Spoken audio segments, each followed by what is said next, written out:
Blackstone Audio presents The Turn of the Screw by Henry James.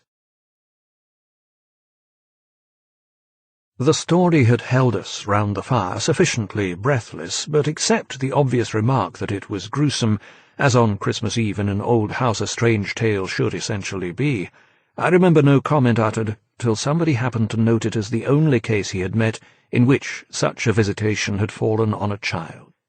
The case, I may mention, was that of an apparition in just such an old house as had gathered us for the occasion, an appearance of a dreadful kind to a little boy sleeping in the room with his mother and waking her up in the terror of it. Waking her not to dissipate his dread and soothe him to sleep again, but to encounter also herself, before she had succeeded in doing so, the same sight that had shocked him. It was this observation that drew from Douglas, not immediately, but later in the evening, a reply that had the interesting consequence to which I call attention. Someone else told a story, not particularly effective, which I saw he was not following. This I took for a sign that he had himself something to produce, and that we should only have to wait. We waited, in fact, till 2 nights later. But that same evening, before we scattered, he brought out what was in his mind. "I quite agree, in regard to Griffin's ghost, or whatever it was, that its appearing first to the little boy at so tender an age adds a particular touch, but it's not the first occurrence of its charming kind that I know to have been concerned with a child. If the child gives the effect another turn of the screw, what do you say to 2 children? "We say, of course," somebody exclaimed, "that 2 children give 2 turns, also that we want to hear about them." I can see Douglas, there before the fire, to which he had got up to present his back, looking down at this converser with his hands in his pockets. "Nobody but me, till now, has ever heard. It's quite too horrible." This was naturally declared by several voices to give the thing the utmost price, and our friend, with quiet heart, prepared his triumph by turning his eyes over the rest of us and going on, "It's beyond everything. Nothing at all that I know touches it." "For sheer terror?" I remember asking. He seemed to say it wasn't so simple as that, to be really at a loss how to qualify it. He passed his hand over his eyes, made a little wincing grimace. "For dreadfulness." "Oh, how delicious!" cried one of the women. He took no notice of her. He looked at me, but as if, instead of me, he saw what he spoke of. "For general, uncanny ugliness and horror and pain." "Well then," I said, "just sit right down and begin." He turned round to the fire, gave a kick to a log, watched it an instant. Then, as he faced us again, "I can't begin. I shall have to send to town." There was a unanimous groan at this, and much reproach, after which, in his preoccupied way, he explained. "The story's written. It's in a locked drawer. It has not been out for years. I could write to my man and enclose the key. He could send down the packet as he finds it." It was to me in particular that he appeared to propound this, appeared almost to appeal for aid not to hesitate.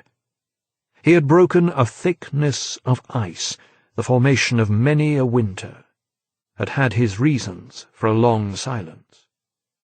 The others resented postponement, but it was just his scruples that charmed me. I adjured him to write by the first post, and to agree with us for an early hearing. Then I asked him if the experience in question had been his own. To this his answer was prompt. "Oh, thank God, no." "And is the record yours? You took the thing down?" "Nothing but the impression.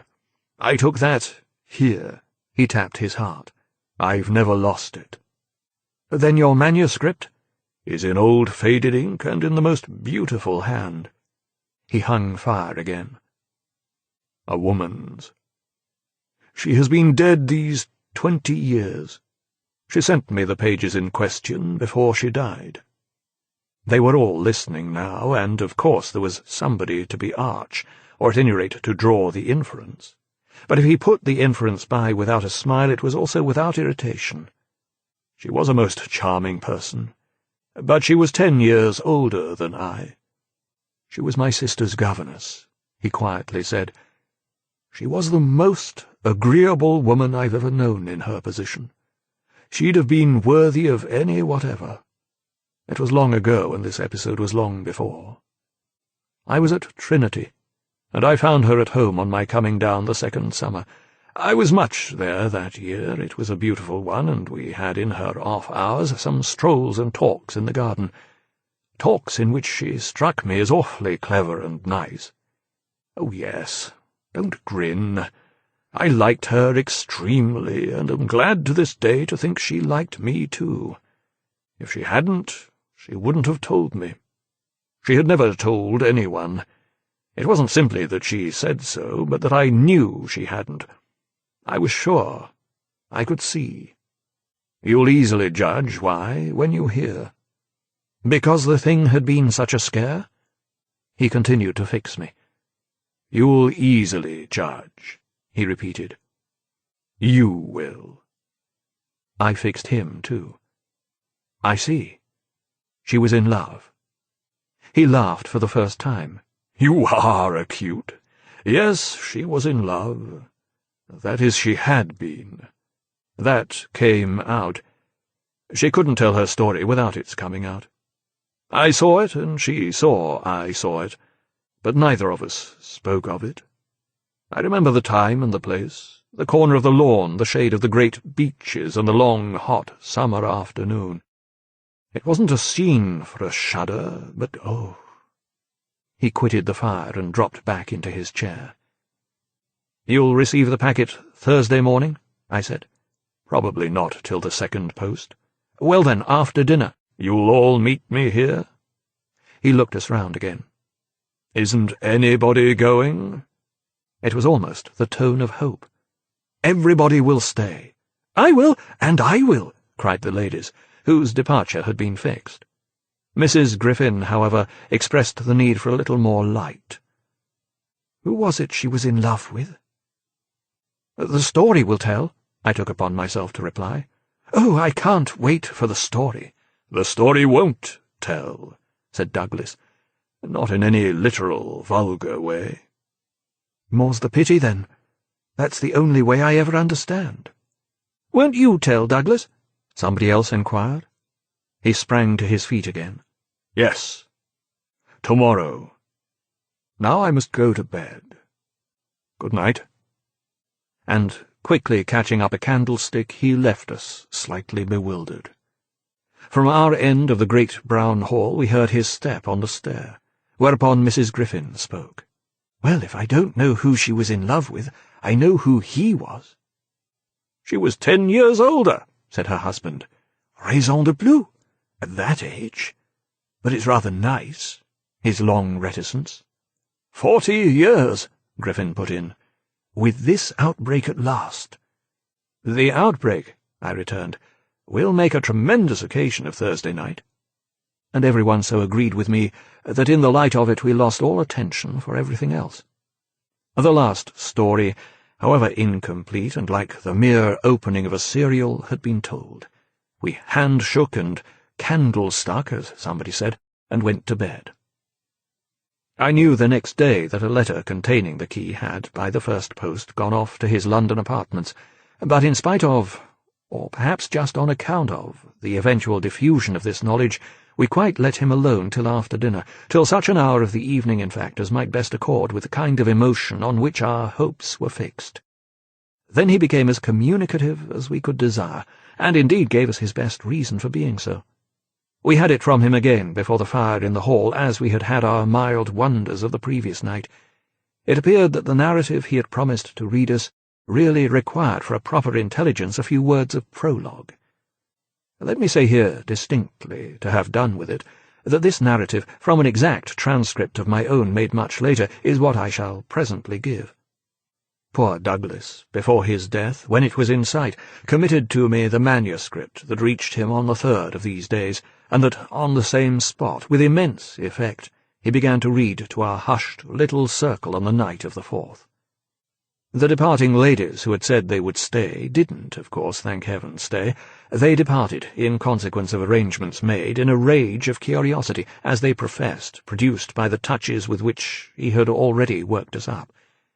But that only made his little final auditory more compact and select, kept it, round the hearth, subject to a common thrill. The first of these touches conveyed that the written statement took up the tale at a point after it had, in a manner, begun. The fact to be in possession of was therefore that his old friend, the youngest of several daughters of a poor country parson, had at the age of 20, on taking service for the first time in the schoolroom, come up to London in trepidation to answer in person an advertisement that had already placed her in brief correspondence with the advertiser.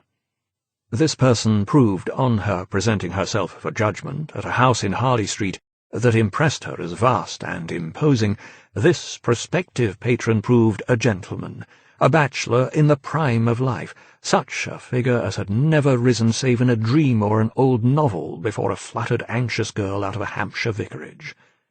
One could easily fix his type. It never, happily, dies out.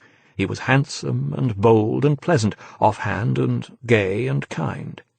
He struck her, inevitably, as gallant and splendid, but what took her most of all and gave her the courage she afterwards showed was that he put the whole thing to her as a favour, an obligation he should gratefully incur. She figured him as rich, but as fearfully extravagant, saw him all in a glow of high fashion, of good looks, of expensive habits, of charming ways with women. He had for his town residence a big house filled with the spoils of travel and the trophies of the chase, but it was to his country home, an old family place in Essex, that he wished her immediately to proceed. He had been left, by the death of his parents in India, guardian to a small nephew and a small niece, children of a younger, a military brother whom he had lost 2 years before. These children were, by the strangest of chances for a man in his position, a lone man without the right sort of experience or a grain of patience, very heavy on his hands. It had all been a great worry, and, on his own part, doubtless, a series of blunders, but he immensely pitied the poor chicks, and had done all he could, had in particular sent them down to his other house, the proper place for them being, of course, the country, and kept them there from the first, with the best people he could find to look after them, parting even with his own servants to wait on them, and going down himself, whenever he might, to see how they were doing. The awkward thing was that they had practically no other relations, and that his own affairs took up all his time. He had put them in possession of Bly, which was healthy and secure, and had placed at the head of their little establishment, but below stairs only, an excellent woman, Mrs. Grose, whom he was sure his visitor would like, and who had formerly been maid to his mother. She was now housekeeper, and was also acting for the time as superintendent to the little girl, of whom, without children of her own, she was by good luck extremely fond. There were plenty of people to help, but of course the young lady who should go down as governess would be in supreme authority. She would also have, in holidays, to look after the small boy, who had been for a term at school, young as he was to be sent, but what else could be done, and who, as the holidays were about to begin, would be back from one day to the other. There had been for the 2 children at first a young lady whom they had had the misfortune to lose. She had done for them quite beautifully. She was a most respectable person, till her death, the great awkwardness of which had precisely left no alternative but the school for little Miles. Mrs. Grose, since then, in the way of manners and things, had done as she could for Flora, and there were further a cook, a housemaid, a dairywoman, an old pony, an old groom, and an old gardener, all likewise thoroughly respectable. So far had Douglas presented his picture when someone put a question. "And what did the former governess die of? Of so much respectability?" Our friend's answer was prompt. "That will come out. I don't anticipate." "Pardon me. I thought that was just what you are doing." "In her successor's place," I suggested. "I should have wished to learn if the office brought with it necessary danger to life." Douglas completed my thought. "She did wish to learn, and she did learn. You shall hear tomorrow what she learnt. Meanwhile, of course, the prospect struck her as slightly grim. She was young, untried, nervous. It was a vision of serious duties and little company, of really great loneliness. She hesitated, took a couple of days to consult and consider, but the salary offered much exceeded her modest measure, and on a second interview she faced the music she engaged. And Douglas, with this, made a pause that, for the benefit of the company, moved me to throw in, the moral of which was, of course, the seduction exercised by the splendid young man. She succumbed to it. He got up, and, as he had done the night before, went to the fire, gave a stir to a log with his foot, then stood a moment with his back to us. She saw him only twice. Yes, but that's just the beauty of her passion. A little to my surprise, on this, Douglas turned round to me. It was the beauty of it. There were others, he went on, who hadn't succumbed. He told her frankly all his difficulty, that for several applicants the conditions had been prohibitive. They were somehow simply afraid. It sounded dull. It sounded strange, and all the more so because of his main condition. Which was? That she should never trouble him, but never, neither appeal nor complain, nor write about anything, only meet all questions herself, receive all moneys from his solicitor, take the whole thing over, and let him alone. She promised to do this, and she mentioned to me that when, for a moment disburdened, delighted, he held her hand, thanking her for the sacrifice, she already felt rewarded. "But was that all her reward?" one of the ladies asked. "She never saw him again." "Oh," said the lady, which, as our friend immediately again left us, was the only other word of importance contributed to the subject, till the next night, by the corner of the hearth, in the best chair, he opened the faded red cover of a thin, old-fashioned, gilt-edged album. The whole thing took indeed more nights than one, but on the first occasion the same lady put another question. "What's your title?" "I haven't one." "Oh, I have," I said. But Douglas, without heeding me, had begun to read with a fine clearness that was like a rendering to the ear of the beauty of his author's hand. 1. I remember the whole beginning as a succession of flights and drops, a little seesaw of the right throbs and the wrong. After rising in town to meet his appeal, I had at all events a couple of very bad days, found all my doubts bristle again, felt indeed sure I had made a mistake. In this state of mind I spent the long hours of bumping, swinging coach that carried me to the stopping place at which I was to be met by a vehicle from the house. This convenience, I was told, had been ordered, and I found, toward the close of the June afternoon, a commodious fly in waiting for me. Driving at that hour, on a lovely day through a country the summer sweetness of which served as a friendly welcome, my fortitude revived, and, as we turned into the avenue, took a flight that was probably but a proof of the point to which it had sunk. I suppose I had expected, or had dreaded, something so dreary that what greeted me was a good surprise. I remember as a thoroughly pleasant impression the broad, clear front, its open windows and fresh curtains, and the pair of maids looking out. I remember the lawn and the bright flowers, and the crunch of my wheels on the gravel, and the clustered tree-tops over which the rooks circled and cawed in the golden sky.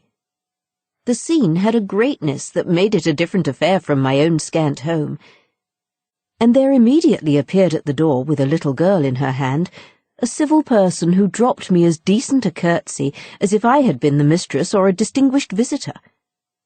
I had received in Harley Street a narrower notion of the place, and that, as I recalled it, made me think the proprietor still more of a gentleman, suggested that what I was to enjoy might be a matter beyond his promise. I had no drop again till the next day, for I was carried triumphantly through the following hours by my introduction to the younger of my pupils. The little girl who accompanied Mrs. Grose affected me on the spot as a creature too charming not to make it a great fortune to have to do with her. She was the most beautiful child I had ever seen, and I afterwards wondered why my employer hadn't made more of a point to me of this. I slept little that night. I was too much excited, and this astonished me too, I recollect, remained with me, adding to my sense of the liberality with which I was treated.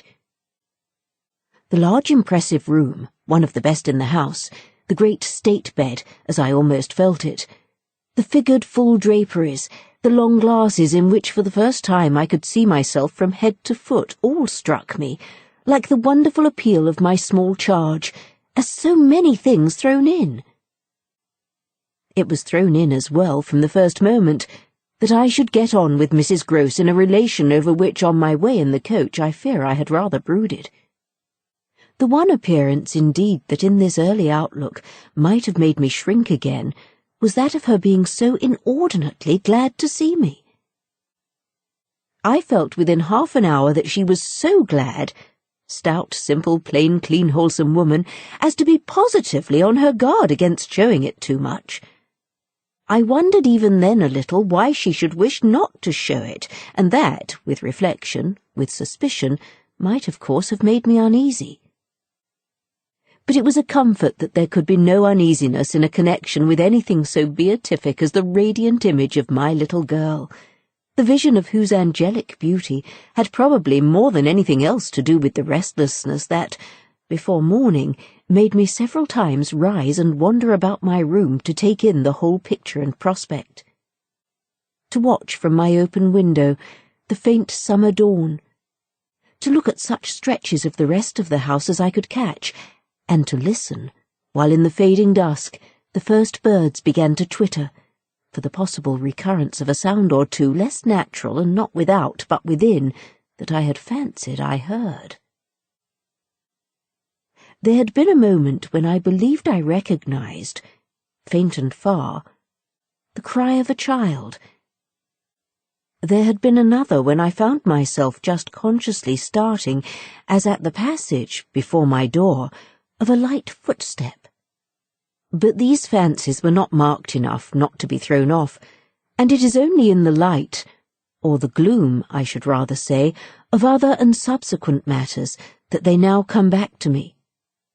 To watch, teach, form little Flora would too evidently be the making of a happy and useful life. It had been agreed between us downstairs that after this first occasion I should have her as a matter of course at night, her small white bed being already arranged to that end in my room.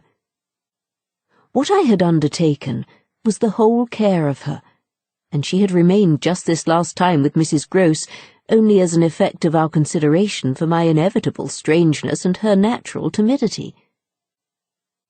In spite of this timidity, which the child herself, in the oddest way in the world, had been perfectly frank and brave about, allowing it, without a sign of uncomfortable consciousness, with the deep sweet serenity indeed of one of Raphael's holy infants, to be discussed, to be imputed to her and to determine us, I felt quite sure she would presently like me. It was part of what I already liked Mrs. Grose herself for, the pleasure I could see her feel in my admiration and wonder as I sat at supper with 4 tall candles and with my pupil, in a high chair and a bib, brightly facing me between them over bread and milk. There were naturally things that in Flora's presence could pass between us only as prodigious and gratified looks, obscure and roundabout allusions. And the little boy? Does he look like her? Is he too so very remarkable? One wouldn't, it was already conveyed between us, too grossly flatter a child. "Oh, miss, most remarkable, if you think well of this one." And she stood there with a plate in her hand, beaming at our companion, who looked from one of us to the other with placid, heavenly eyes that contained nothing to check us. "Yes, if I do—" "You will be carried away by the little gentleman." "Well, that, I think, is what I came for. to be carried away. I'm afraid, however, I remember feeling the impulse to add, I'm rather easily carried away. I was carried away in London. I can still see Mrs. Groce's broad face as she took this in. In Harley Street? In Harley Street. Well, miss, you're not the first and you won't be the last. Oh, I've no pretensions, I could laugh, to being the only one. My other pupil, at any rate, as I understand, comes back tomorrow. Not tomorrow, Friday, miss. He arrives as you did by the coach under care of the guard and is to be met by the same carriage. I forthwith wanted to know if the proper, as well as the pleasant and friendly thing, wouldn't therefore be that on the arrival of the public conveyance I should await him with his little sister. A proposition to which Mrs. Groce assented so heartily that I somehow took her manner as a kind of comforting pledge, never falsified, thank heaven, that we should on every question be quite at one. Oh, she was glad I was there. What I felt the next day was, I suppose, nothing that could be fairly called a reaction from the cheer of my arrival. It was probably, at the most, only a slight oppression produced by a fuller measure of the scale, as I walked round them, gazed up at them, took them in of my new circumstances. They had, as it were, an extent and mass for which I had not been prepared, and in the presence of which I found myself, freshly, a little scared, not less than a little proud. Regular lessons in this agitation certainly suffered some wrong. I reflected that my first duty was, by the gentlest arts I could contrive, to win the child into the sense of knowing me. I spent the day with her out of doors. I arranged with her, to her great satisfaction, that it should be she only, who might show me the place. She showed it step by step and room by room and secret by secret, with droll, delightful, childish talk about it, and with the result, in half an hour, of our becoming tremendous friends. Young as she was, I was struck throughout our little tour with her confidence and courage, with the way in empty chambers and dull corridors, on crooked staircases that made me pause, and even on the summit of an old matriculated square tower that made me dizzy. Her morning music, her disposition to tell me so many more things than she asked, rang out and led me on. I have not seen Bly since the day I left it, and I dare say that to my present older and more informed eyes it would show a very reduced importance. But as my little conductress, with her hair of gold and her frock of blue, danced before me round corners and pattered down passages, I had the view of a castle of romance inhabited by a rosy sprite, such a place as would somehow, for diversion of the young idea, take all colour out of storybooks and fairy tales. Wasn't it just a storybook over which I had fallen a doze and a dream? No. It was a big, ugly, antique, but convenient house, embodying a few features of a building still older, half displaced and half utilized, in which I had the fancy of our being almost as lost as a handful of passengers in a great drifting ship. Well, I was strangely at the helm. 2. This came home to me when 2 days later I drove over with Flora to meet, as Mrs. Groce said, the little gentleman, and all the more for an incident that, presenting itself the second evening, had deeply disconcerted me. The first day had been, on the whole, as I have expressed, reassuring, but I was to see it wind up to a change of note. The post-bag that evening, it came late, contained a letter for me which, however, in the hand of my employer, I found to be composed but of a few words enclosing another, addressed to himself, with a seal still unbroken. "This I recognize is from the headmaster, and the headmaster's an awful bore. Read him, please, deal with him, but mind you don't report, not a word. I'm off." I broke the seal with a great effort, so great a one that I was a long time coming to it. Took the unopened missive at last up to my room, and only attacked it just before going to bed. I had better have let it wait till morning, for it gave me a second sleepless night. With no counsel to take, the next day I was full of distress, and it finally got so the better of me that I determined to open myself at least to Mrs. Grose. What does it mean? The child dismissed his school. She gave me a look that I remarked at the moment, then visibly with a quick blankness, seemed to try to take it back. "But aren't they all?" "Sent home, yes, but only for the holidays. Miles may never go back at all." Consciously under my attention, she reddened. "They won't take him?" "They absolutely decline." At this, she raised her eyes, which she had turned from me. I saw them fill with good tears. "What has he done?" I cast about, then I judged best simply to hand her my document, which, however, had the effect of making her, without taking it, simply put her hands behind her. She shook her head sadly. "Such things are not for me, miss." My counsellor couldn't read. I winced at my mistake, which I attenuated as I could, and opened the letter again to repeat it to her. Then, faltering in the act and folding it up once more, I put it back in my pocket. "Is he really bad?" The tears were still in her eyes. "Do the gentlemen say so?" "They go into no particulars. They simply express their regret that it should be impossible to keep him. That can have but one meaning." Mrs. Grose listened with dumb emotion. She forbore to ask me what this meaning might be, so that presently, to put the thing with some coherence, and with the mere aid of her presence to my own mind, I went on. "That he's an injury to the others." At this, with one of the quick turns of simple folk, she suddenly flamed up. "Master Miles? Him an injury?" There was such a flood of good faith in it that, though I had not yet seen the child, my very fears made me jump to the absurdity of the idea. I found myself, to meet my friend the better, offering it on the spot sarcastically.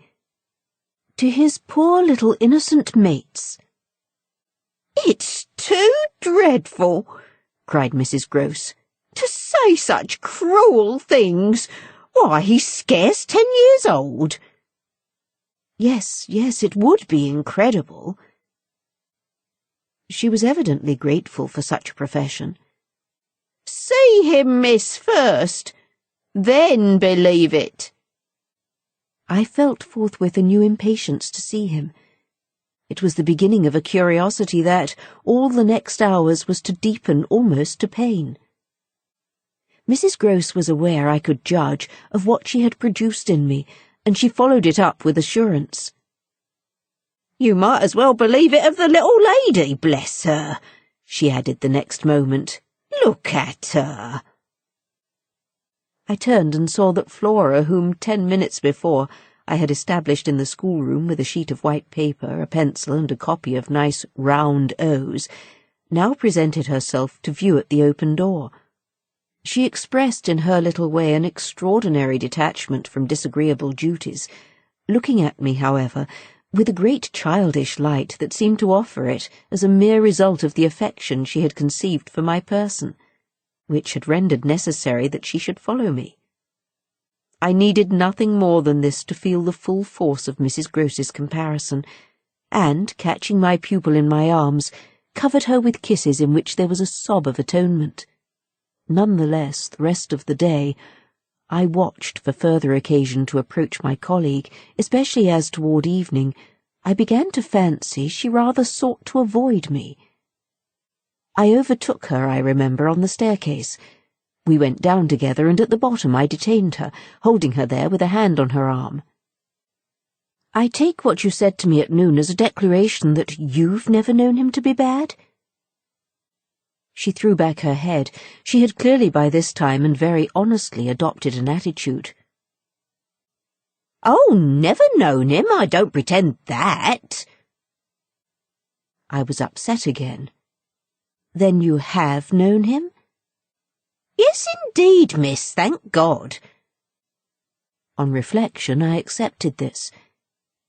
"You mean that a boy who never is no boy for me." I held her tighter. "You like them with the spirit to be naughty?" Then, keeping pace with her answer, "So do I eagerly brought out, "but not to the degree to contaminate." "To contaminate?" My big word left her at a loss. I explained it. "To corrupt." She stared, taking my meaning in, but it produced in her an odd laugh. "Are you afraid he'll corrupt you?" She put the question with such a fine, bold humour that with a laugh, a little silly doubtless, to match her own, I gave way for the time to the apprehension of ridicule. But the next day, as the hour for my drive approached, I cropped up in another place. What was the lady who was here before? "The last governess. She was also young and pretty, almost as young and almost as pretty, miss, even as you."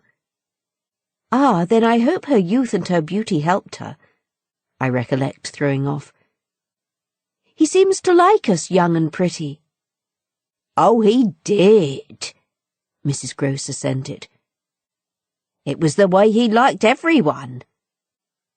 She had no sooner spoken, indeed, than she caught herself up. "I mean, that's his way, the master's." I was struck. "But of whom did you speak first?" She looked blank, but she coloured. "Why, of him." "Of the master?" "Of who else?" There was so obviously no one else that the next moment I had lost my impression of her having accidentally said more than she meant, and I merely asked what I wanted to know. Did she see anything in the boy? "That wasn't right. She never told me." I had a scruple, but I overcame it. Was she careful? Particular? Mrs. Grose appeared to try to be conscientious. "About some things, yes." "But not about all?" Again she considered. "Well, miss, she's gone. I won't tell tales." "I quite understand your feeling," I hastened to reply, but I thought it after an instant not opposed to this concession to pursue. "Did she die here?" "No, she went off." I don't know what there was in this brevity of Mrs. Grose's that struck me as ambiguous. "Went off to die?" Mrs. Grose looked straight out of the window, but I felt that, hypothetically, I had a right to know what young persons engaged for Bligh were expected to do. "She was taken ill, you mean, and went home?" "She was not taken ill, so far as appeared in this house. She left it at the end of the year, to go home, as she said, for a short holiday, to which the time she had put in had certainly given her a right. We had then a young woman, a nursemaid, who had stayed on and who was a good girl and clever, and she took the children altogether for the interval. But our young lady never came back, and at the very moment I was expecting her I heard from the master that she was dead." I turned this over. "But of what?" "He never told me. But please, miss," said Mrs. Grose, "I must get to my work." 3. Her thus turning her back on me was fortunately not, for my just preoccupations, a snub that could check the growth of our mutual esteem. We met after I had brought home little Miles, more intimately than ever on the ground of my stupefaction, my general emotion, So monstrous was I then ready to pronounce it, that such a child as had now been revealed to me should be under an interdict. I was a little late on the scene of his arrival, and I felt, as he stood wistfully looking out for me before the door of the inn at which the coach had put him down, that I had seen him on the instant, without and within, in the great glow of freshness, the same positive fragrance of purity in which I had from the first moment seen his little sister. He was incredibly beautiful, and Mrs. Grose had put her finger on it. Everything but a sort of passion of tenderness for him was swept away by his presence. What I then and there took him to my heart for was something divine that I have never found to the same degree in any child. His indescribable little air of knowing nothing in the world but love. It would have been impossible to carry a bad name with a greater sweetness of innocence, and by the time I got back to Bly with him, I remained merely bewildered, so far, that is, as I was not outraged, by the sense of the horrible letter locked up in one of the drawers of my room. As soon as I could compass a private word with Mrs. Grose, I declared to her that it was grotesque. She promptly understood me. "You mean the cruel charge? It doesn't live an instant. My dear woman, look at him." She smiled at my pretension to have discovered his charm. "I assure you, miss, I do nothing else." "What will you say, then?" she immediately added. In answer to the letter, I had made up my mind. "Nothing at all." "And to his uncle?" I was incisive. "Nothing at all." "And to the boy himself?" I was wonderful. "Nothing at all." She gave with her apron a great wipe of her mouth. "Then I'll stand by you. We'll see it out." "We'll see it out," I ardently echoed, giving her my hand to make it a vow. She held me there a moment, then whisked up her apron again with her detached hand. "Would you mind, miss, if I used the freedom?" "To kiss me?" "No." I took the good creature in my arms, and after we had embraced like sisters, felt still more fortified and indignant. This, at all events, was for the time, a time so full that as I recall the way it went, it reminds me of all the art I now need to make it a little distinct. What I look back at with amazement is the situation I accepted. I had undertaken, with my companion, to see it out, and I was under a charm, apparently, that could smooth away the extent and the far and difficult connections of such an effort. I was lifted aloft on a great wave of infatuation and pity. I found it simple in my ignorance, my confusion, and perhaps my conceit, to assume that I could deal with a boy whose education for the world was all on the point of beginning. I am unable even to remember at this day what proposal I framed for the end of his holidays and the resumption of his studies. Lessons with me, indeed. That charming summer we all had a theory that he was to have. But I now feel that for weeks the lessons must have been rather my own. I learnt something, at first certainly, that had not been one of the teachings of my small smothered life. Learnt to be amused, and even amusing, and not to think for the morrow. It was the first time in a manner that I had known space and air and freedom, all the music of summer and all the mystery of nature. And then there was consideration, and consideration was sweet.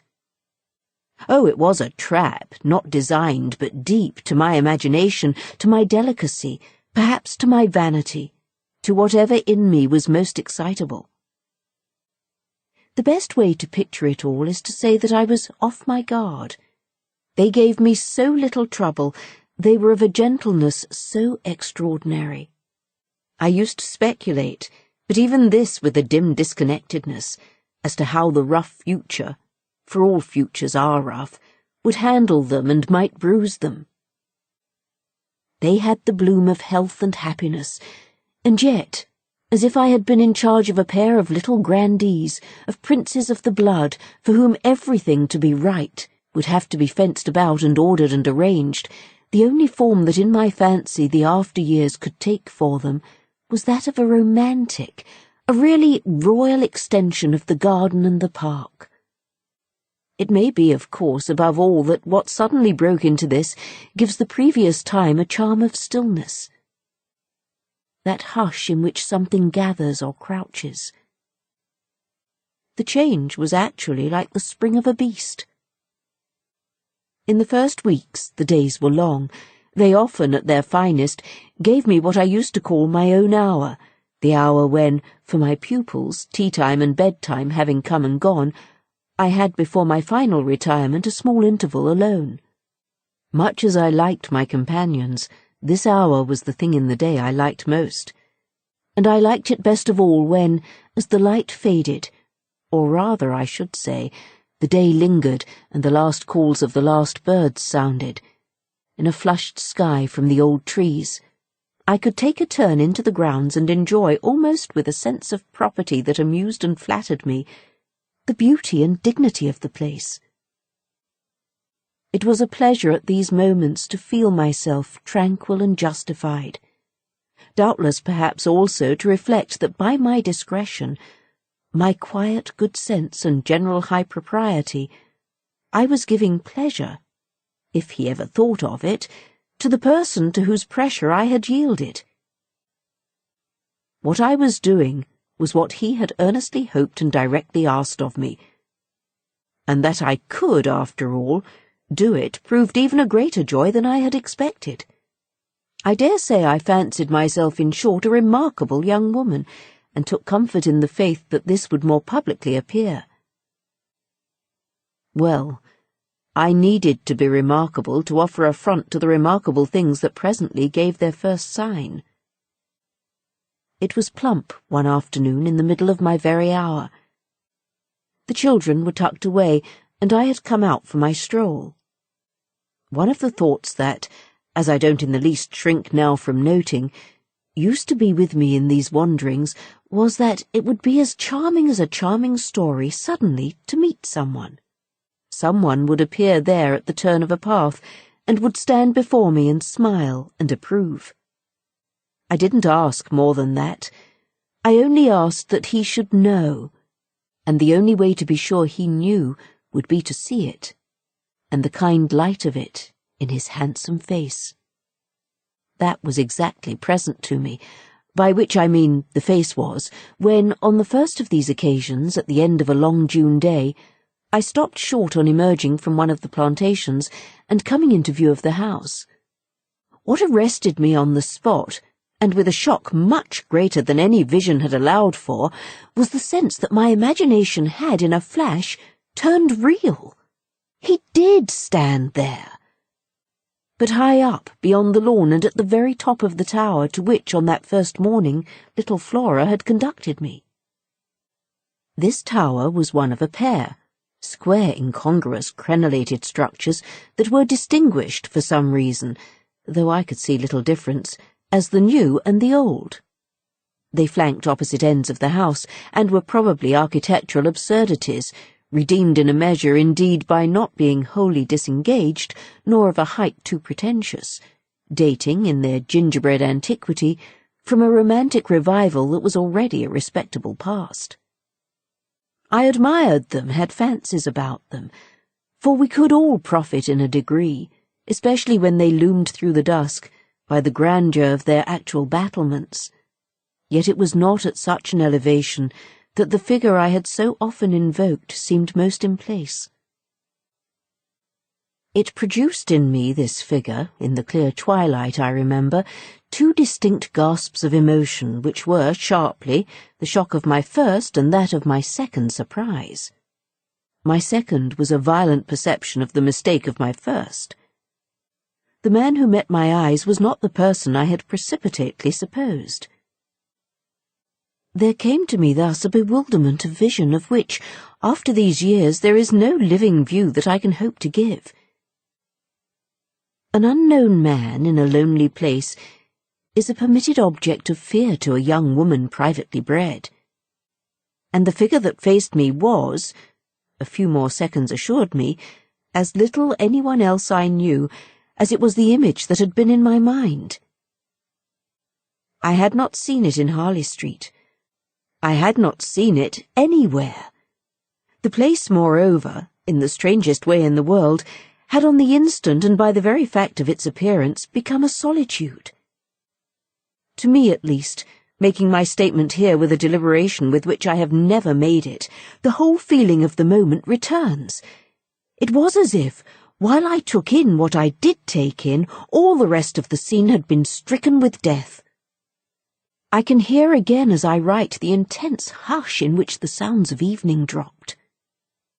The rooks stopped cawing in the golden sky, and the friendly hour lost for the unspeakable minute all its voice.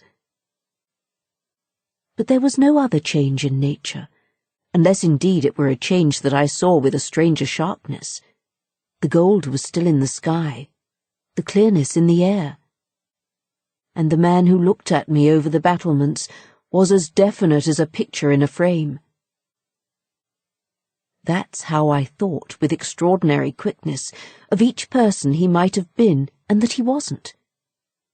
We were confronted across our distance quite long enough for me to ask myself with intensity who then he was and to feel, as an effect of my inability to say, a wonder that in a few seconds more became intense. The great question, or one of these, is afterwards, I know, with regard to certain matters, the question of how long they have lasted. Well, this matter of mine, think what you will of it, lasted while I caught at a dozen possibilities, none of which made a difference for the better that I could see in their having been in the house, and for how long above all. A person of whom I was in ignorance. It lasted while I just bridled a little, with the sense of how my office seemed to require that there should be no such ignorance and no such person. It lasted while this visitant, at all event, and there was a touch of the strange freedom, as I remember, in the sign of familiarity of his wearing no hat, seemed to fix me from his position with just the question, just the scrutiny through the fading light that his own presence provoked. We were too far apart to call to each other, but there was a moment at which, at shorter range, some challenge between us, breaking the hush, would have been the right result of our straight mutual stare. He was in one of the angles, the one away from the house, very erect as it struck me, and with both hands on the ledge. So I saw him as I see the letters I form on this page. Then, exactly after a minute, as if to add to the spectacle, he slowly changed his place, passed, looking at me hard all the while, to the opposite corner of the platform. Yes, it was intense to me that during this transit he never took his eyes from me, and I can see at this moment the way his hand, as he went, moved from one of the crenellations to the next. He stopped at the other corner, but less long, and even as he turned away, still markedly fixed me. He turned away. That was all I knew. 4. It was not that I didn't wait on this occasion for more, since I was as deeply rooted as shaken. Was there a secret at Bly? A mystery of Udolpho? Or an insane, an unmentionable relative kept in unsuspected confinement? I can't say how long I turned it over, or how long, in a confusion of curiosity and dread, I remained where I had had my collision. I only recall that when I re-entered the house the darkness had quite closed in. Agitation in the interval certainly had held me and driven me, for I must, in circling about the place, have walked 3 miles. But I was to be later on so much more overwhelmed that this mere dawn of alarm was a comparatively human chill. The most singular part of it, in fact, singular as the rest had been, was the part I became in the hall aware of in meeting Mrs. Grose. This picture comes back to me in the general train, the impression, as I received it on my return, of the wide white-panelled space, bright in the lamplight and with its portraits and red carpet, and of the good surprised look of my friend, which immediately told me she had missed me. It came to me straightway under her contact that, with plain heartiness, mere relieved anxiety at my appearance, she knew nothing whatever that could bear upon the incident I had there ready for her. I had not suspected in advance that her comfortable face would pull me up, and I somehow measured the importance of what I had seen by my thus finding myself hesitate to mention it. Scarce anything in the whole history seems to me so odd as this fact that my real beginning of fear was one, as I may say, with the instinct of sparing my companion. On the spot, accordingly, in the pleasant hall and with her eyes on me, I, for a reason that I couldn't then have phrased, achieved an inward revolution, offered a vague pretext for my lateness, and, with the plea of the beauty of the night and of the heavy dew and wet feet, went as soon as possible to my room. Here it was another affair. Here, for many days after, it was a queer affair enough. There were hours from day to day, or at least there were moments, snatched even from clear duties, when I had to shut myself up to think. It wasn't so much yet that I was more nervous than I could bear to be, as that I was remarkably afraid of becoming so. For the truth I had now to turn over was simply and clearly the truth that I could arrive at no account whatever of the visitor with whom I had been so inexplicably and yet, as it seemed to me, so intimately concerned. It took me little time to see that I might easily sound, without forms of inquiry and without exciting remark, any domestic complication. The shock I had suffered must have sharpened all my senses. I felt sure at the end of 3 days, and as the result of mere closer attention, that I had not been practised upon by the servants nor made the object of any game. Of whatever it was that I knew, nothing was known around me. There was but one sane inference. Someone had taken a liberty rather monstrous. That was what repeatedly I dipped into my room and locked the door to say to myself. We had been, collectively, subject to an intrusion. Some unscrupulous traveller, curious in old houses, had made his way in unobserved, enjoyed the prospect from the best point of view, and then stolen out as he came. If he had given me such a bold, hard stare, that was but a part of his indiscretion. The good thing, after all, was that we should surely see no more of him. This was not so good a thing, I admit, as not to leave me to judge that what essentially made nothing else much signify was simply my charming work.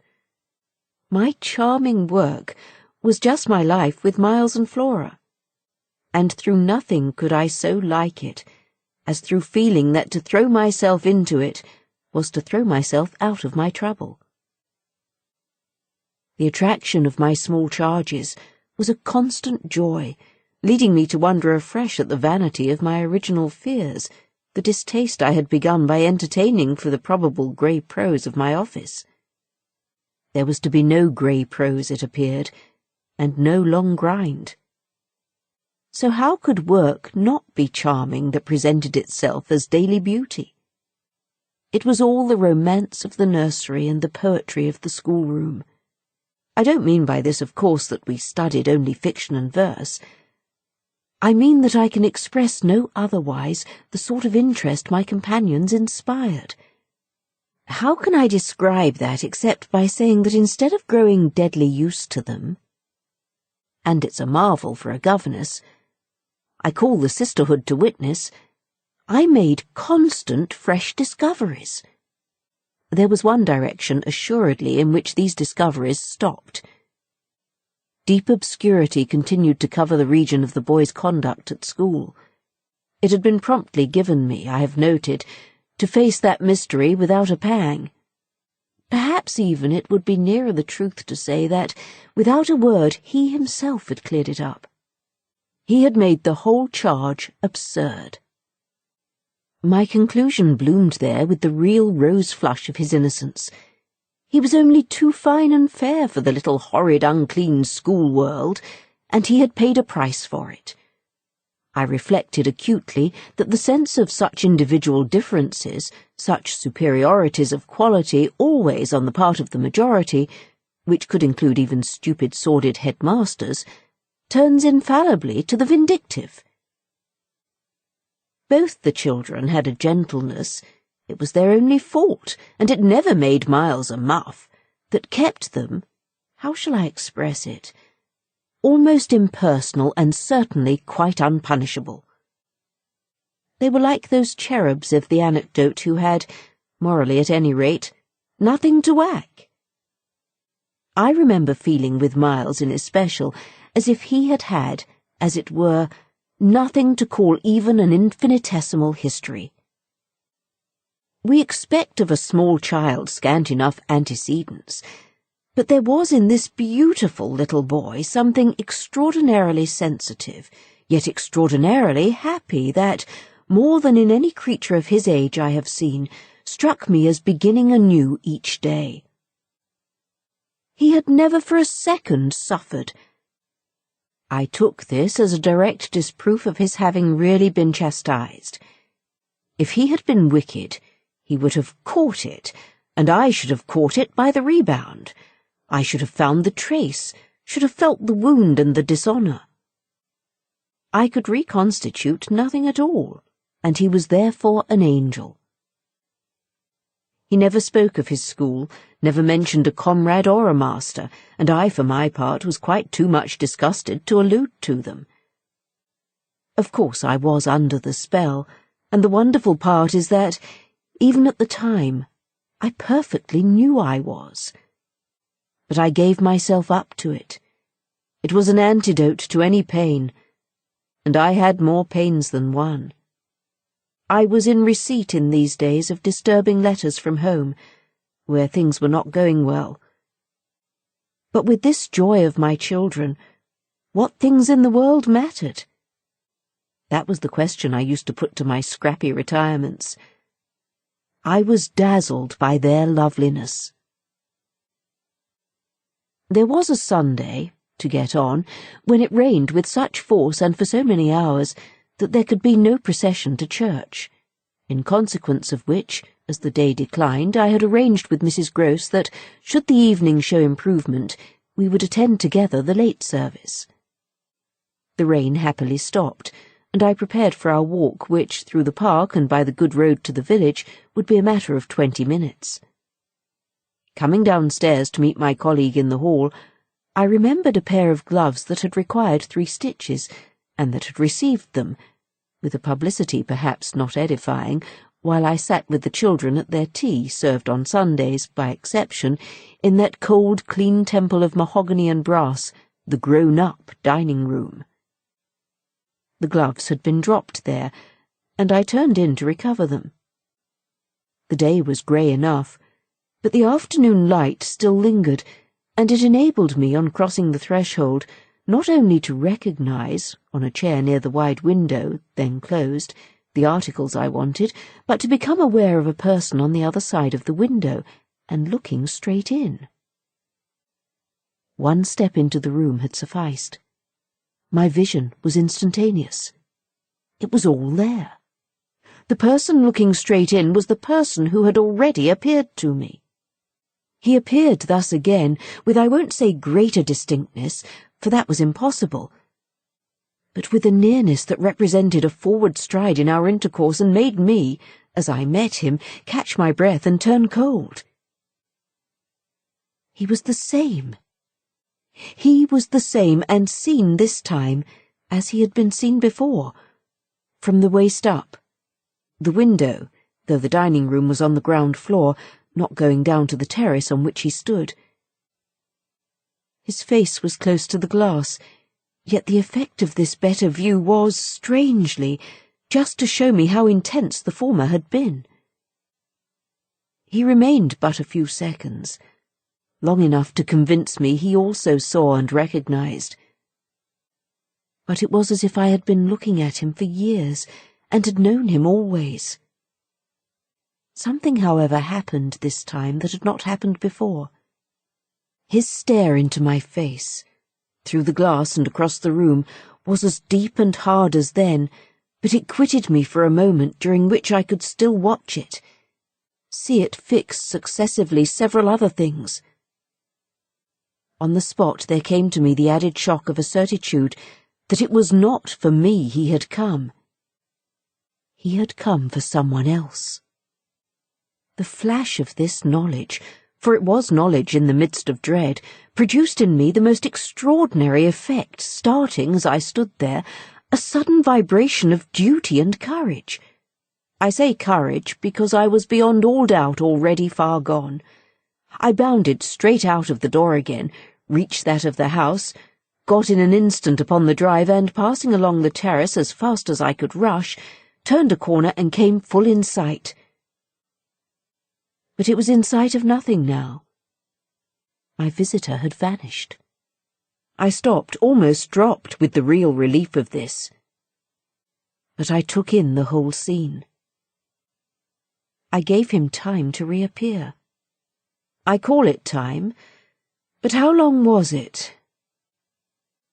I can't speak to the purpose today of the duration of these things.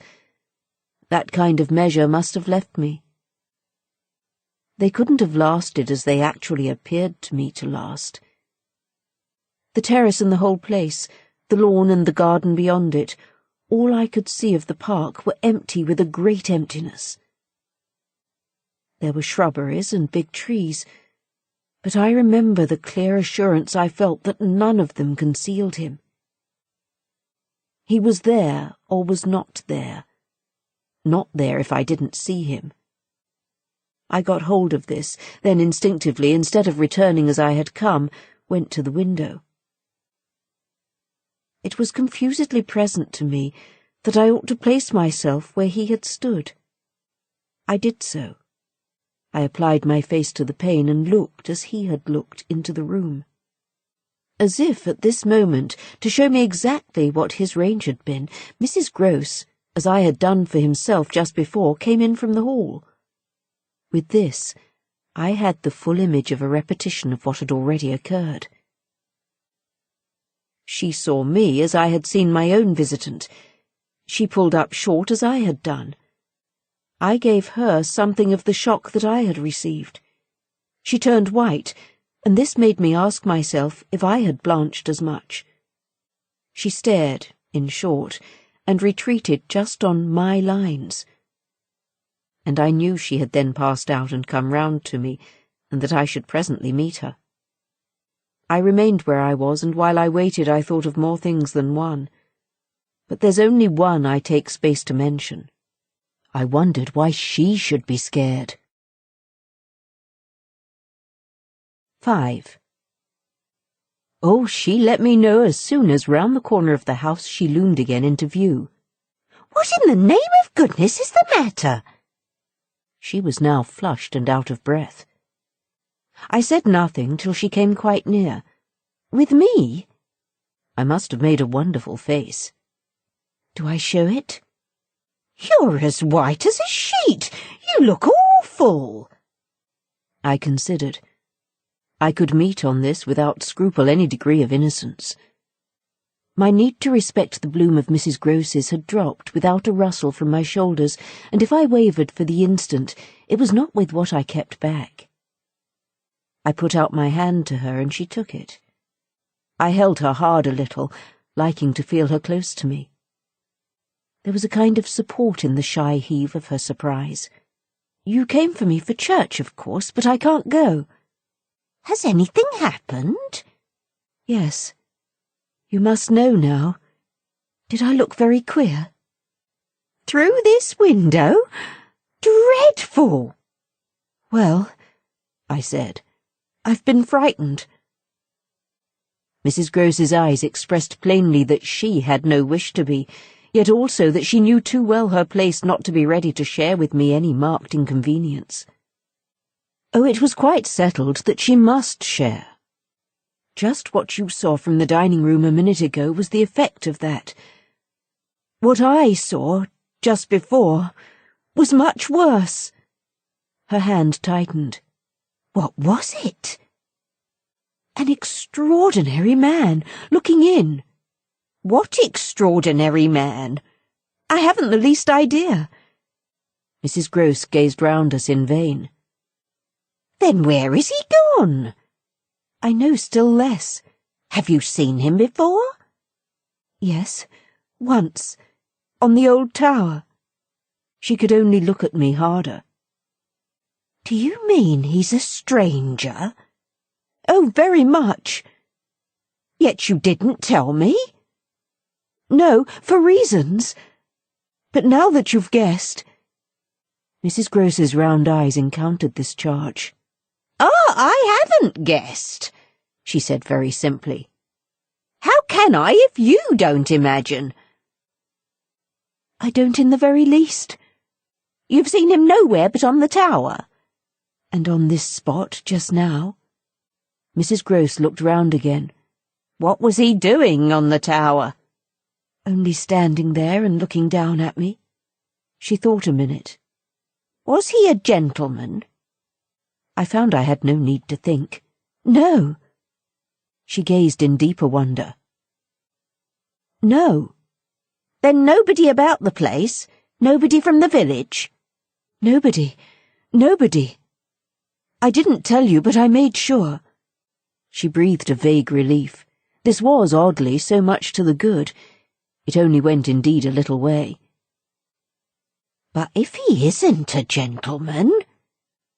What is he? He's a horror. A horror? He's... God help me if I know what he is. Mrs. Grose looked round once more.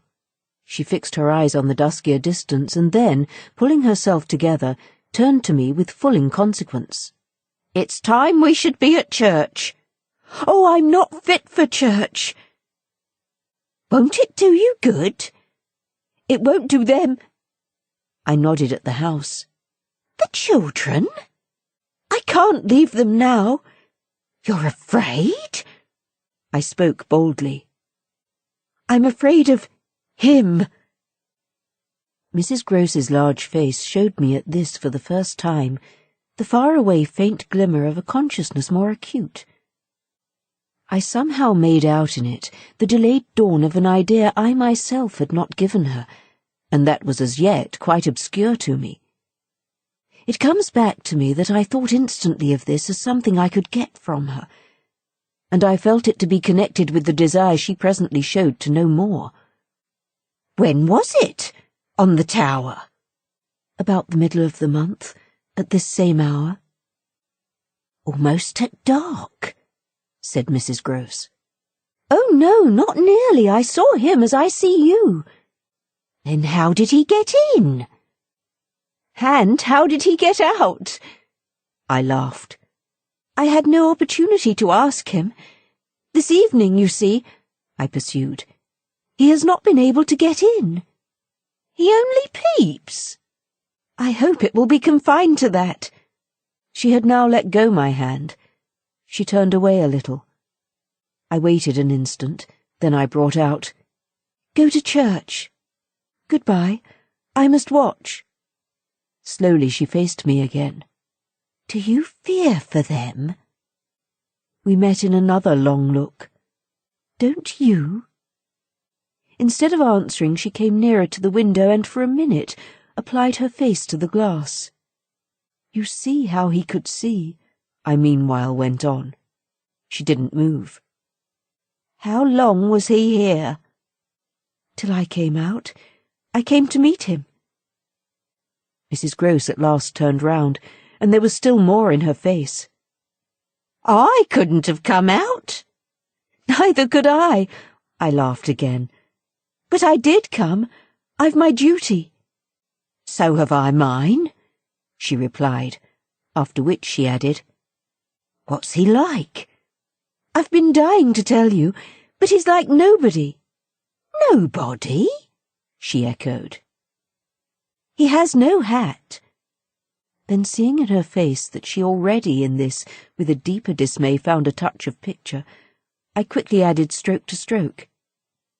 He has red hair, very red, close curling, and a pale face long in shape, with straight, good features, and little rather queer whiskers that are as red as his hair. His eyebrows are somehow darker. They look particularly arched, and as if they might move a good deal. His eyes are sharp, strange, awfully. But I only know clearly that they're rather small and very fixed. His mouth's wide and his lips are thin, and except for his little whiskers, he's quite clean-shaven. He gives me a sort of sense of looking like an actor. An actor? It was impossible to resemble one less at least than Mrs. Grose at that moment. I've never seen one, but so I suppose them. He's tall, active, erect, I continued. But never a gentleman. My companion's face had blanched as I went on. Her round eyes started and her mild mouth gaped. A gentleman? She gasped, confounded, stupefied. A gentleman? He? You know him, then? She visibly tried to hold herself. But he is handsome. I saw the way to help her. Remarkably. And dressed in somebody's clothes. They're smart, but they're not his own. She broke into a breathless affirmative groan. They're the master's. I caught it up. You do know him?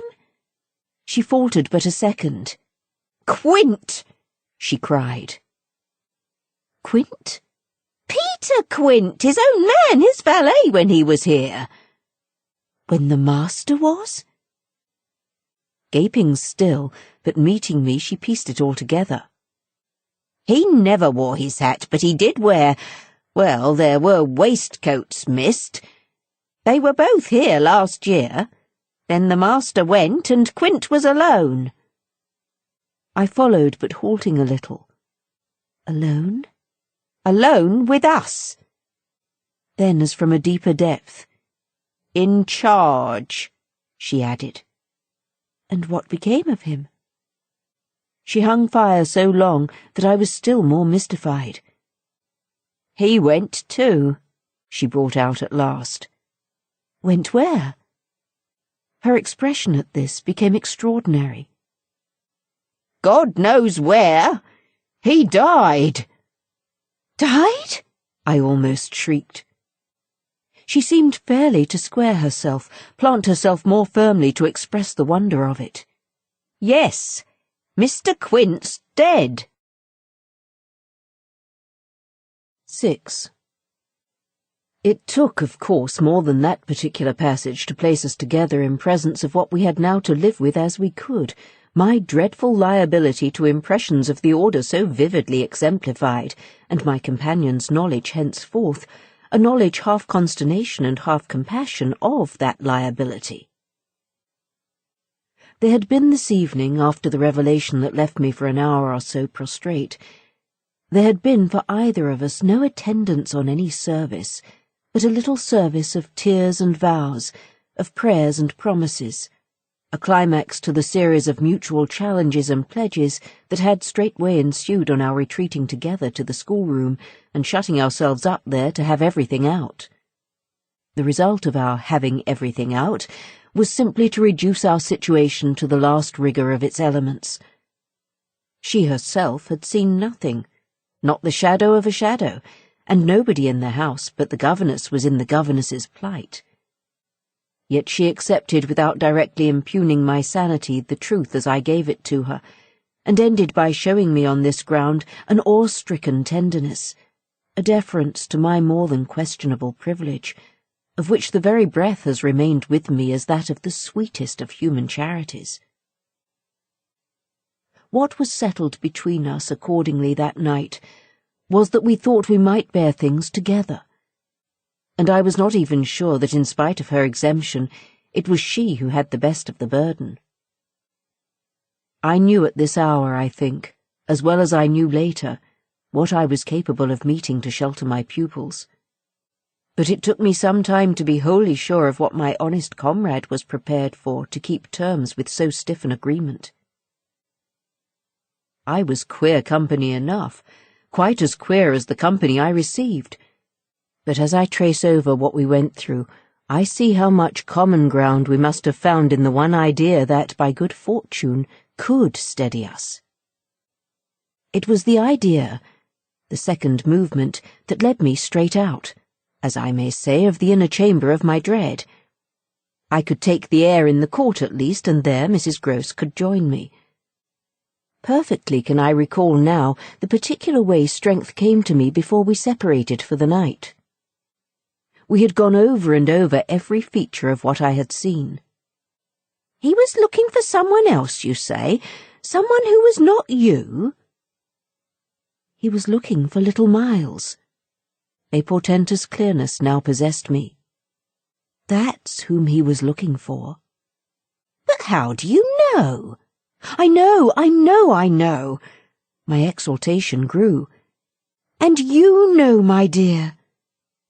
She didn't deny this, but I required, I felt, not even so much telling as that. She took it up again in a moment. "What if he should see him?" "Little Miles? That's what he wants." She looked immensely scared again. "The child?" "Heaven forbid! The man! He wants to appear to them." That he might was an awful conception, and yet somehow I could keep it at bay. Which, moreover, as we lingered there, was what I succeeded in practically proving. I had an absolute certainty that I should see again what I had already seen, but something within me said that by offering myself bravely as the sole subject of such experience, by accepting, by inviting, by surmounting it all, I should serve as an expiatory victim and guard the tranquillity of the rest of the household. The children in especial I should thus fence about and absolutely save. I recall one of the last things I said that night to Mrs. Grose. "It does strike me that my pupils have never mentioned—" She looked at me hard as I musingly pulled up. "His having been here and the time they were with him?" "The time they were with him and his name, his presence, his history in any way." "They've never alluded to it." "Oh, the little lady doesn't remember. She never heard or knew." "The circumstances of his death?" I thought with some intensity. "Perhaps not. But Miles would remember. Miles would know." "Ah, don't try him," broke from Mrs. Grose. I returned her the look she had given me. "Don't be afraid," I continued to think. "It is rather odd." "That he has never spoken of him?" "Never by the least reference. And you tell me they were great friends?" "Oh, it wasn't him," Mrs. Grose with emphasis declared. "It was Quint's own fancy. To play with him. I mean, to spoil him." She paused a moment, then she added, "Quint was much too free." This gave me, straight from my vision of his face, such a face, a sudden sickness of disgust. "Too free with my boy?" "Too free with everyone." I forbore for the moment to analyse this description further than by the reflection that a part of it applied to several of the members of the household, of the half-dozen maids and men who were still of our small colony. But there was everything for our apprehension in the lucky fact that no discomfortable legend, no perturbation of scullions had ever, within anyone's memory, attached to the kind old place. It had neither bad name nor ill fame, and Mrs. Grose, most apparently, only desired to cling to me and to quake in silence. I even put her, the very last thing of all, to the test. It was when, at midnight, she had her hand on the schoolroom door to take leave. "I have it from you, then, for it's of great importance, that he was definitely and admittedly bad?" "Oh, not admittedly. I knew it, but the master didn't." "And you never told him?" Well, he didn't like tale-bearing. He hated complaints. He was terribly short with anything of that kind, and if people were all right to him, he wouldn't be bothered with more. This squared well enough with my impression of him. He was not a trouble-loving gentleman, nor so very particular, perhaps, about some of the company he himself kept. All the same, I pressed my informant. I promise you, I would have told. She felt my discrimination. I dare say I was wrong, but really I was afraid. Afraid of what? Of things that man could do. Quint was so clever. He was so deep. I took this in still more than I probably showed. You weren't afraid of anything else? Not of his effect. His effect? She repeated with a face of anguish and waiting while I faltered. On innocent little precious lives. They were in your charge. No, they weren't in mine, she roundly and distressfully returned. The master believed in him and placed him here because he was supposed not to be quite in health and the country air so good for him. So he had everything to say. Yes, she let me have it. Even about them. Them? That creature? I had to smother a kind of howl. And you could bear it? No, I couldn't, and I can't now. And the poor woman burst into tears. A rigid control from the next day was, as I have said, to follow them. Yet how often and how passionately for a week we came back together to the subject. Much as we had discussed it that Sunday night, I was in the immediate later hours in especial, for it may be imagined whether I slept, still haunted with the shadow of something she had not told me. I myself had kept back nothing, but there was a word Mrs. Grose had kept back. I was sure, moreover, by morning that this was not from a failure of frankness, but because on every side there were fears. It seems to me indeed, in raking it all over, that by the time the morrow's sun was high, I had restlessly read into the facts before us almost all the meaning they were to receive from subsequent and more cruel occurrences. What they gave me above all was just the sinister figure of the living man. The dead one would keep a while, and of the months he had continuously passed at Bly, which, added up, made a formidable stretch. The limit of this evil time had arrived only when, on the dawn of a winter's morning, Peter Quint was found, by a labourer going to early work, stone dead on the road from the village, a catastrophe explained, superficially at least, by a visible wound to his head.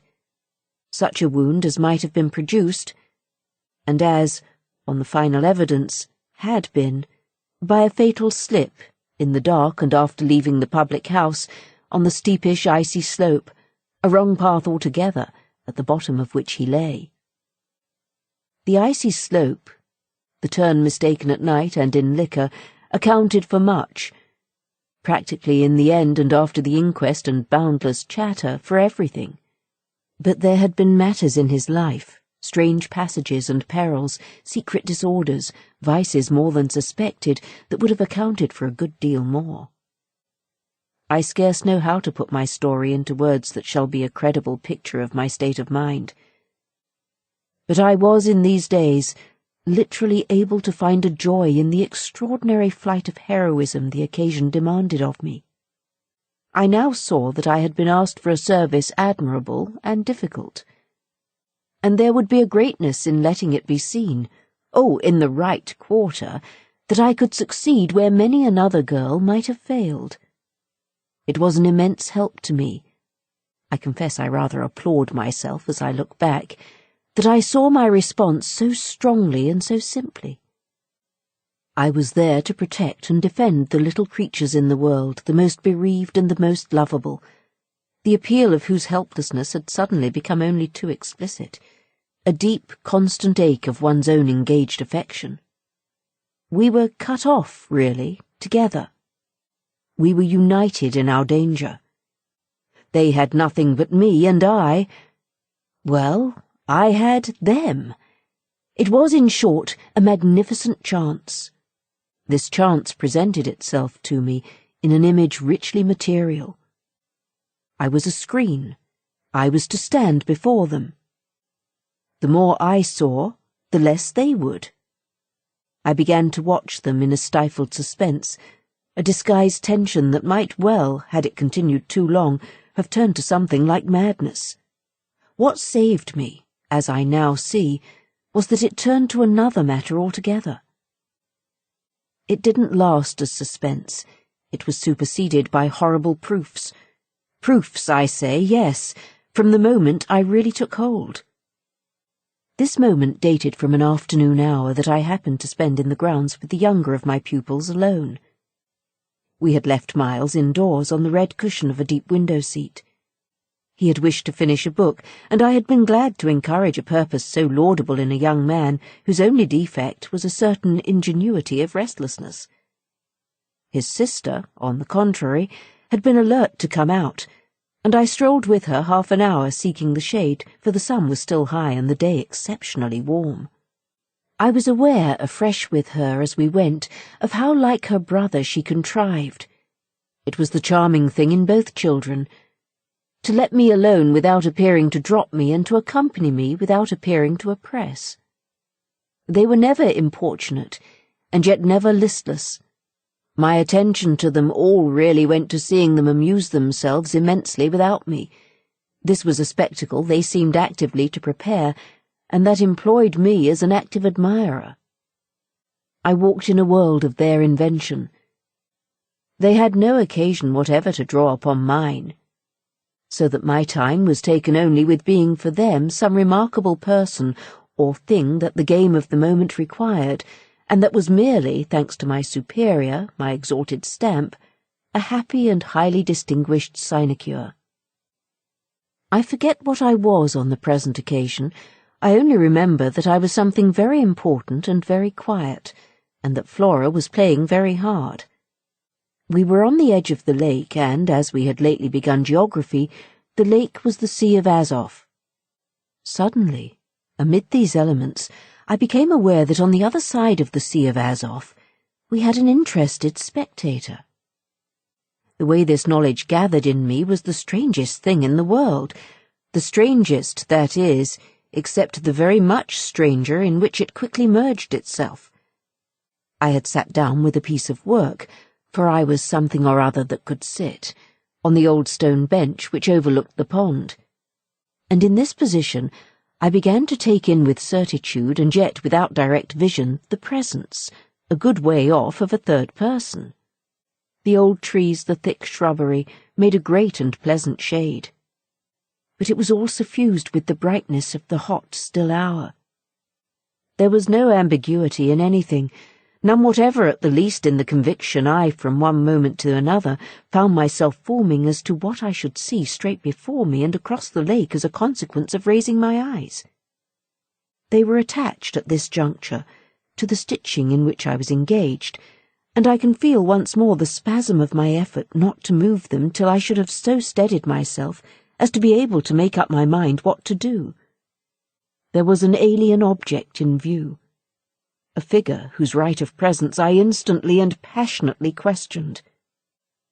I recollect counting over perfectly the possibilities, reminding myself that nothing was more natural, for instance, than the appearance of one of the men about the place, or even of a messenger, a postman or a tradesman's boy from the village. That reminder had as little effect on my practical certitude as I was conscious, still even without looking, of its having upon the character and attitude of our visitor. Nothing was more natural than that these things should be the other things they absolutely were not. Of the positive identity of the apparition I would assure myself as soon as the small clock of my courage should have ticked out the right second.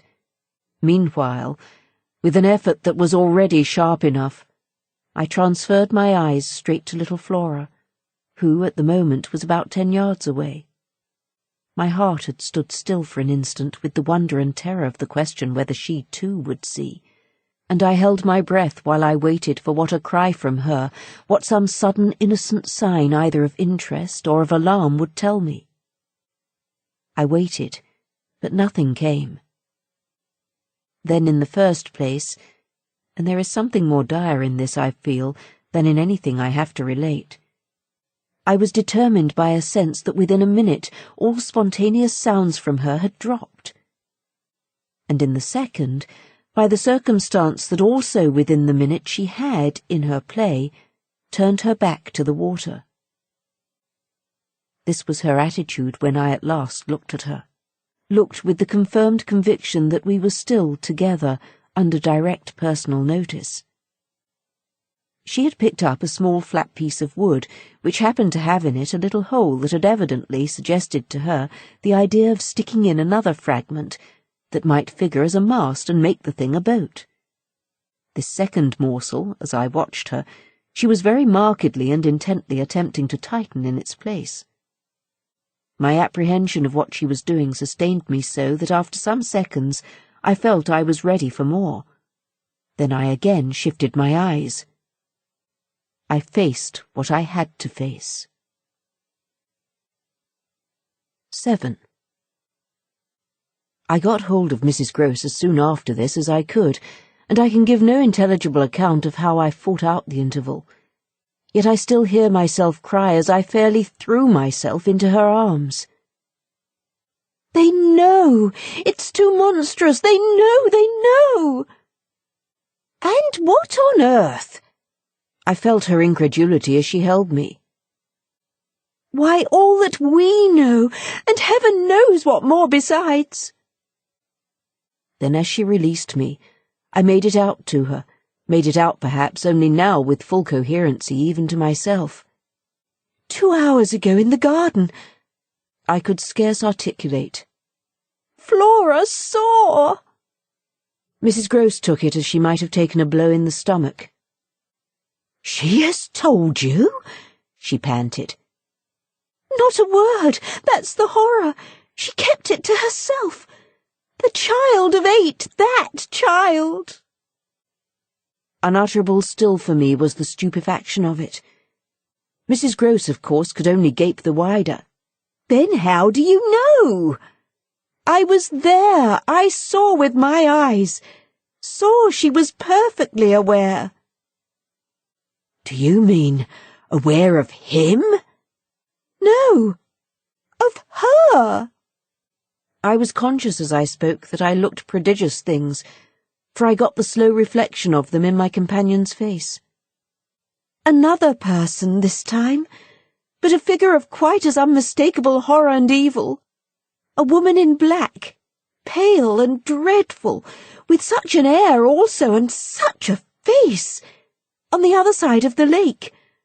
I was there with the child, quiet for the hour, and in the midst of it she came." "Came how? From where?" "From where they come from. She just appeared and stood there, but not so near."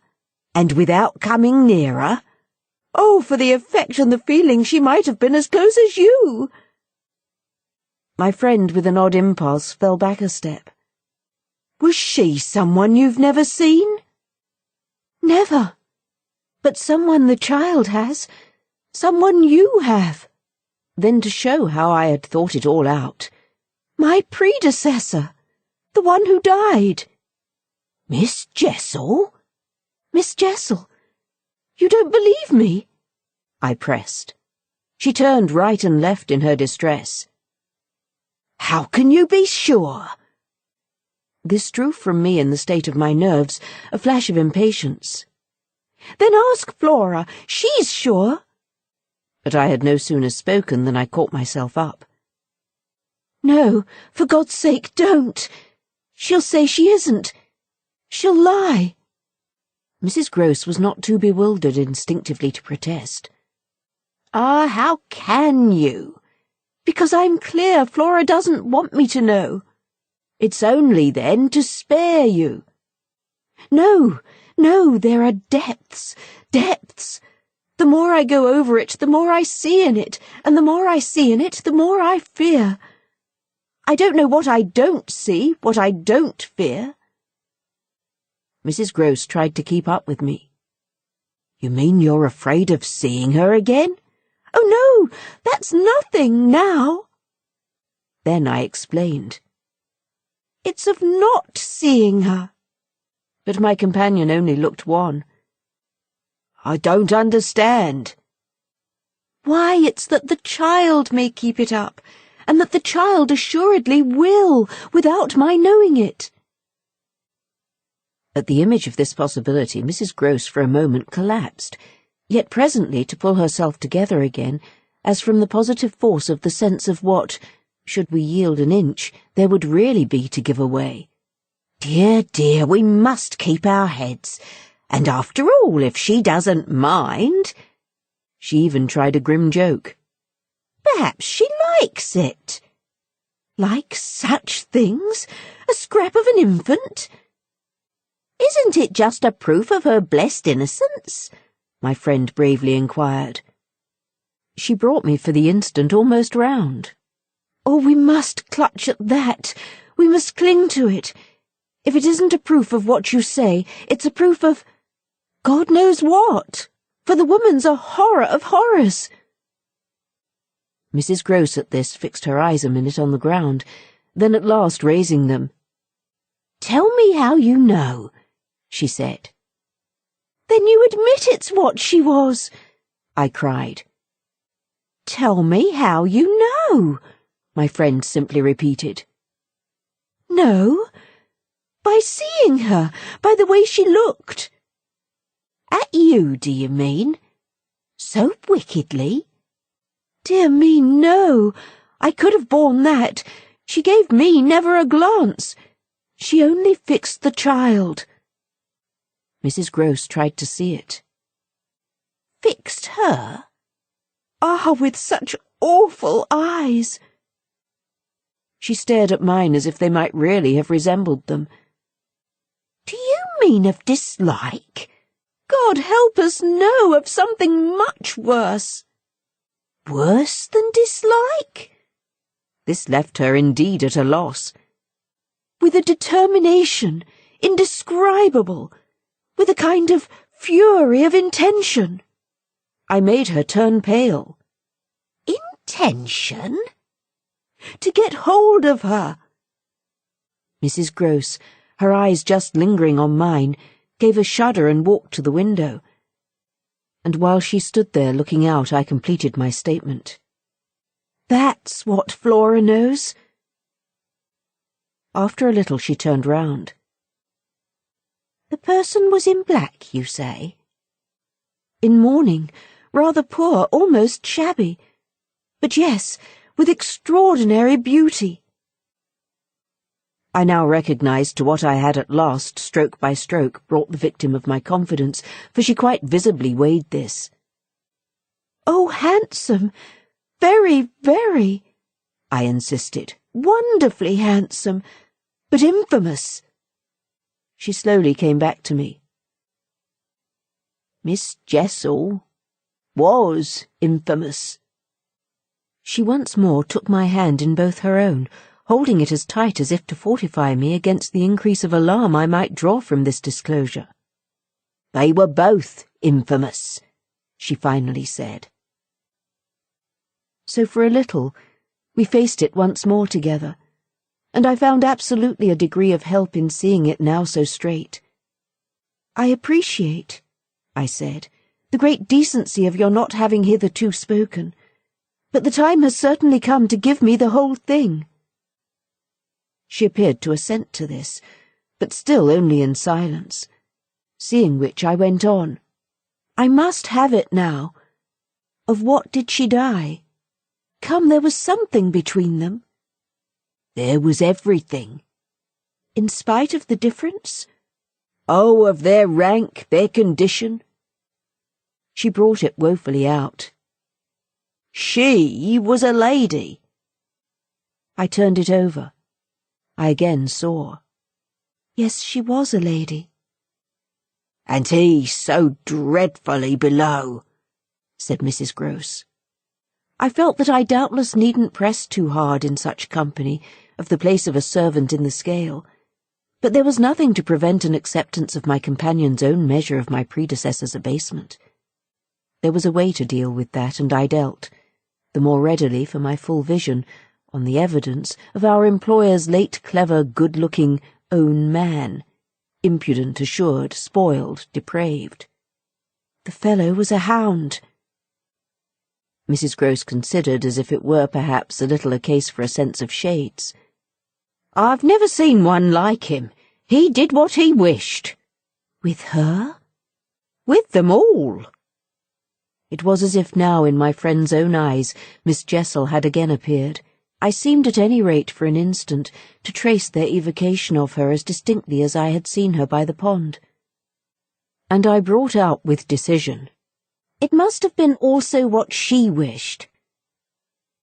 Mrs. Grose's face signified that it had been indeed, but she said at the same time, "Poor woman.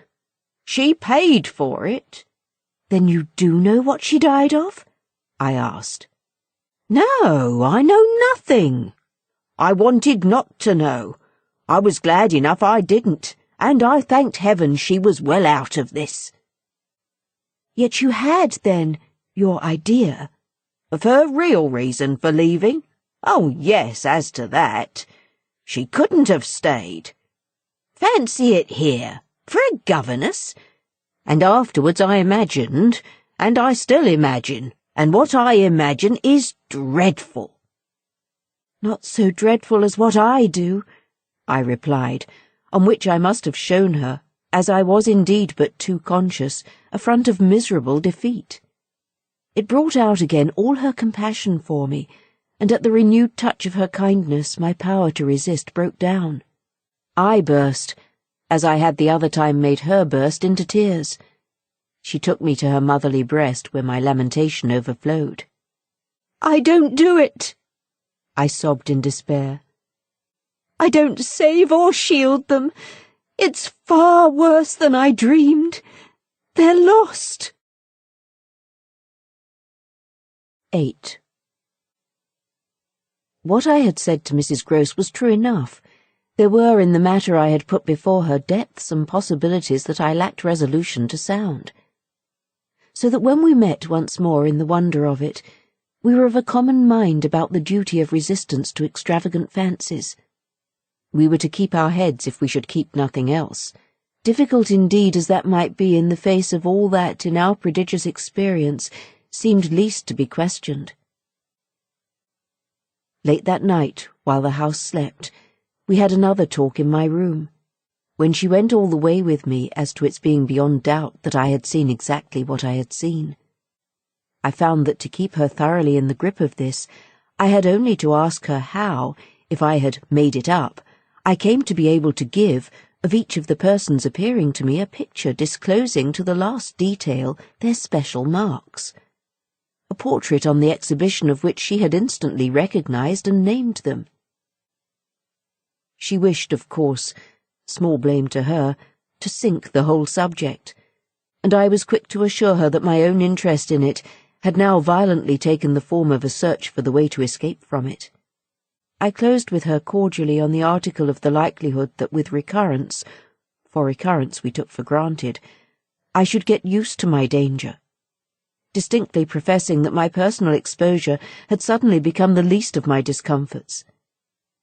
It was my new suspicion that was intolerable, and yet even to this complication the later hours of the day had brought a little ease. On leaving her after my first outbreak I had, of course, returned to my pupils, associating the right remedy for my dismay with that sense of their charm which I had already recognized as a resource I could positively cultivate, and which had never failed me yet. I had simply, in other words, plunged afresh into Flora's special society, and there become aware, it was almost a luxury, that she could put her little conscious hand straight upon the spot that ached. She had looked at me in sweet speculation, and then had accused me to my face of having cried. I had supposed the ugly signs of it brushed away, but I could literally, for the time at all event, rejoice under this fathomless charity that they had not entirely disappeared. To gaze into the depths of blue of the child's eyes and pronounce their loveliness a trick of premature cunning was to be guilty of a cynicism in preference to which I naturally preferred to abjure my judgment and, so far as might be, my agitation. I couldn't abjure for merely wanting to, but I could repeat to Mrs. Grose, as I did there over and over in the small hours, that with our small friends' voices in the air, their pressure on one's heart and their fragrant faces against one's cheek, everything fell to the ground but their incapacity and their beauty. It was a pity that, somehow to settle this once for all, I had equally to re-enumerate the signs of subtlety that in the afternoon by the lake had made a miracle of my show of self-possession. It was a pity to be obliged to re-investigate the certitude of the moment itself, and repeat how it had come to me as a revelation that the inconceivable communion I then surprised must have been for both parties a matter of habit.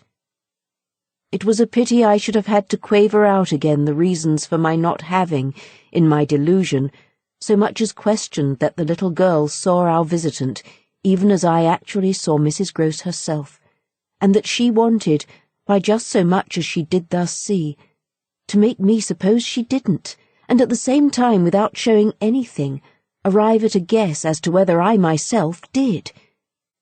It was a pity I needed to recapitulate the portentous little activities by which she sought to divert my attention, the perceptible increase of movement, the greater intensity of play, the singing, the gabbling of nonsense, and the invitation to romp. Yet if I had not indulged, to prove there was nothing in it in this review, I should have missed the 2 or 3 dim elements of comfort that still remained to me. I shouldn't, for instance, have been able to asseverate to my friend that I was certain, which was so much to the good, that I at least had not betrayed myself. I shouldn't have been prompted by stress of need, by desperation of mind, I scarce know what to call it, to invoke such further aid to intelligence as might spring from pushing my colleague fairly to the wall. She had told me, bit by bit under pressure, a great deal, but a small shifty spot on the wrong side of it all still sometimes brushed my brow like the wing of a bat. And I remember how on this occasion, for the sleeping house and the concentration alike of our danger and our watch seemed to help, I felt the importance of giving the last jerk to the curtain. "I don't believe anything so horrible," I recollect saying. "No, let us put it definitely, my dear, that I don't. But if I did, you know, there's a thing I should require now, just without sparing you the least bit more, oh, not a scrap, come, to get out of you." What was it you had in mind when, in our distress, before Miles came back, over the letter from his school, you said under my insistence that you didn't pretend for him he hadn't literally ever been bad? He has not, truly ever, in these weeks that I myself have lived with him and so closely watched him, he has been an imperturbable little prodigy of delightful, lovable goodness. Therefore you might perfectly have made the claim for him, if you had not, as it happened, seen an exception to take. What was your exception, and to what passage in your personal observation of him did you refer? It was a straight question enough, but levity was not our note, and in any case I had, before the grey dawn admonished us to separate, got my answer. What my friend had had in mind proved immensely to the purpose. It was neither more nor less than the particular fact that for a period of several months Quint and the boy had been perpetually together. It was indeed the very appropriate item of evidence of her having ventured to criticize the propriety, to hint at the incongruity of so close an alliance, and even to go so far on the subject as a frank overture to Miss Jessel would take her. Miss Jessel had, with a very high manner about it, requested her to mind her business, and the good woman had on this directly approached little Miles.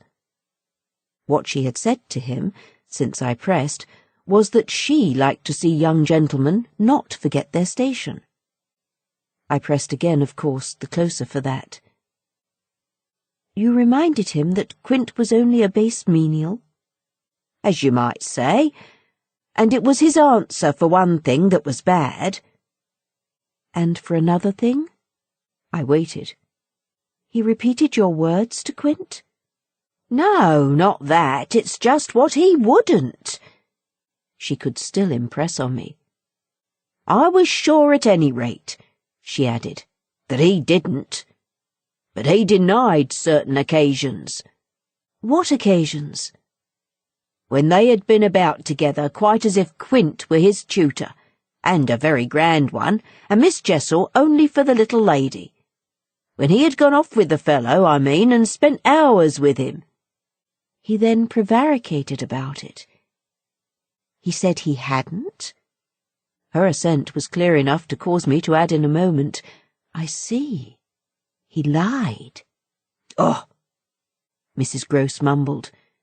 This was a suggestion that it didn't matter, which indeed she backed up by a further remark. You see, after all, Miss Jessel didn't mind. She didn't forbid him. I considered. Did he put that to you as a justification? At this she dropped again. No, he never spoke of it. Never mentioned her in connection with Quint? She saw visibly flushing where I was coming out. Well, he didn't show anything. He denied, she repeated. He denied. Lord, how I pressed her now, so that you could see he knew what was between the two wretches. I don't know, the poor woman wailed.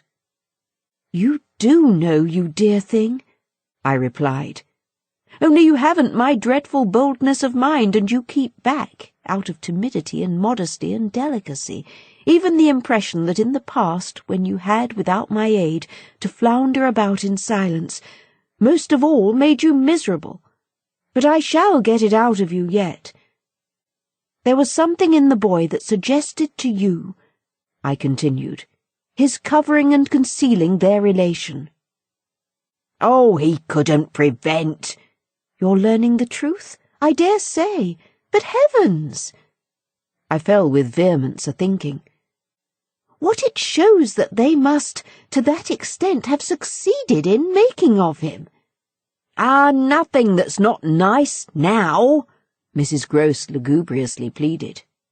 I don't wonder you looked queer, I persisted, when I mentioned to you the letter from his school. I doubt if I looked as queer as you, she retorted with homely force. And if he was so bad then as that comes to, how is he such an angel now? Yes, indeed. And if he was a fiend at school, how? Well, I said in my torment, you must put it to me again, though I shall not be able to tell you for some days. Only put it to me again. I cried in a way that made my friend stare. There are directions in which I mustn't for the present let myself go. Meanwhile I returned to her first example, the one to which she had just previously referred, of the boy's happy capacity for an occasional slip. If Quint, on your remonstrance at the time you speak of, was a base menial, one of the things Miles said to you, I find myself guessing, was that you were another. Again her admission was so adequate that I continued. And you forgave him that? Wouldn't you? Oh, yes. And we exchanged there in the stillness a sound of the oddest amusement. Then I went on. At all events, while he was with the man, Miss Flora was with the woman. It suited them all. It suited me too, I felt, only too well. By which I mean that it suited exactly the particular deadly view I was in the very act of forbidding myself to entertain. But I so far succeeded in checking the expression of this view that I will throw just here no further light on it than may be offered by the mention of my final observation to Mrs. Grose. His having lied and been impudent are, I confess, less engaging specimens than I had hoped to have from you of the outbreak in him of the little natural man. Still, I mused, they must do, for they make me feel more than ever that I must watch.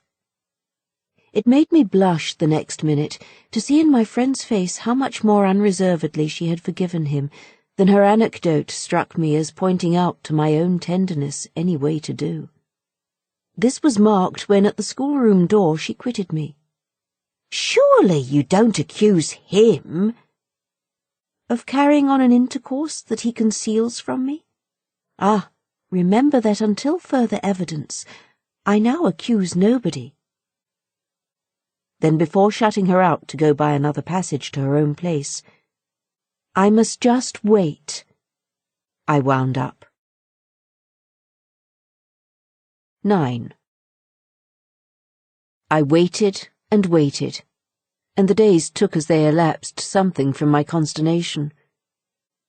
A very few of them, in fact, passing in constant sight of my pupils without a fresh incident, sufficed to give to grievous fancies and even to odious memories a kind of brush of the sponge. I have spoken of the surrender to the extraordinary childish grace as a thing I could actively promote in myself, and it may be imagined if I neglected now to apply at this source for whatever balm it would yield. Stranger than I can express certainly was the effort to struggle against my new lights. It would doubtless have been a great attention still, however, had it not been so frequently successful. I used to wonder how my little charges could help guessing that I thought strange things about them, and the circumstances that these things only made them more interesting was not by itself a direct aid to keeping them in the dark.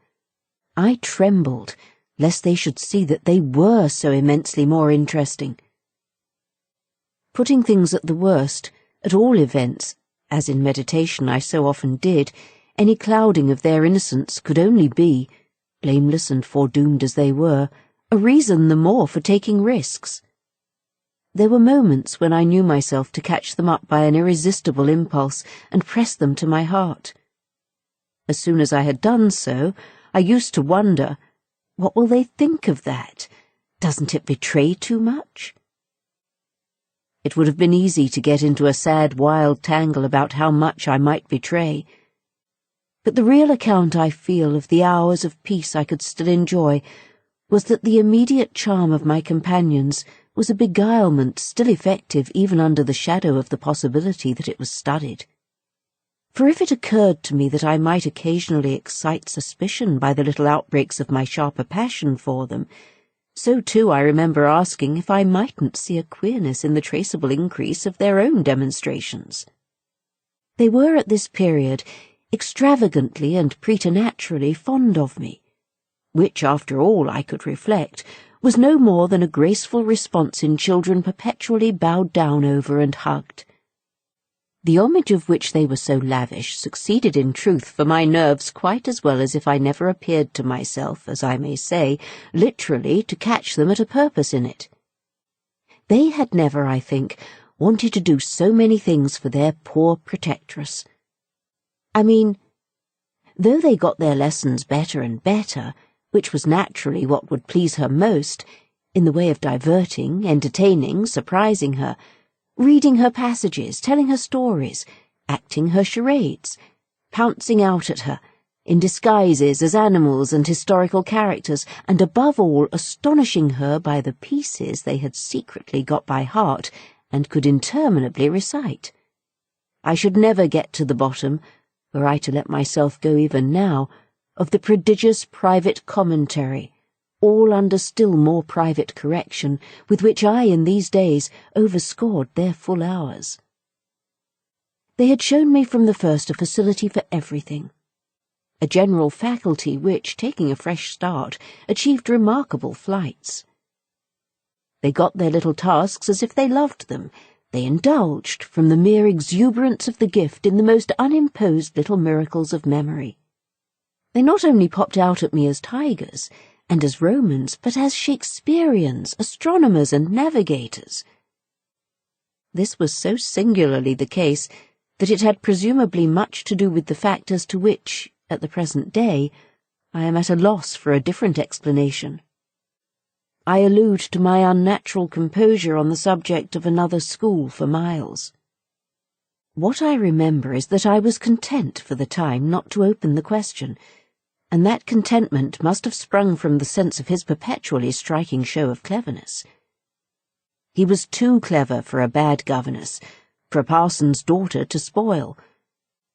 And the strangest, if not the brightest thread in the pensive embroidery I just spoke of, was the impression I might have got, if I had dared to work it out, that he was under some influence operating in his small intellectual life as a tremendous incitement. If it was easy to reflect, however, that such a boy could postpone school, it was at least as marked that for such a boy to have been kicked out by a schoolmaster was a mystification without end. Let me add that in their company now, and I was careful almost never to be out of it, I could follow no scent very far. We lived in a cloud of music and affection, and success and private theatricals. The musical sense in each of the children was of the quickest, but the elder in especial had a marvellous knack of catching and repeating. The schoolroom piano broke into all gruesome fancies, and when that failed, there were confabulations in corners, with a sequel of one of them going out in the highest spirits in order to come in as something new. I had had brothers myself, and it was no revelation to me that little girls could be slavish idolaters of little boys. What surpassed everything was that there was a little boy in the world who could have for the inferior age, sex, and intelligence so fine a consideration. They were extraordinarily at one, and to say that they never either quarrelled or complained is to make the note of praise coarse for their quality of sweetness. Sometimes, perhaps indeed, when I dropped into coarseness, I came across traces of little understandings between them by which one of them should keep me occupied while the other slipped away. There is a naïf side, I suppose, in all diplomacy, but if my pupils practised upon me, it was surely with the minimum of grossness. It was all in the other quarter that, after a lull, the grossness broke out. I find that I really hang back, but I must take my horrid plunge. In going on with the record of what was hideous at Bly, I not only challenged the most liberal faith, for which I little care, but, and this is another matter, I renew what I myself suffered. I again pushed my dreadful way through it to the end. There came suddenly an hour after which, as I look back, the business seems to me to have been all pure suffering. But I have at least reached the heart of it, and the straightest road out is doubtless to advance. One evening, with nothing to lead up or prepare it, I felt the cold touch of the impression that had breathed on me the night of my arrival, and which, much lighter then, as I have mentioned, I should probably have made little of in memory had my subsequent sojourn been less agitated. I had not gone to bed. I sat reading by a couple of candles. There was a roomful of old books at Bly, last-century fiction, some of it, which, to the extent of a distinctly deprecated renown, but never to so much as that of a stray specimen, had reached the sequestered home and appealed to the unavowed curiosity of my youth. I remember that the book I had in my hand was Fielding's Amelia. Also that I was wholly awake. I recall further both a general conviction that it was horribly late and a particular objection to looking at my watch. I figure finally that the white curtain draping, in the fashion of those days, the head of Flora's little bed, shrouded, as I had assured myself long before, the perfection of childish rest. I recollect, in short, that though I was deeply interested in my author, I found myself, at the turn of a page and with his spell all scattered, looking straight up from him and hard at the door of my room. There was a moment during which I listened, reminded of the faint sense I had had the first night, of there being something undefinably astir in the house, and noted the soft breath of the open casement just move the half-drawn blind. Then, with all the marks of a deliberation that must have seemed magnificent, had there been anyone to admire it, I laid down my book, rose to my feet and, taking a candle, went straight out of the room and from the passage, on which my light made little impression, noiselessly closed and locked the door. I can say now neither what determined nor what guided me, but I went straight along the lobby holding my candle high, till I came within sight of the tall window that presided over the great turn of the staircase. At this point, I precipitately found myself aware of three things. They were practically simultaneous, yet they had flashes of succession. My candle, under a bold flourish, went out, and I perceived, by the uncovered window, that the yielding dusk of earliest morning rendered it unnecessary. Without it, the next instant, I knew that there was a figure on the stair. I speak of sequences, but I require no lapse of seconds to stiffen myself for a third encounter with Quint. The apparition had reached the landing halfway up, and was therefore on the spot nearest the window where, at sight of me, it stopped short and fixed me exactly as it had fixed me from the tower and from the garden. He knew me as well as I knew him, and so in the cold faint twilight, with a glimmer in the high glass and another on the polish of the oak stairs below, we faced each other in our common intensity. He was absolutely, on this occasion, a living, detestable, dangerous presence. But that was not the wonder of wonders. I reserve this distinction for quite another circumstance. The circumstance that dread had unmistakably quitted me, and that there was nothing in me unable to meet and measure him. I had plenty of anguish after that extraordinary moment, but I had, thank God, no terror. I felt myself at the end of an instant magnificently aware of this. I felt, in a fierce rigour of confidence, that if I stood my ground a minute, I should cease, for the time at least, to have him to reckon with. And during the minute, accordingly, the thing was as human and hideous as a real interview. Hideous just because it was human as to have met alone in the small hours in a sleeping house some enemy, some adventurer, some criminal. It was the dead silence of our long gaze at such close quarters that gave the whole horror, huge as it was, its only note of the unnatural. If I had met a murderer in such a place and at such an hour, we still at least would have spoken. Something would have passed in life between us. If nothing had passed, one of us would have moved. The moment was so prolonged that it would have taken but little more to make me doubt if even I were in life. I can't express what followed it save by my saying that the silence itself, which was indeed in a manner an attestation of my strength, became the element into which I saw the figure disappear, in which I definitely saw it turn, as I might have seen the low wretch to which it had once belonged turn on receipt of an order, and pass, with my eyes on the villainous back that no hunch would have more disfigured, straight down the staircase and into the darkness in which the next bend was lost. 10. I remained a while at the top of the stair, but with the effect presently of understanding that when my visitor had gone, he had gone. Then I returned to my room. The foremost thing I saw there by the light of the candle I had left burning was that Flora's little bed was empty, and on this I caught my breath with all the terror that 5 minutes before I had been able to resist.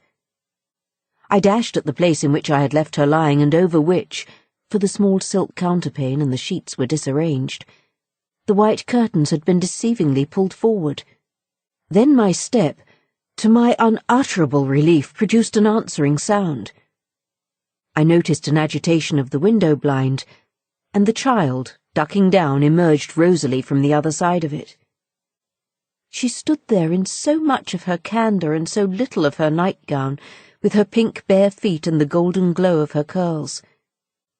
She looked intensely grave, and I had never had such a sense of losing an advantage acquired, the thrill of which had just been so prodigious, as on my consciousness that she addressed me with a reproach. "You naughty, where have you been?" Instead of challenging her own irregularity, I found myself arraigned and explaining. She herself explained, for that matter, with the loveliest, eagerest simplicity. She had known suddenly as she lay there that I was out of the room, and had jumped up to see what had become of me. I had dropped with the joy of her reappearance back into my chair, feeling then, and then only, a little faint, and she had pattered straight over to me, thrown herself upon my knee, given herself to be held with the flame of the candle full in the wonderful little face that was still flushed with sleep. I remember closing my eyes an instant, yielding consciously as before the excess of something beautiful that shone out of the blue of her own. "You were looking for me out of the window," I said. "You thought I might be walking in the grounds." "Well, you know, I thought someone was." She never blanched as she smiled out that at me. Oh, how I looked at her now. "And did you see anyone?" No," she returned almost, with the full privilege of childish inconsequence, resentfully, though with a long sweetness in her little drawl of the negative.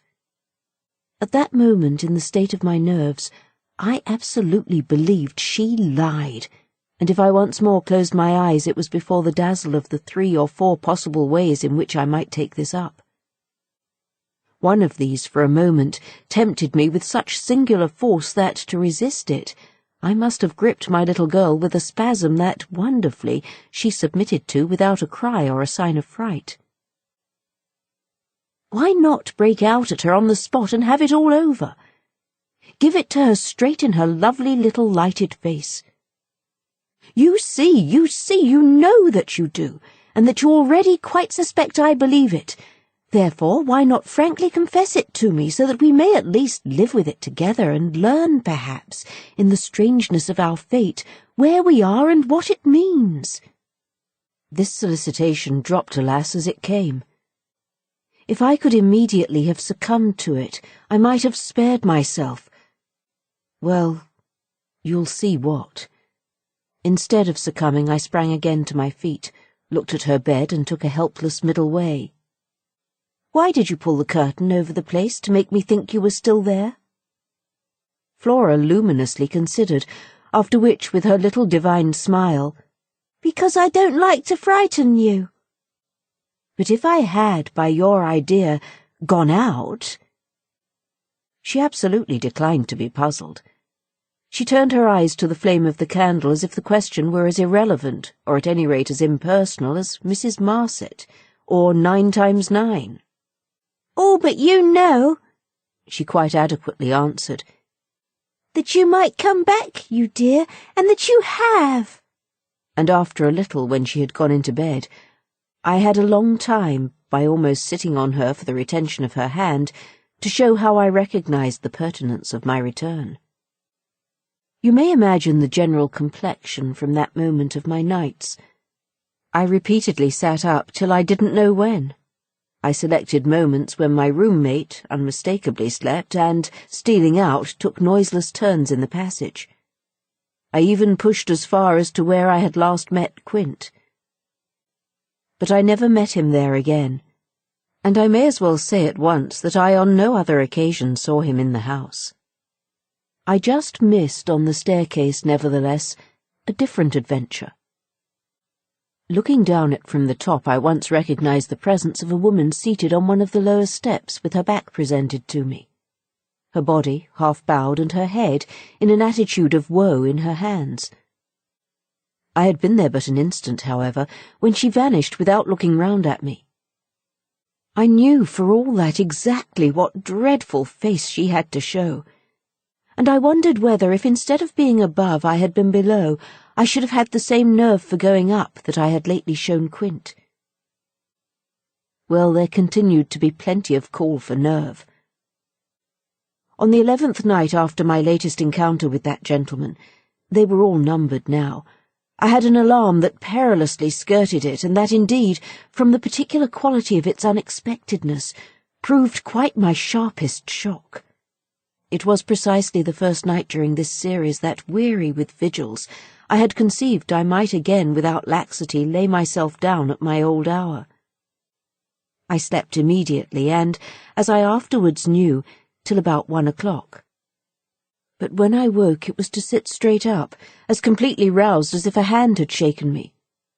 I had left a light burning, but it was now out, and I felt an instant certainty that Flora had extinguished it. This brought me to my feet and straight in the darkness to her bed, which I found she had left. A glance at the window enlightened me further, and the striking of a match completed the picture.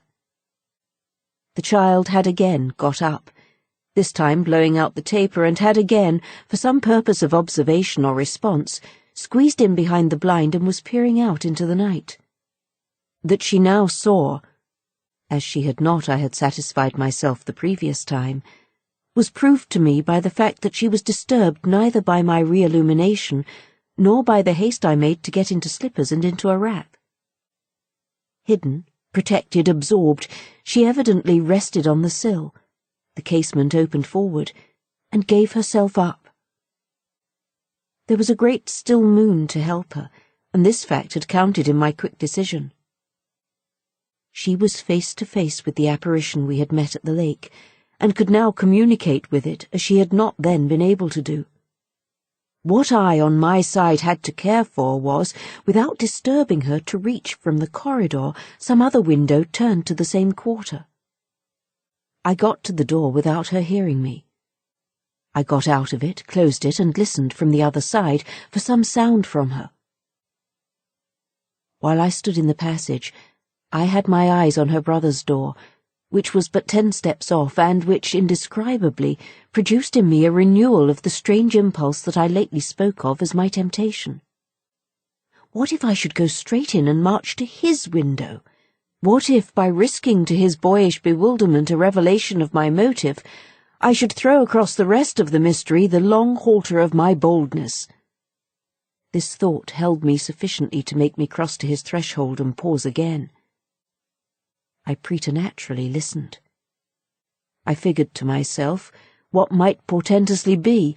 I wondered if his bed were also empty and he also secretly at watch.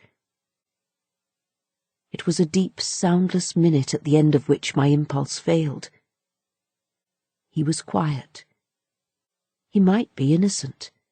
The risk was hideous. I turned away. There was a figure in the grounds. A figure prowling for a sight, the visitor with whom Flora was engaged. But it wasn't the visitor most concerned with my boy.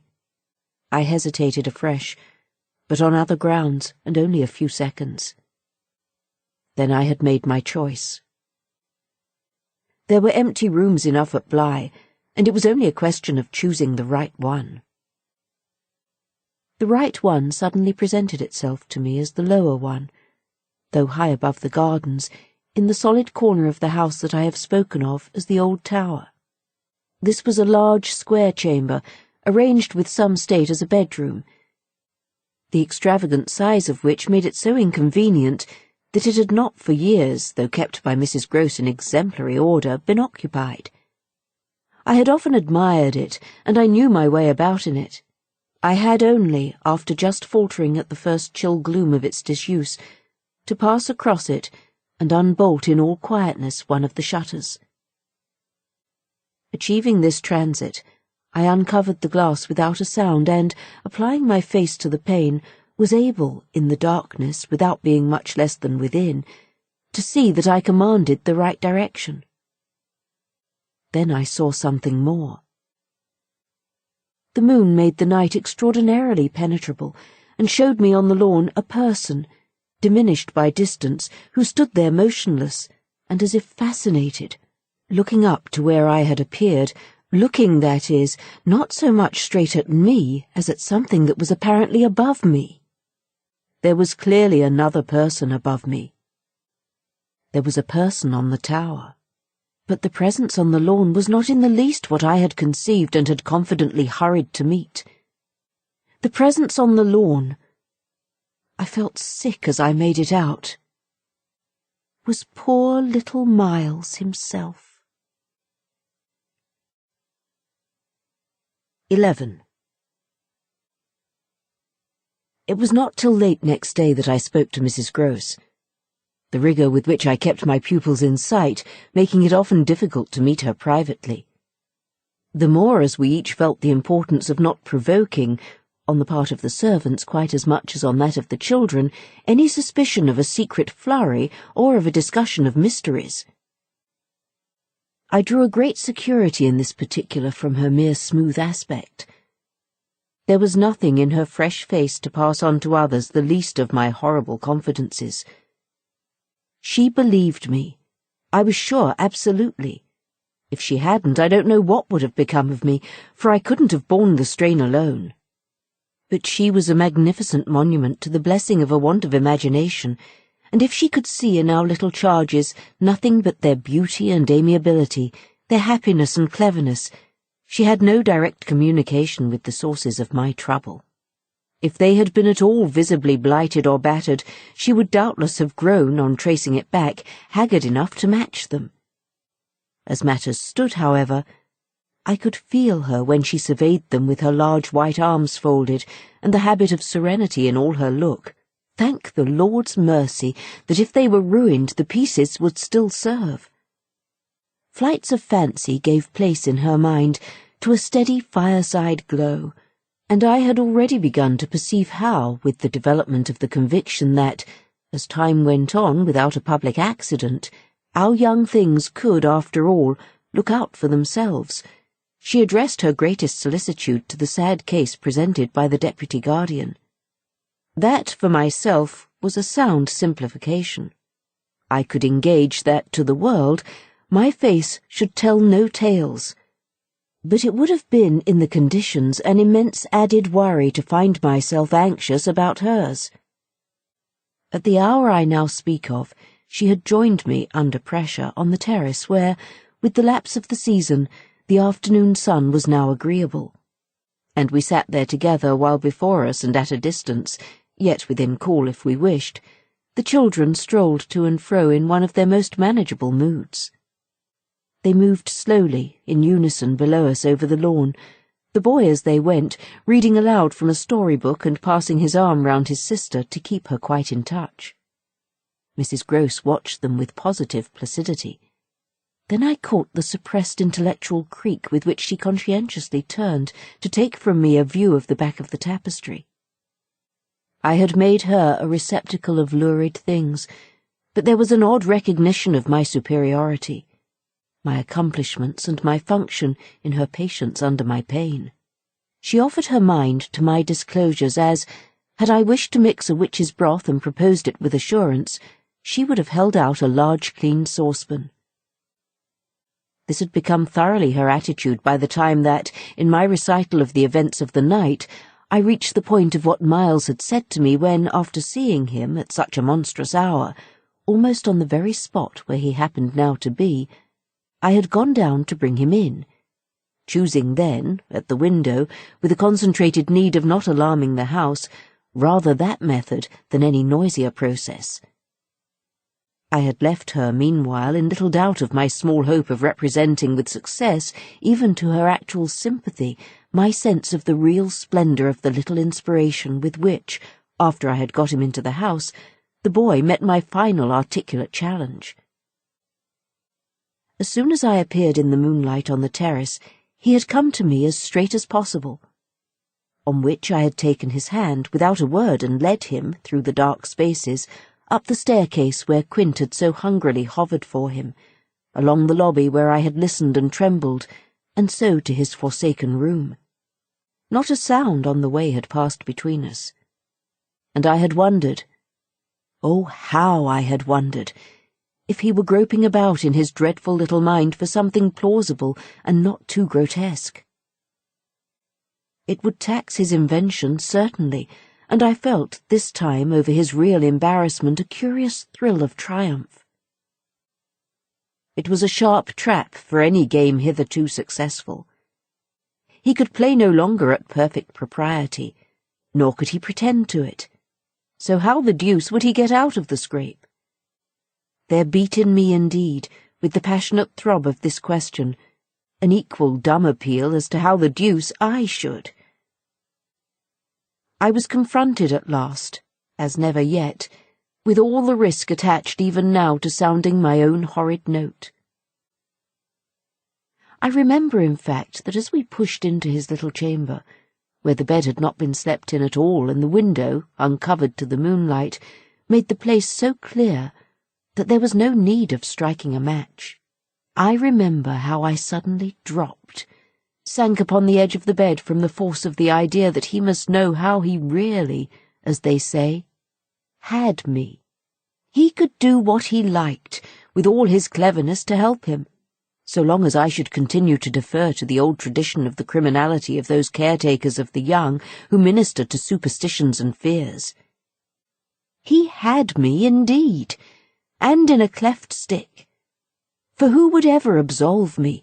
Who would consent that I should go unhung if, by the faintest tremor of an overture, I were the first to introduce into our perfect intercourse an element so dire?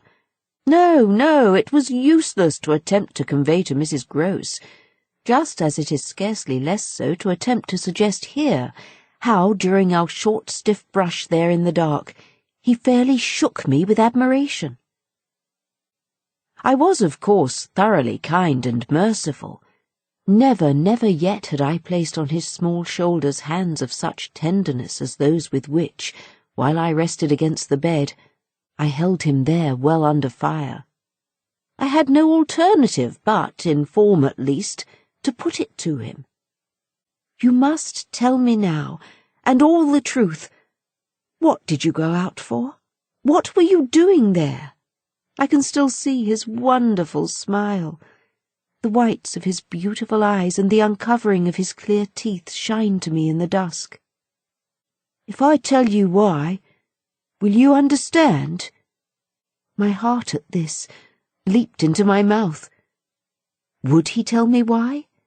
I found no sound on my lips to press it, and I was aware of answering only with a vague repeated grimacing nod.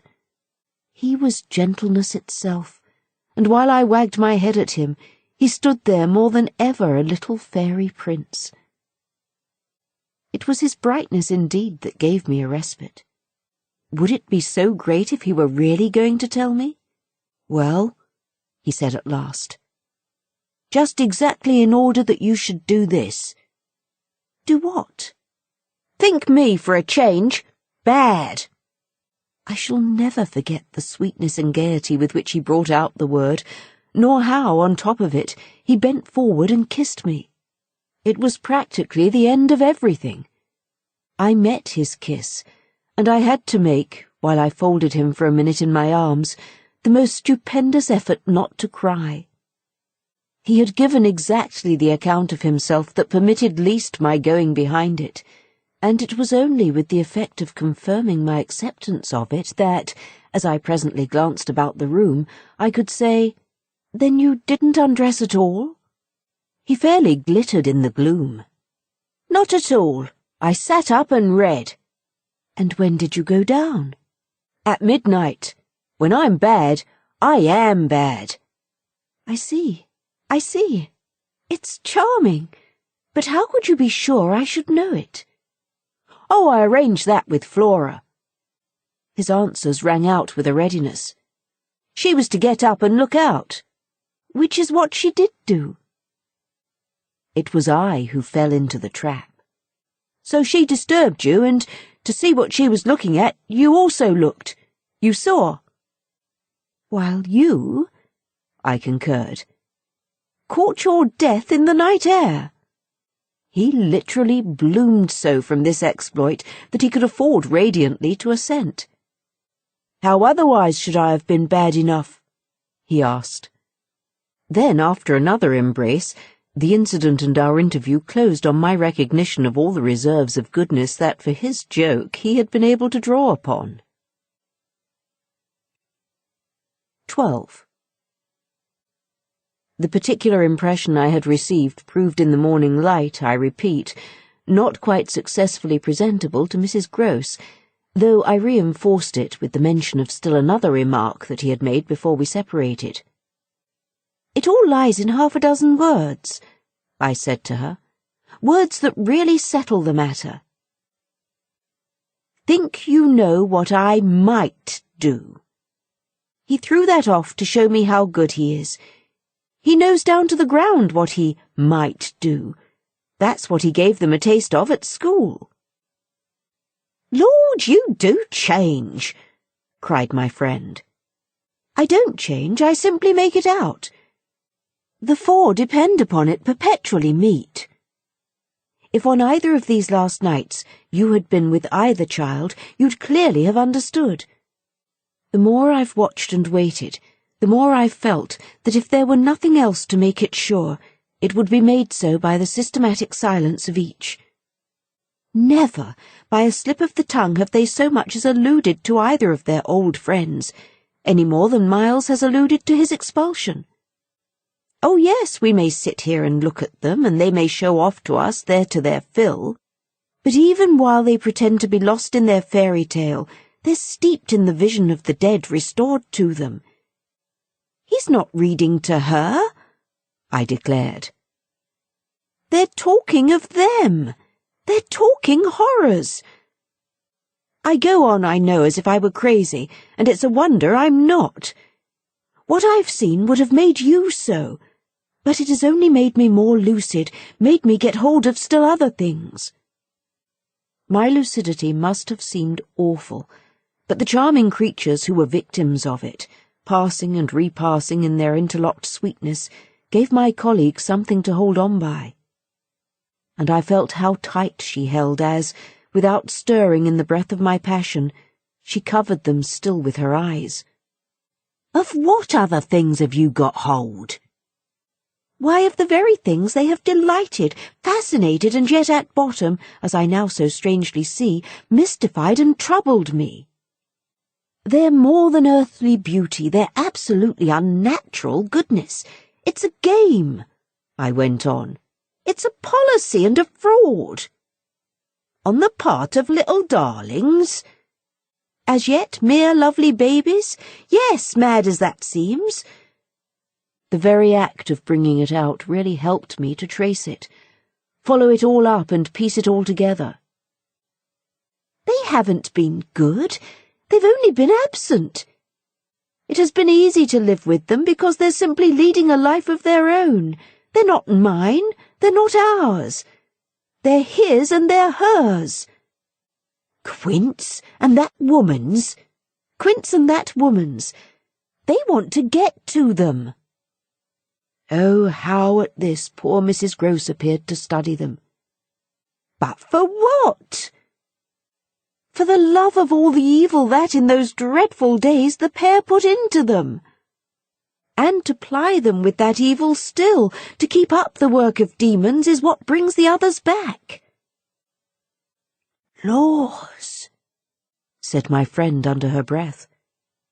The exclamation was homely, but it revealed a real acceptance of my further proof of what in the bad time, for there had been a worse even than this, must have occurred. There could have been no such justification for me as the plain assent of her experience to whatever depth of depravity I found credible in our brace of scoundrels. It was in obvious submission of memory that she brought out after a moment, "They were rascals, but what can they do now?" she pursued. "Do?" I echoed so loud that Miles and Flora, as they passed at their distance, paused an instant in their walk and looked at us. "Don't they do enough?" I demanded in a lower tone, while the children, having smiled and nodded and kissed hands to us, resumed their exhibition. We were held by it a minute, then I answered, "They can destroy them." At this my companion did turn, but the appeal she launched was a silent one, the effect of which was to make me more explicit. "They don't know as yet quite how, but they're trying hard. They're seen only across, as it were, and beyond, in strange places and on high places, the top of towers, the roof of houses, the outside of windows, the further edge of pools. But there's a deep design on either side to shorten the distance and overcome the obstacle. So the success of the tempters is only a question of time. They've only to keep to their suggestions of danger.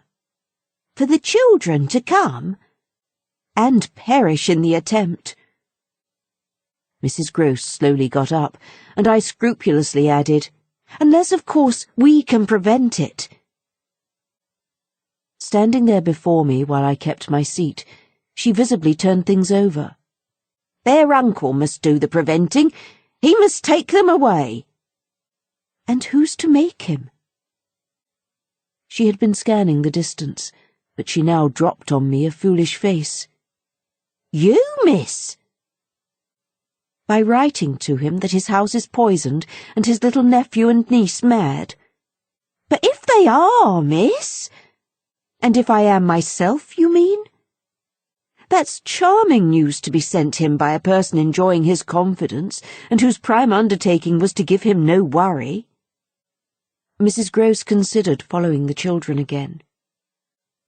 "Yes, he do hate worry. That was the great reason. Why those fiends took him in so long." "No doubt, though, his indifference must have been awful. As I'm not a fiend, at any rate I shouldn't take him in." My companion, after an instant, and for all answer, sat down again and grasped my arm. "Make him at any rate come to you." I stared. To me? I had a sudden fear of what she might do. Him? He ought to be here. He ought to help.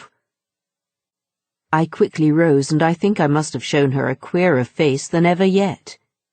"You see me asking him for a visit?" No, with her eyes on my face she evidently couldn't. Instead of it even, as a woman reads another, she could see what I myself saw. His derision, his amusement, his contempt for the breakdown of my resignation at being left alone and for the fine machinery I had set in motion to attract his attention to my slighted charms. She didn't know, no one knew, how proud I had been to serve him and to stick to our terms. Yet she nonetheless took the measure, I think, of the warning I now gave her. If you should so lose your head as to appeal to him for me— She was really frightened. "Yes, miss?" "I would leave, on the spot, both him and you." 13. It was all very well to join them, but speaking to them proved quite as much as ever an effort beyond my strength. Offered in close quarters, difficulties as insurmountable as before. This situation continued a month, and with new aggravations and particular notes, the note above all, sharper and sharper, of the small ironic consciousness on the part of my pupils. It was not, I am as sure today as I was sure then, my mere infernal imagination. It was absolutely traceable that they were aware of my predicament, and that this strange relation made, in a manner, for a long time, the air in which we moved. I don't mean that they had their tongues in their cheeks or did anything vulgar, for that was not one of their dangers. I do mean, on the other hand, that the element of the unnamed and untouched became, between us, greater than any other, and that so much avoidance couldn't have been made successful without a great deal of tacit arrangement. It was as if, at moments, we were perpetually coming into sight of subjects before which we must stop short, turning suddenly out of alleys that we perceived to be blind, closing with a little bang that made us look at each other, for, like all bangs, it was something louder than we had intended, the doors we had indiscreetly opened. All roads lead to Rome, and there were times when it might have struck us that almost every branch of study or subject of conversation skirted forbidden ground. Forbidden ground was the question of the return of the dead in general, and of whatever, in especial, might survive for memory of the friends little children had lost. There were days when I could have sworn that one of them had, with a small invisible nudge, said to the other, "She thinks she'll do it this time, but she won't." To do it would have been to indulge, for instance, and for once in a way, in some direct reference to the lady who had prepared them for my discipline. They had a delightful endless appetite for passages in my own history to which I had again and again treated them. They were in possession of everything that had ever happened to me, had with every circumstance the story of my smallest adventures, and of those of my brothers and sisters, and of the cat and the dog at home, as well as many particulars of the whimsical bent of my father, of the furniture and arrangement of our house, and of the conversation of the old women of our village. There were things enough, taking one with another, to chatter about if one went very fast and knew by instinct when to go round. They pulled with an art of their own the strings of my invention and my memory. And nothing else, perhaps, when I thought of such occasions afterwards, gave me so the suspicion of being watched from under cover. It was in any case over my life, my past, and my friends alone that we could take anything like our ease. A state of affairs that led them sometimes, without the least pertinence, to break out into sociable reminders. I was invited, with no visible connection, to repeat afresh Goody Gosling's celebrated mot, or to confirm the details already supplied as to the cleverness of the vicarage pony.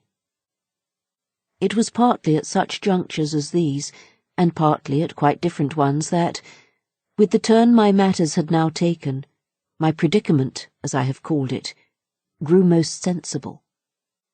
The fact that the days passed for me without another encounter ought, it would have appeared, to have done something toward soothing my nerves. Since the light brush that second night on the upper landing of the presence of a woman at the foot of the stair, I had seen nothing, whether in or out of the house, that one had better not have seen. There was many a corner round which I expected to come upon Quint, and many a situation that, in a merely sinister way, would have favoured the appearance of Miss Jessel. The summer had turned, the summer had gone. The autumn had dropped upon Bly and had blown out half our lights. The place, with its grey sky and withered garlands, its bared spaces and scattered dead leaves, was like a theatre after the performance, all strewn with crumpled playbills. There were exactly states of the air, conditions of sound and of stillness, unspeakable impressions of the kind of ministering moment, that brought back to me, long enough to catch it, the feeling of the medium in which, that June evening out of doors, I had had my first sight of Quint, and in which, too, at those other instants, I had, after seeing him through the window, looked for him in vain in the circle of shrubbery. I recognized the signs, the portents. I recognized the moment, the spot. But they remained unaccompanied and empty, and I continued unmolested. If unmolested one could call a young woman whose sensibility had, in the most extraordinary fashion, not declined but deepened. I had said in my talk with Mrs. Grose on that horrid scene of Flora's by the lake, and had perplexed her by so saying, that it would from that moment distress me much more to lose my power than to keep it. I had then expressed what was vividly in my mind, the truth that whether the children really saw or not, since, that is, it was not yet definitely proved, I greatly preferred, as a safeguard, the fullness of my own exposure. I was ready to know the very worst that was to be known. What I had then had an ugly glimpse of was that my eyes might be sealed just while theirs were most opened. Well, my eyes were sealed, it appeared, at present, a consummation for which it seemed blasphemous not to thank God. There was, alas, a difficulty about that. I would have thanked him with all my soul, had I not had in a proportionate measure this conviction of the secret of my pupils. How can I retrace today the strange steps of my obsession? There were times of our being together when I would have been ready to swear that, literally in my presence, but with my direct sense of it closed, they had visitors who were known and were welcome. Then it was that, had I not been deterred by the very chance that such an injury might prove greater than the injury to be averted, my exultation would have broken out. "They're here, you little wretches," I would have cried, "and you can't deny it now." The little wretches denied it with all the added volume of their sociability and their tenderness, just in the crystal depths of which, like the flash of a fish in a stream, the mockery of their advantage peeped up. The shock had in truth sunk into me still deeper than I knew on the night when, looking out either for Quint or for Miss Jessel under the stars, I had seen there the boy over whose rest I watched, and who had immediately brought in with him, had straightway there turned on me, the lovely upward look with which, from the battlements above us, the hideous apparition of Quint had played. If it was a question of a scare, my discovery on this occasion had scared me more than any other, and it was essentially in the scared state that I drew my actual conclusions. They harassed me so that sometimes, at odd moments, I shut myself up audibly to rehearse. It was at once a fantastic relief and a renewed despair, the manner in which I might come to the point. I approached it from one side and the other while, in my room, I flung myself about, but I always broke down in the monstrous utterance of names.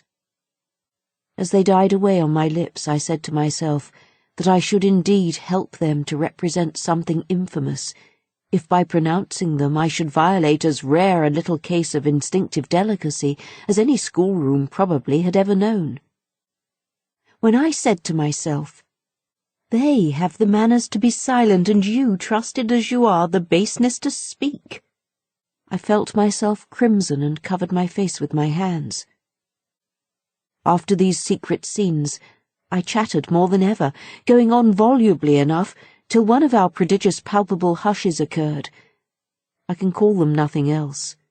The strange, dizzy lift or swim, I try for terms, into a stillness, a pause of all life, that had nothing to do with the more or less noise we at the moment might be engaged in making, and that I could hear through any intensified mirth or quickened recitation or louder strum of the piano. Then it was that the others, the outsiders, were there.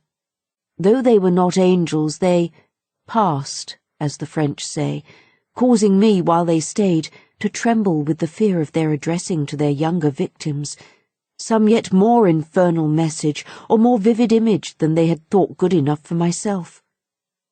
What it was least possible to get rid of was the cruel idea that whatever I had seen, Miles and Flora saw more, things terrible and unguessable, and that sprang from dreadful passages of intercourse in the past. Such things naturally left on the surface for the time a chill that we vociferously denied we felt, and we had all three with repetition got into such splendid training that we went, each time, to mark the close of the incident, almost automatically, through the very same movements. It was striking of the children, at all events, to kiss me inveterately with a wild irrelevance, and never to fail, one or the other, of the precious question that had helped us through many a peril. "When do you think he will come? Don't you think we ought to write?" There was nothing like that inquiry, we found by experience, for carrying off an awkwardness. He, of course, was their uncle in Harley Street, and we lived in much profusion of theory that he might at any moment arrive to mingle in our circle. It was impossible to have given less encouragement than he had administered to such a doctrine, but if we had not had the doctrine to fall back upon, we should have deprived each other of some of our finest exhibitions. He never wrote to them. That may have been selfish, but it was a part of the flattery of his trust of myself, for the way in which a man pays his highest tribute to a woman is apt to be but by the more festal celebration of one of the sacred laws of his comfort. So I held that I carried out the spirit of the pledge given not to appeal to him, when I let our young friends understand that their own letters were but charming literary exercises. They were too beautiful to be posted. I kept them myself. I have them all to this hour. This was a rule, indeed, which only added to the satiric effect of my being plied with the supposition that he might at any moment be among us. It was exactly as if our young friends knew how almost more awkward than anything else that might be for me. There appears to me, moreover, as I look back, no note in all this more extraordinary than the mere fact that, in spite of my tension and of their triumph, I never lost patience with them. Adorable they must in truth have been, I now feel, since I didn't in these days hate them. Would exasperation, however, if relief had longer been postponed, finally have betrayed me? It little matters, for relief arrived. I call it relief, though it was only the relief that a snap brings to a strain or the burst of a thunderstorm to a day of suffocation. It was at least change, and it came with a rush. 14. Walking to church a certain Sunday morning, I had little Miles at my side and his sister, in advance of us and at Mrs. Groce's, well in sight. It was a crisp, clear day, the first of its order for some time. The night had brought a touch of frost, and the autumn air, bright and sharp, made the church bells almost gay. It was an odd accident of thought that I should have happened at such a moment to be particularly and very gratefully struck with the obedience of my little charges. Why did they never resent my inexorable, my perpetual society? Something or other had brought nearer home to me that I had all but pinned the boy to my shawl, and that in the way our companions were marshalled before me, I might have appeared to provide against some danger of rebellion. I was like a jailer with an eye to possible surprises and escapes. But all this belonged, I mean their magnificent little surrender, just to the special array of the facts that were most abysmal. Turned out for Sunday by his uncle's tailor, who had had a free hand and a notion of pretty waistcoats, and of his grand little air, Miles's whole title to independence, the rights of his sex and situation, were so stamped upon him that if he had suddenly struck for freedom, I should have had nothing to say. I was by the strangest of chances wondering how I should meet him when the revolution unmistakably occurred. I call it a revolution because I now see how, with the word he spoke, the curtain rose on the last act of my dreadful drama, and the catastrophe was precipitated. "Look here, my dear, you know," he charmingly said. "When in the world, please, am I going back to school?" Transcribed here, the speech sounds harmless enough, particularly as uttered in the sweet, high, casual pipe with which, at all interlocutors, but above all, at his eternal governess, he threw off intonations as if he were tossing roses. There was something in them that always made one catch, and I caught at any rate now so effectually that I stopped as short as if one of the trees of the park had fallen across the road. There was something new on the spot between us, and he was perfectly aware I recognized it, though to enable me to do so, he had no need to look a whit less candid and charming than usual. I could feel in him how he already, from my at first finding nothing to reply, perceived the advantage he had gained. I was so slow to find anything that he had plenty of time, after a minute, to continue with his suggestive but inconclusive smile. "You know, my dear, that for a fellow to be with a lady always—" His "my dear" was constantly on his lips for me, and nothing could have expressed more the exact shade of the sentiment with which I desired to inspire my pupils than its fond familiarity. It was so respectfully easy. But oh, how I felt that at present I must pick my own phrases. I remember that, to gain time, I tried to laugh, and I seemed to see in the beautiful face with which he watched me how ugly and queer I looked. "And always with the same lady?" I returned. He neither blenched nor winked. The whole thing was virtually out between us. "Ah, of course she's a jolly perfect lady, but after all I'm a fellow, don't you see, who's, well, getting on." I lingered there with him an instant ever so kindly. "Yes, you're getting on." Oh, but I felt helpless. I have kept to this day the heartbreaking little idea of how he seemed to know that, and to play with it. "And you can't say I've not been awfully good, can you?" I laid my hand on his shoulder, for though I felt how much better it would have been to walk on, I was not yet quite able. "No, I can't say that, Miles." Except just that one night, you know? That one night?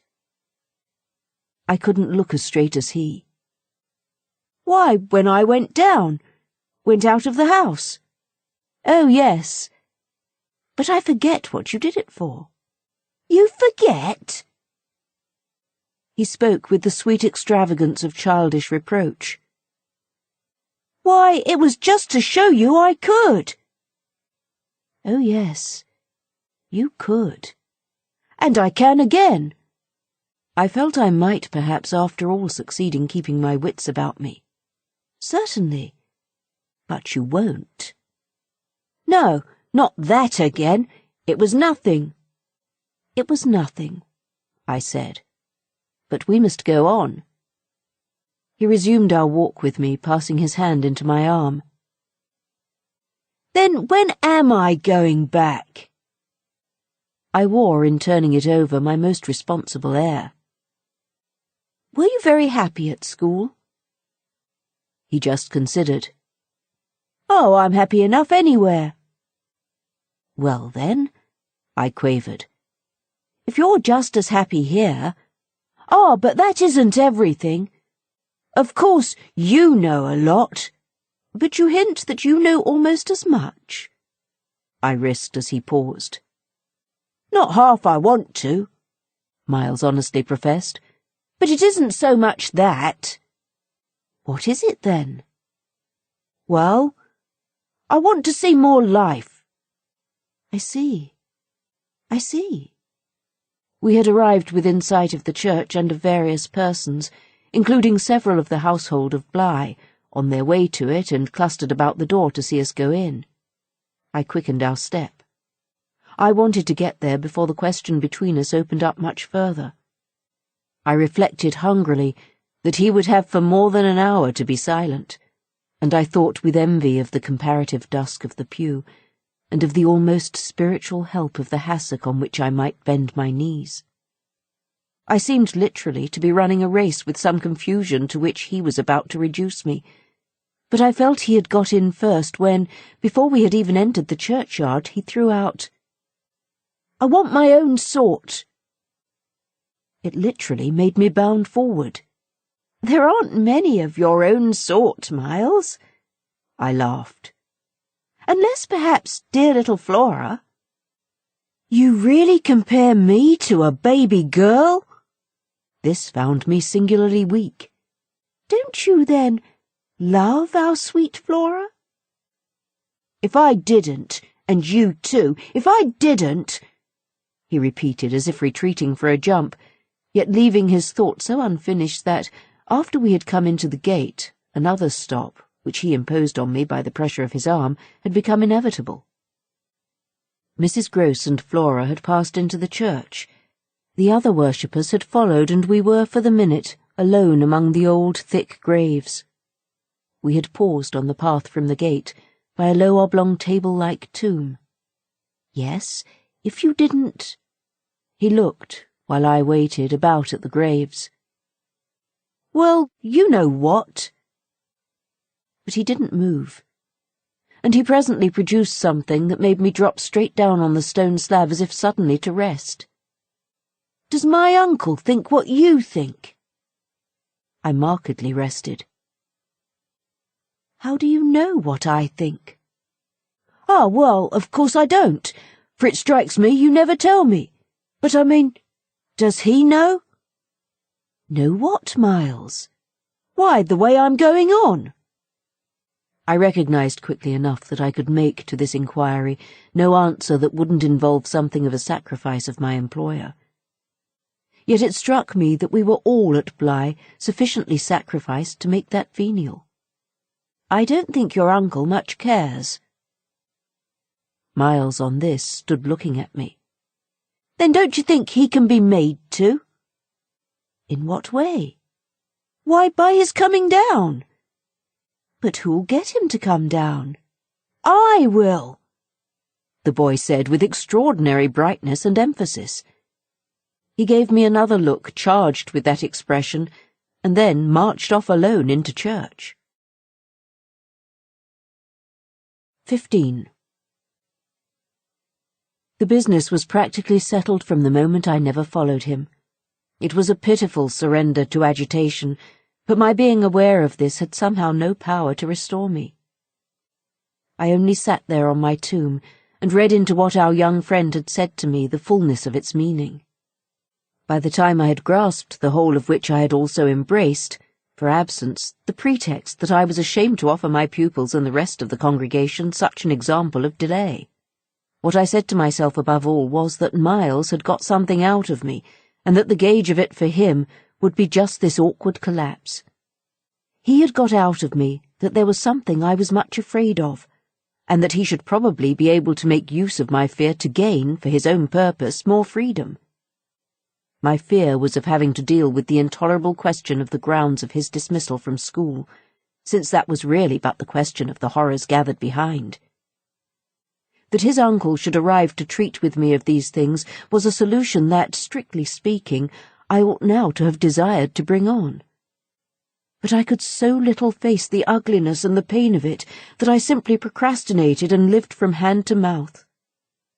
The boy, to my deep discomposure, was immensely in the right, was in a position to say to me, "Either you clear up with my guardian the mystery of this interruption of my studies, or you cease to expect me to lead with you a life that's so unnatural for a boy." What was so unnatural for the particular boy I was concerned with was this sudden revelation of a consciousness and a plan. That was what really overcame me, what prevented my going in. I walked round the church, hesitating, hovering. I reflected that I had already, with him, hurt myself beyond repair. Therefore I could patch up nothing, and it was too extreme an effort to squeeze beside him into the pew. He would be so much more sure than ever to pass his arm into mine and make me sit there for an hour in close mute contact with his commentary on our talk. For the first minute since his arrival, I wanted to get away from him. As I paused beneath the high east window and listened to the sounds of worship, I was taken with an impulse that might master me, I felt, and completely, should I give it the least encouragement. I might easily put an end to my ordeal by getting away altogether. Here was my chance. There was no one to stop me. I could give the whole thing up, turn my back and bolt. It was only a question of hurrying again, for a few preparations, to the house which the attendance at church of so many of the servants would practically have left unoccupied. No one, in short, could blame me if I should just drive desperately off. What was it to get away if I should get away only till dinner? That would be in a couple of hours, at the end of which, I had the acute prevision, my little pupils would play an innocent wonder about my non-appearance in their train. "What did you do, you naughty bad thing? Why in the world do you worry us so, and take our thoughts off too, don't you know? Did you desert us at the very door?" I couldn't meet such questions, nor, as they asked them, their false little lovely eyes. Yet it was also exactly what I should have to meet that, as the prospect grew sharp to me, I at last let myself go. I got, so far as the immediate moment was concerned, away. I came straight out of the churchyard and, thinking hard, retraced my steps through the park. It seemed to me that by the time I reached the house, I had made up my mind to cynical flight. The Sunday stillness both of the approaches and of the interior, in which I met no one, fairly stirred me with a sense of opportunity. Were I to get off quickly this way, I should get off without a scene, without a word. My quickness would have to be remarkable, however, and the question of a conveyance was the great one to settle.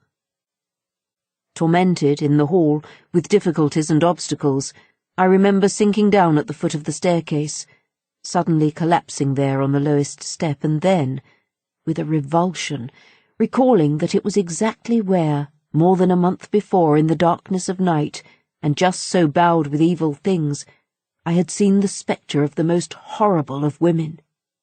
At this, I was able to straighten myself. I went the rest of the way up. I made, in my turmoil, for the schoolroom, where there were objects belonging to me that I should have to take. But I opened the door to find again in a flash my eyes unsealed. In the presence of what I saw, I reeled straight back upon resistance. Seated at my own table in the clear noonday light, I saw a person whom, without my previous experience, I should have taken at the first blush for some housemaid who might have stayed at home to look after the place, and who, availing herself of rare relief from observation and of the schoolroom table and my pens, ink and paper, had applied herself to the considerable effort of a letter to her sweetheart. There was an effort in the way that, while her arms rested on the table, her hands, with evident weariness, supported her head.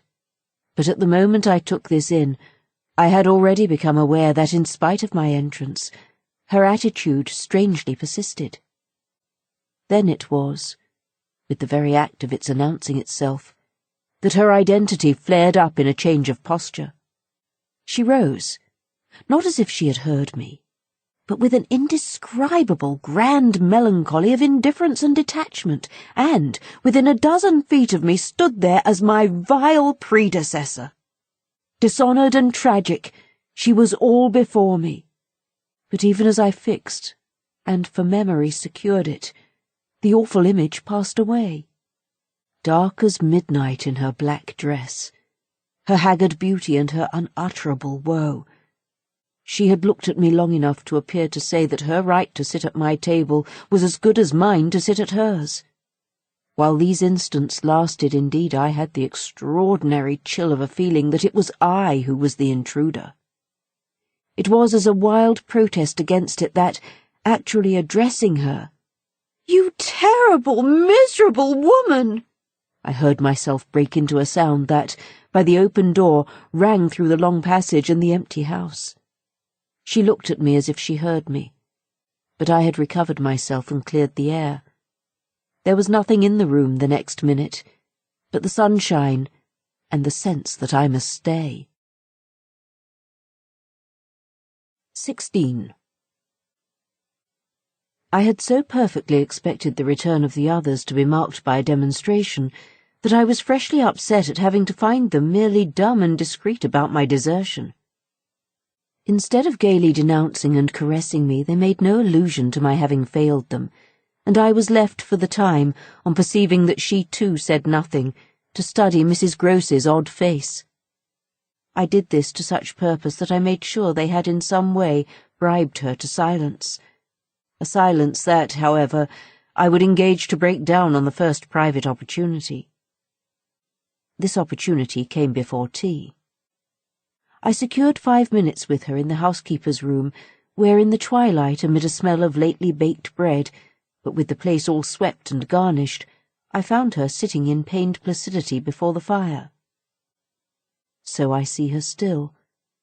So I see her best, facing the flame from her straight chair in the dusky shining room, a large clean picture of the put-away of drawers closed and locked and rest without a remedy.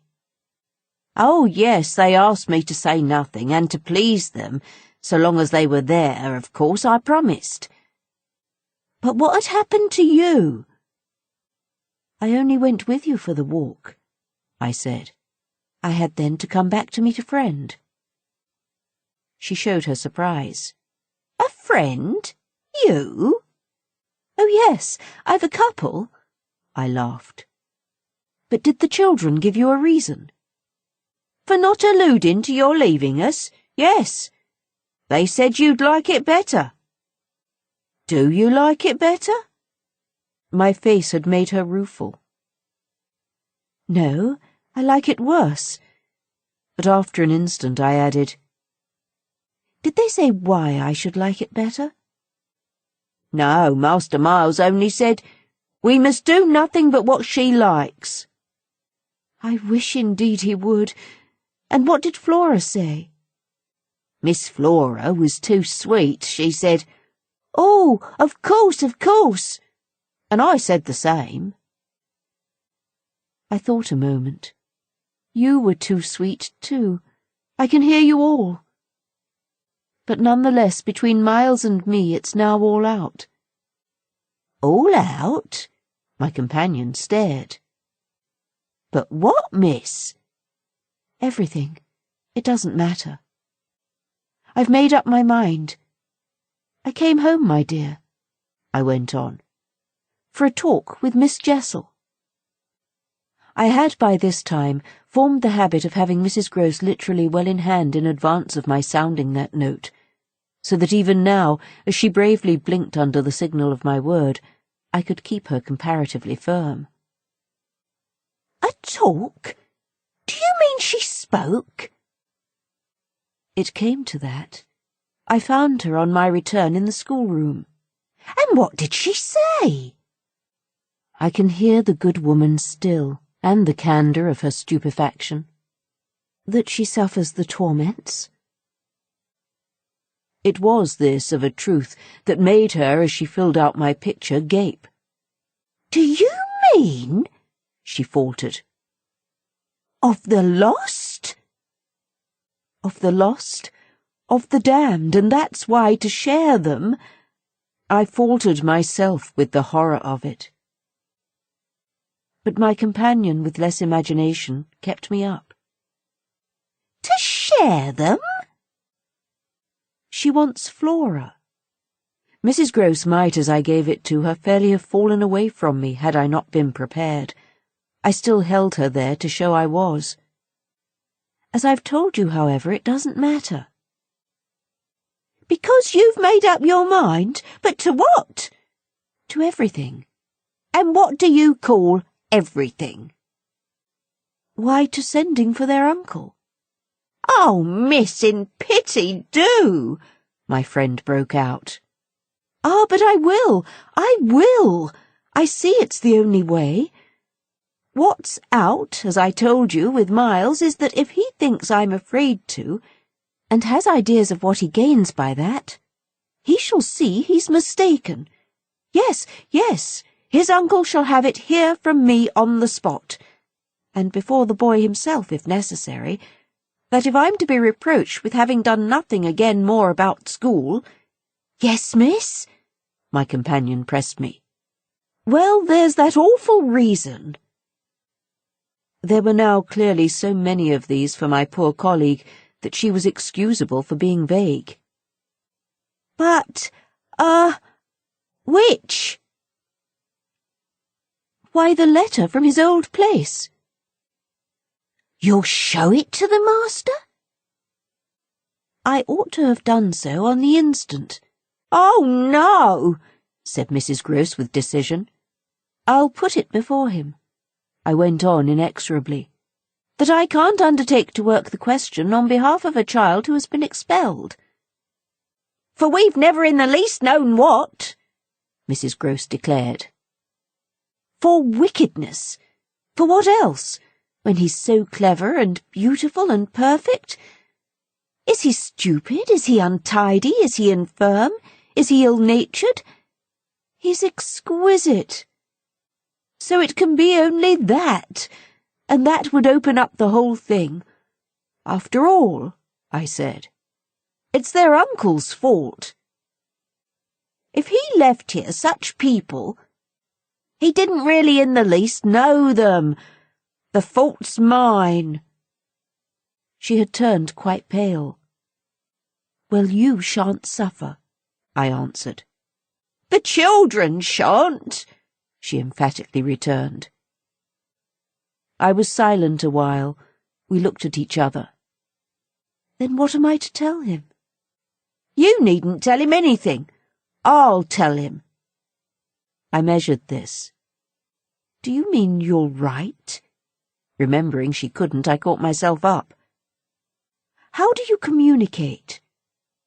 "I tell the bailiff. He writes." "And should you like him to write our story?"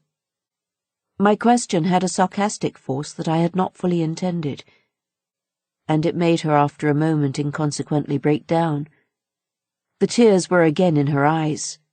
"Oh, miss, you write."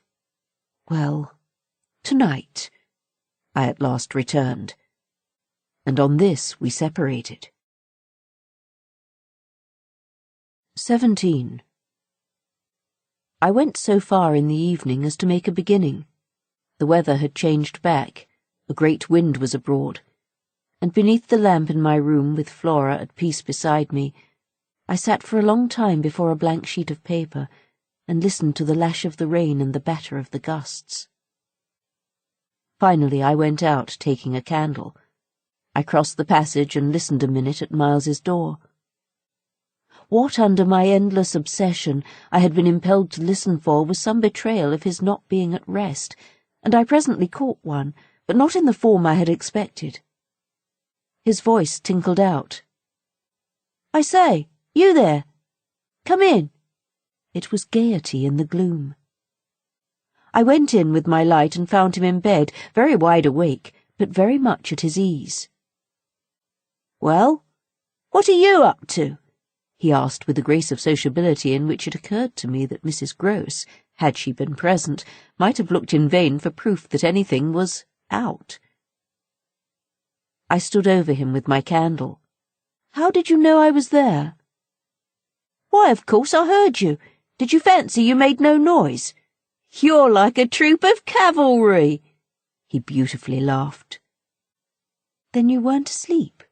"Not much. I lie awake and think." I had put my candle, designedly, a short way off, and then, as he held out his friendly old hand to me, had sat down on the edge of his bed. "What is it," I asked, "that you think of?" "What in the world, my dear, but you? Ah, the pride I take in your appreciation doesn't insist on that. I had so far rather you slept." "Well, I think also, you know, of this queer business of ours." I marked the coolness of his firm little hand. "Of what queer business, Miles?" "Why, the way you bring me up, and all the rest."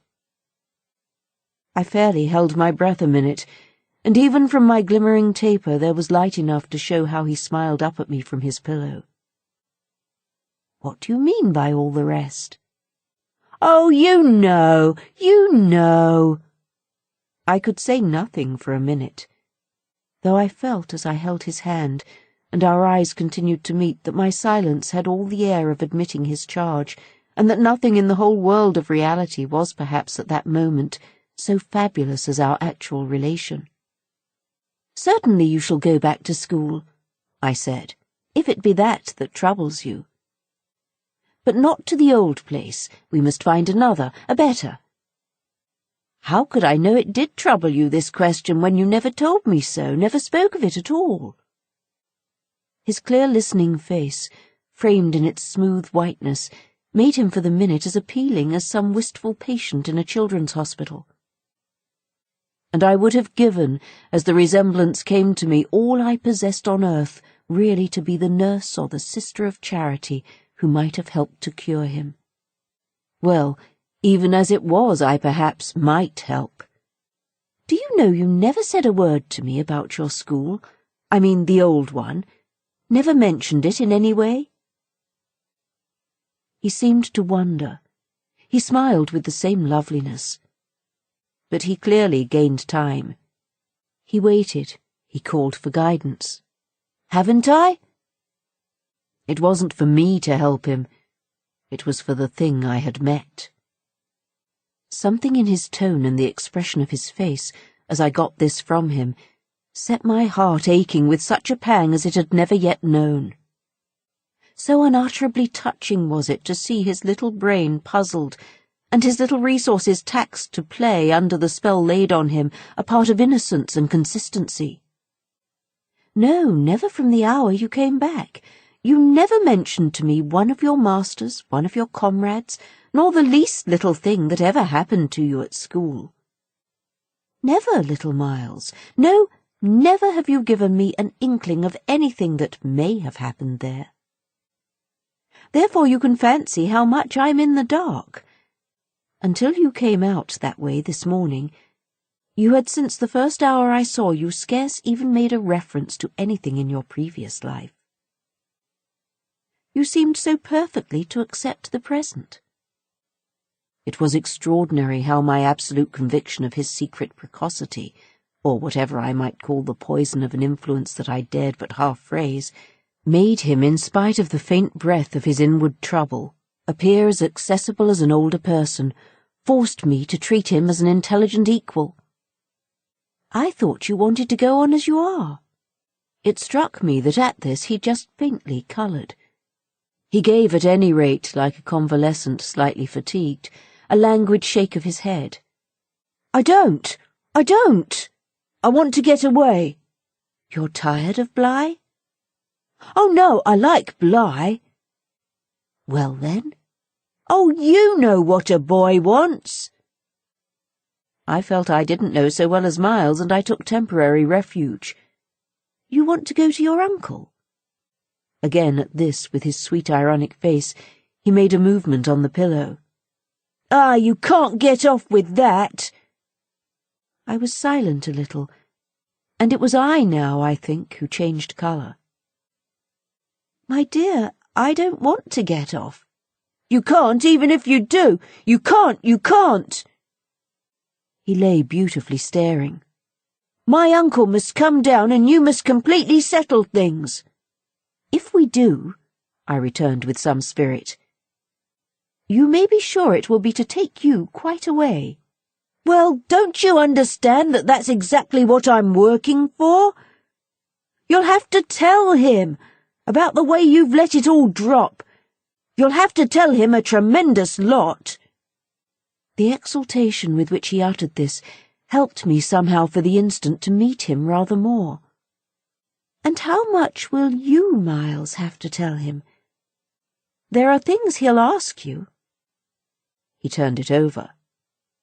"Very likely. But what things?" "The things you've never told me. To make up his mind what to do with you. He can't send you back." "I don't want to go back," he broke in. "I want a new field." He said it with admirable serenity, with positive, unimpeachable gaiety, and doubtless it was that very note that most evoked for me the poignancy, the unnatural childish tragedy of his probable reappearance at the end of 3 months, with all this bravado and still more dishonour. It overwhelmed me now that I should never be able to bear that, and it made me let myself go. I threw myself upon him, and in the tenderness of my pity, I embraced him. "Dear little Miles, dear little Miles." My face was close to his, and he let me kiss him, simply taking it with indulgent good humour. "Well, old lady, is there nothing at all that you want to tell me?" He turned off a little, facing round toward the wall, and holding up his hand to look at, as one had seen sick children look. "I've told you. I told you this morning." Oh, I was sorry for him. "That you just want me not to worry you?" He looked round at me now as if in recognition of my understanding him. Then ever so gently, "To let me alone," he replied. There was even a strange little dignity in it, something that made me release him, yet, when I had slowly risen, linger beside him. God knows I never wished to harass him, but I felt that merely at this to turn my back on him was to abandon, or, to put it more truly, lose him. "I've just begun a letter to your uncle," I said. "Well then, finish it." I waited a minute. "What happened before?" He gazed up at me. "Before what?" "Before you came back, and before you went away." For some time he was silent, but he continued to meet my eyes. "What happened?" It made me, the sound of the words, in which it seemed to me I caught for the very first time a small faint quaver of consenting consciousness. It made me drop on my knees beside the bed and seize once more the chance of possessing him. Dear little Miles, if you knew how I want to help you. It's only that it's nothing but that, and I'd rather die than give you a pain or do you a wrong. I'd rather die than hurt a hair off you. Dear little Miles." Oh, I brought it out now, even if I should go too far. "I just want you to help me to save you." But I knew in a moment after this that I had gone too far. The answer to my appeal was instantaneous. but it came in the form of an extraordinary blast and chill, a gust of frozen air and a shake of the room as great as if, in the wild wind, the casement had crashed in. The boy gave a loud, high shriek which, lost in the rest of the shock of sound, might have seemed indistinctly, though I was so close to him, a note either of jubilation or of terror. I jumped to my feet again and was conscious of darkness. So for a moment we remained, while I stared about me and saw the drawn curtains unstirred and the windows still tight. "Why, the candle's out!" I then cried. "It was I who blew it, dear," said Miles. 18. The next day after lessons, Mrs. Grose found a moment to say to me quietly, "Have you written, miss?" "Yes, I've written." But I didn't add, for the hour, that my letter, sealed and directed, was still in my pocket. There would be time enough to send it before the messenger should go to the village. Meanwhile, there had been on the part of my pupils no more brilliant, more exemplary morning. It was exactly as if they had both had at heart to gloss over any recent little friction. They performed the dizziest feats of arithmetic, soaring quite out of my feeble range, and perpetrated, in higher spirits than ever, geographical and historical jokes. It was conspicuous, of course, in Miles in particular that he appeared to wish to show how easily he could let me down. This child, to my memory, really lives in a setting of beauty and misery that no words can translate. There was a distinction all his own in every impulse he revealed. Never was a small natural creature, to the uninformed eye all frankness and freedom, a more ingenious, a more extraordinary little gentleman. I had perpetually to guard against the wonder of contemplation into which my initiated view betrayed me, to check the irrelevant gaze and discouraged sigh, in which I constantly both attacked and renounced the enigma of what such a little gentleman could have done that deserved a penalty. Say that, by the dark prodigy I knew, the imagination of all evil had been opened up to him. All the justice within me ached for the proof that it could ever have flowered into an act. He had never at any rate been such a little gentleman as when, after our early dinner on this dreadful day, he came round to me and asked if I shouldn't like him for half an hour to play to me. David playing to Saul could never have shown a finer sense of the occasion. It was literally a charming exhibition of tact, of magnanimity, and quite tantamount to his saying outright, "The true knights we love to read about never push an advantage too far. I know what you mean now. You mean that, to be let alone yourself and not followed up, you'll cease to worry and spy upon me, won't keep me so close to you, will let me go and come. Well, I come, you see, but I don't go. There'll be plenty of time for that. I do really delight in your society, and I only want to show you that I contended for a principle." It may be imagined whether I resisted this appeal or failed to accompany him again hand in hand to the schoolroom. He sat down at the old piano and played as he had never played, and if there are those who think he had better have been kicking a football, I can only say that I wholly agree with them.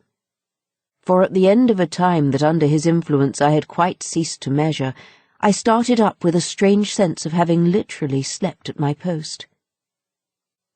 It was after luncheon, and by the schoolroom fire, and yet I hadn't really in the least slept. I had only done something much worse. I had forgotten. Where all this time was Flora? When I put the question to Miles, he played on a minute before answering, and then could only say, "Why, my dear, how do I know?" breaking moreover into a happy laugh which immediately after, as if it were a vocal accompaniment, he prolonged into incoherent, extravagant song. I went straight to my room, but his sister was not there.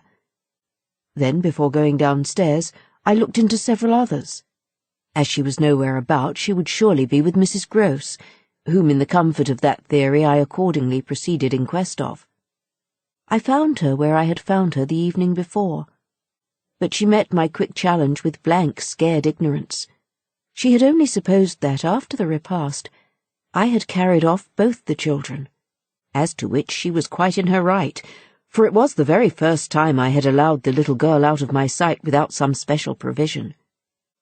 Of course now indeed she might be with the maids, so that the immediate thing was to look for her without an air of alarm. This we promptly arranged between us. But when 10 minutes later, and in pursuance of our arrangement, we met in the hall, it was only to report on either side that after guarded inquiries, we had altogether failed to trace her.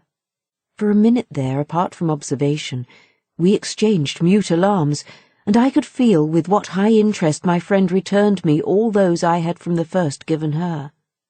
"She'll be above," she presently said, "in one of the rooms you haven't searched."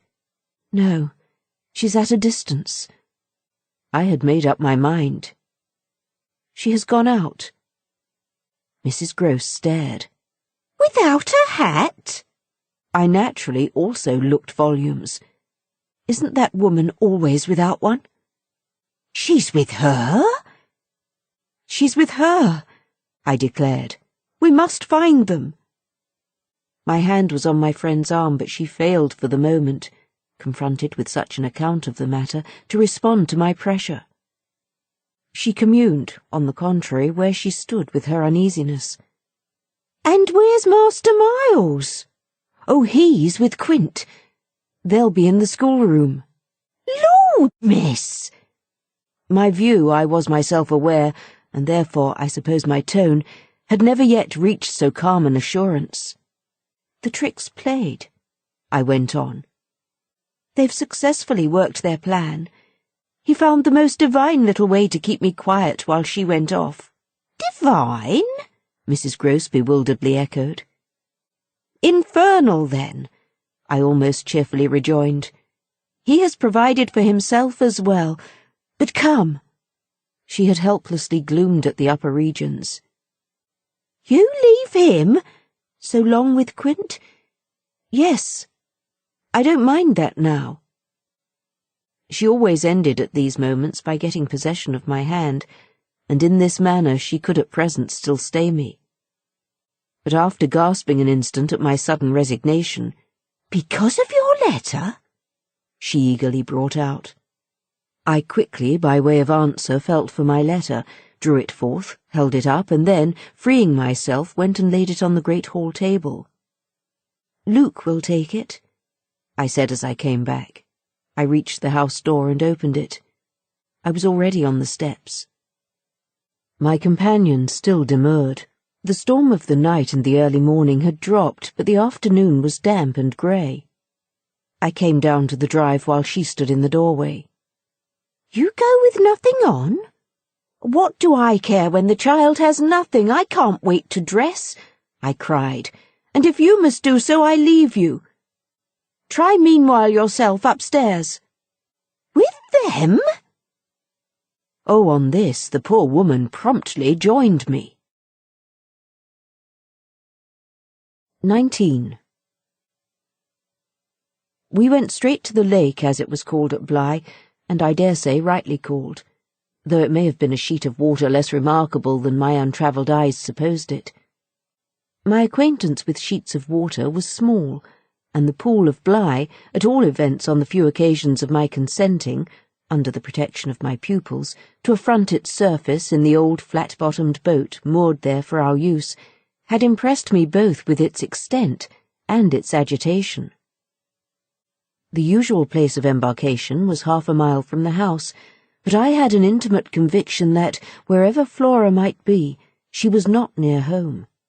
She had not given me the slip for any small adventure, and since the day of the very great one that I had shared with her by the pond, I had been aware, in our walks, of the quarter to which she most inclined. This was why I had now given to Mrs. Grose's steps so marked a direction making her, when she perceived it, oppose a resistance that showed me she was freshly mystified. "You're going to the water, miss? You think she's in?" She may be, though the depth is, I believe, nowhere very great. But what I judge most likely is that she's on the spot from which the other day we saw together what I told you. When she pretended not to see, with that astounding self-possession. I've always been sure she wanted to go back alone, and now her brother has managed it for her. Mrs. Grose still stood where she had stopped.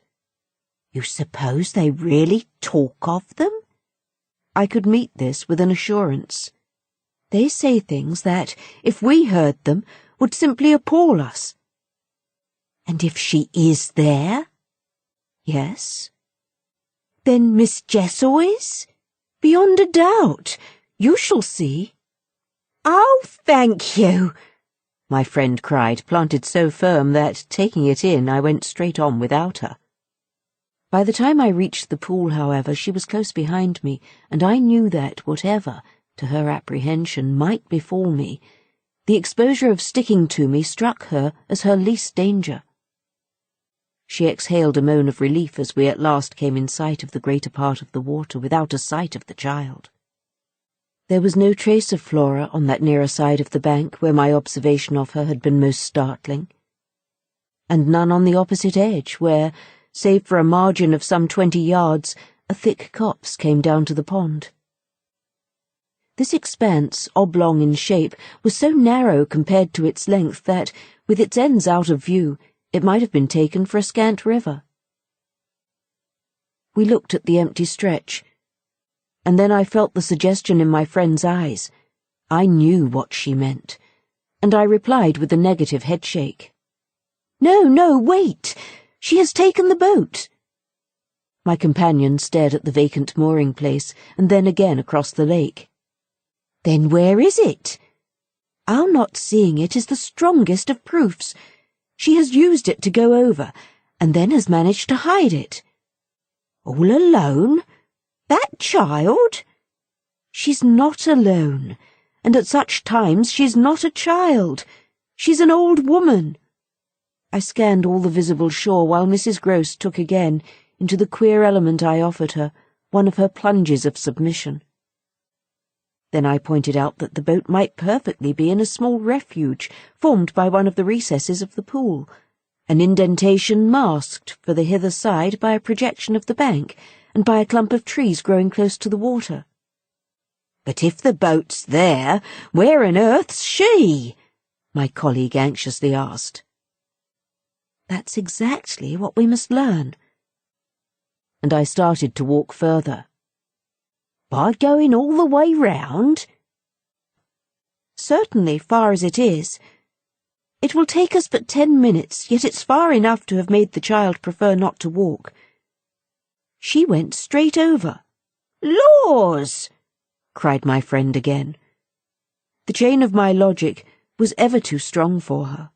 It dragged her at my heels even now, and when we had got halfway round, a devious, tiresome process on ground much broken by a path choked with overgrowth, I paused to give her breath.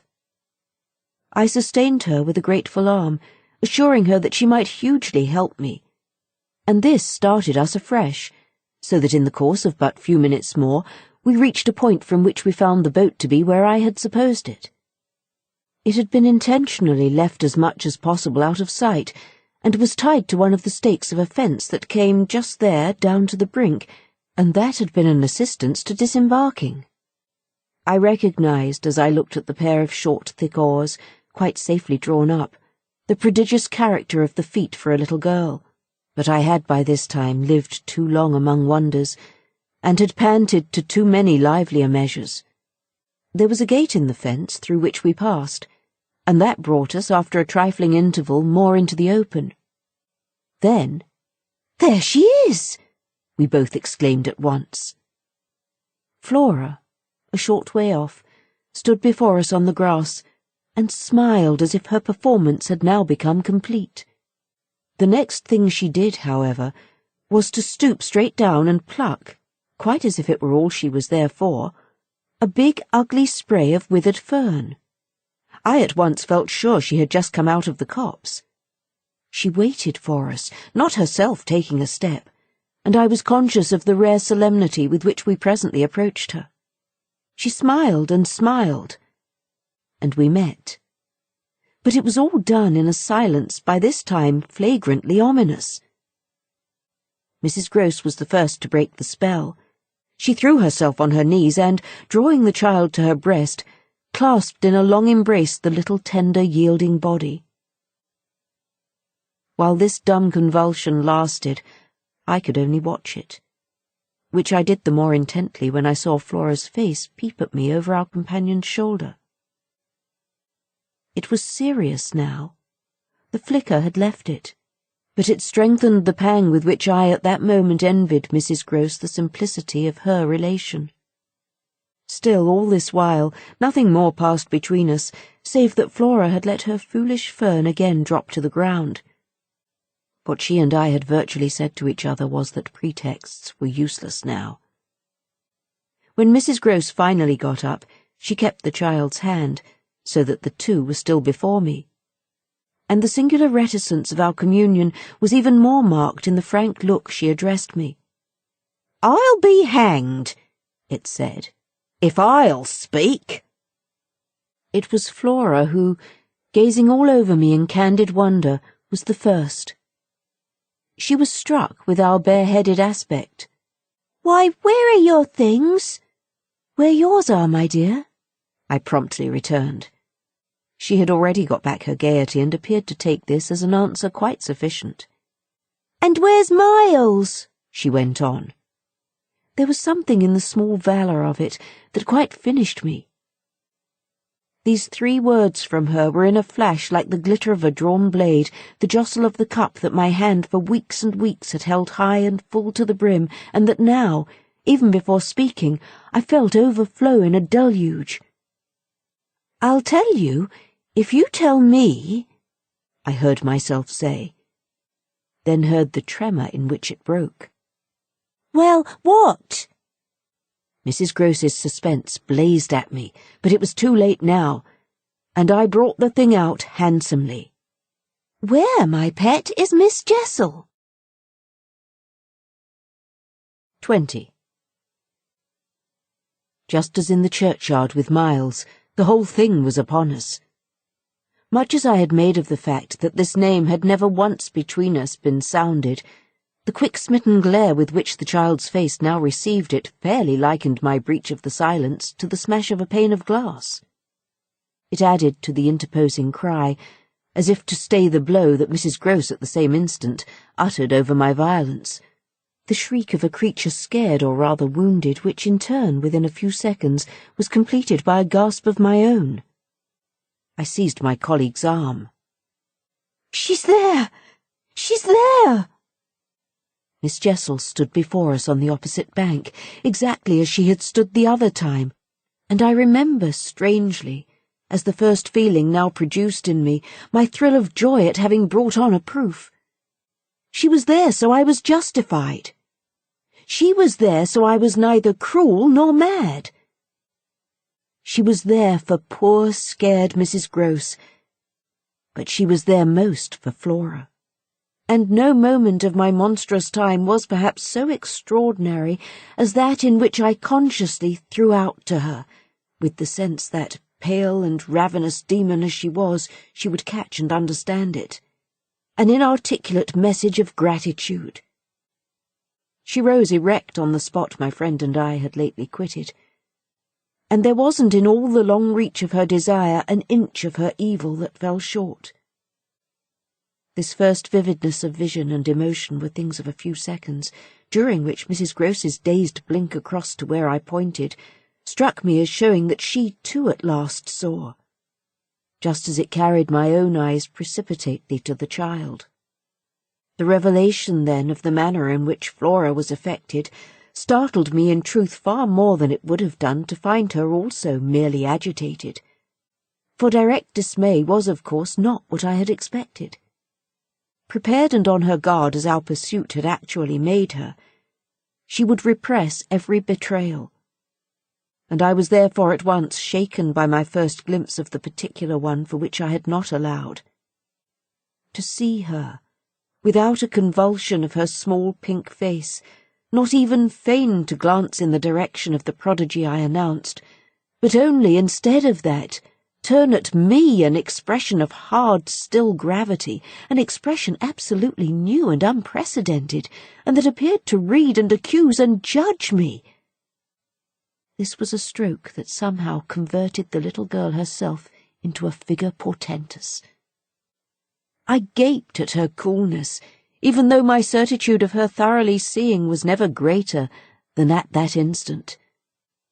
And then, in the immediate need to defend myself, I called her passionately to witness. "She's there, you little unhappy thing! There! And you know it as well as you know me!" I had said shortly before to Mrs. Grose that she was not at these times a child, but an old, old woman, and my description of her couldn't have been more strikingly confirmed than in the way in which, for all notice of this, she simply showed me, without an expressional concession or admission, a countenance of deeper and deeper, of indeed suddenly quite fixed reprobation. I was by this time, if I can put the whole thing at all together, more appalled at what I may properly call her manner than anything else, though it was quite simultaneously that I became aware of having Mrs. Grose also, and very formidably, to reckon with. My elder companion, the next moment at any rate, blotted out everything but her own flushed face and her loud, shocked protest, a burst of high disapproval. "What a dreadful turn, to be sure, miss! Where on earth do you see anything?" I could only grasp her more quickly yet, for even while she spoke the hideous plain presence stood undimmed and undaunted. It had already lasted a minute, and it lasted while I continued, seizing my colleague, quite thrusting her at it and presenting her to it, to insist with my pointing hand. "You don't see her exactly as we see? You mean to say you don't now? Now? She's as big as a blazing fire. Only look, dearest woman, look!" She looked just as I did, and gave me, with her deep groan of negation, repulsion, compassion, the mixture with her pity of her relief at her exemption, a sense, touching to me even then, that she would have backed me up if she had been able. I might well have needed that, for with this hard blow of the proof that her eyes were hopelessly sealed, I felt my own situation horribly crumble. I saw my livid predecessor press from her position on my defeat, and I took the measure, more than all, of what I should have from this instant to deal with in the astounding little attitude of Flora. Into this attitude Mrs. Grose immediately and violently entered, breaking, even while there pierced through my sense of ruin a prodigious private triumph, into breathless reassurance. "She isn't there, little lady, and nobody's there, and you never see nothing, my sweet. How can poor Miss Jessel, when poor Miss Jessel's dead and buried? We know, don't we, love?" And she appealed, blundering in, to the child. "It's all a mere mistake and a worry, and a joke, and we'll go home as fast as we can."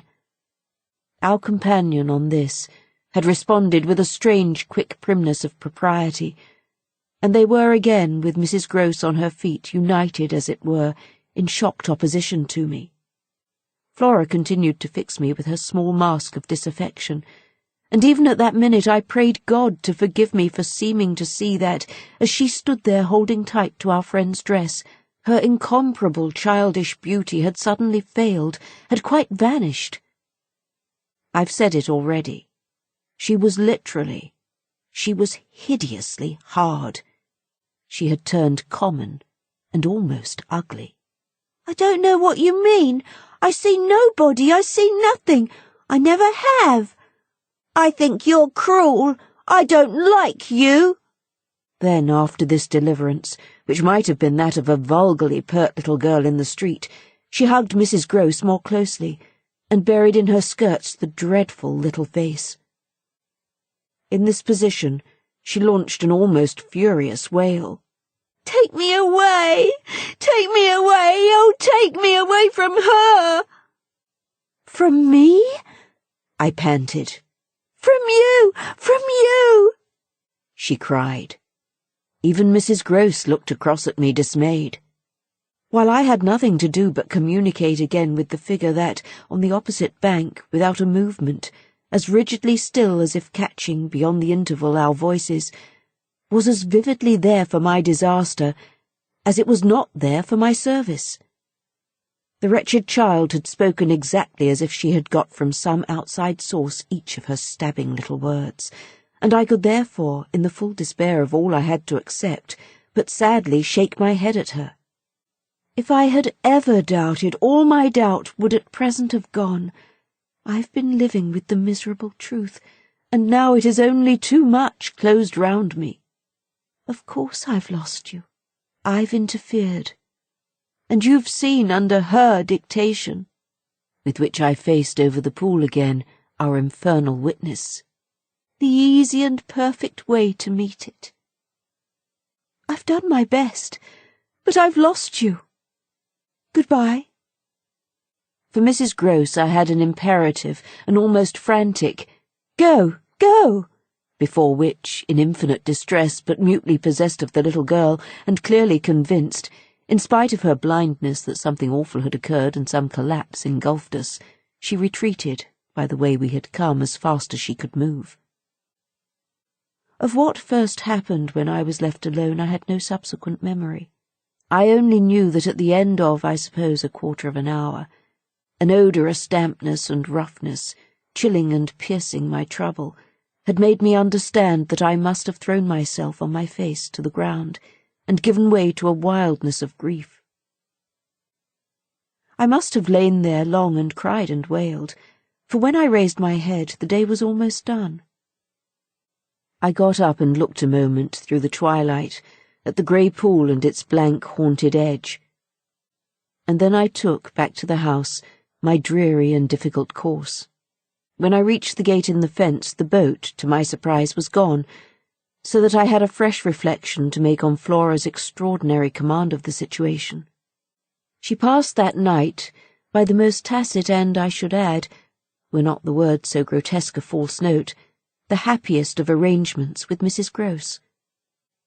I saw neither of them on my return, but on the other hand I saw, as by an ambiguous compensation, a great deal of Miles. I saw, I can use no other phrase, so much of him that it fairly measured more than it had ever measured. No evening I had passed at Bly was to have had the portentous quality of this one, in spite of which, and in spite also of the deeper depths of consternation that had opened beneath my feet, there was literally, in the ebbing actual, an extraordinarily sweet sadness. On reaching the house I had never so much as looked for the boy. I had simply gone straight to my room to change what I was wearing, and to take in, at a glance, much material testimony to Flora's rupture. Her little belongings had all been removed. When later, by the schoolroom fire, I was served with tea by the usual maid, I indulged, on the article of my other pupil, in no inquiry whatever. He had his freedom now. He might have it to the end. Well, he did have it, and it consisted, in part at least, of his coming in at about 8 o'clock and sitting down with me in silence. On the removal of the tea things, I had blown out the candles and drawn my chair closer. I was conscious of a mortal coldness and felt as if I should never again be warm. So when he appeared I was sitting in the glow with my thoughts. He paused a moment by the door as if to look at me. Then, as if to share them, came to the other side of the hearth and sank into a chair. We sat there in absolute stillness. Yet he wanted, I felt, to be with me. 21. Before a new day in my room had fully broken, my eyes opened to Mrs. Grose, who had come to my bedside with worse news. Flora was so markedly feverish that an illness was perhaps at hand. She had passed a night of extreme unrest, a night agitated above all by fears that had for their subject not in the least her former but wholly her present governess.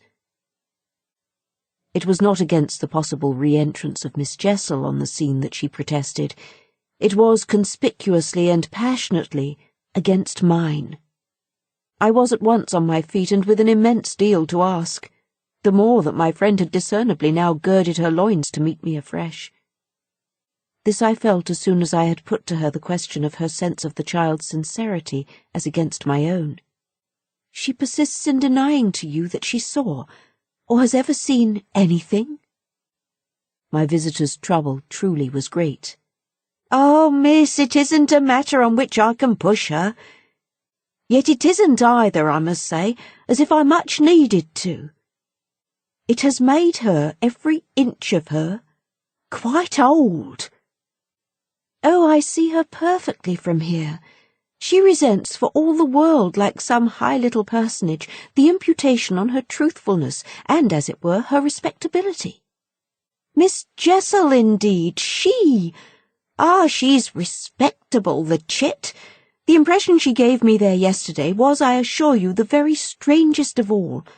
It was quite beyond any of the others. I did put my foot in it. She'll never speak to me again. Hideous and obscure as it all was, it held Mrs. Grose briefly silent. Then she granted my point with a frankness which, I made sure, had more behind it. I think, indeed, miss, she never will. She do have a grand manner about it. And that manner, I summed it up, is practically what's the matter with her now. Oh, that manner! I could see in my visitor's face, and not a little else besides. She asks me every 3 minutes if I think you're coming in. I see. I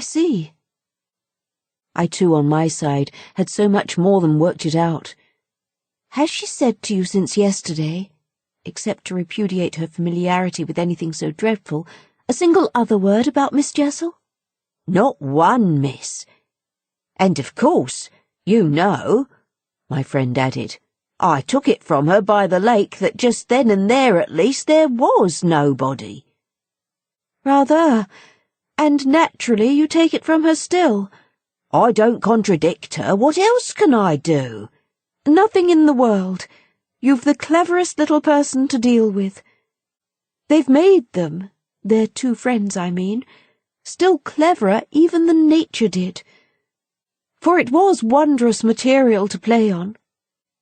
Flora has now her grievance, and she'll work it to the end. Yes, miss. But to what end? Why, that of dealing with me to her uncle. She'll make me out to him the lowest creature. I winced at the fair show of the scene in Mrs. Grose's face. She looked for a minute as if she sharply saw them together. And him who thinks so well of you? He has an odd way, it comes over me now, I laughed, of proving it. But that doesn't matter. What Flora wants, of course, is to get rid of me. My companion bravely concurred. Never again to so much as look at you. So that what you've come to me now for, I asked, is to speed me on my way? Before she had time to reply, however, I had her in check. I've a better idea.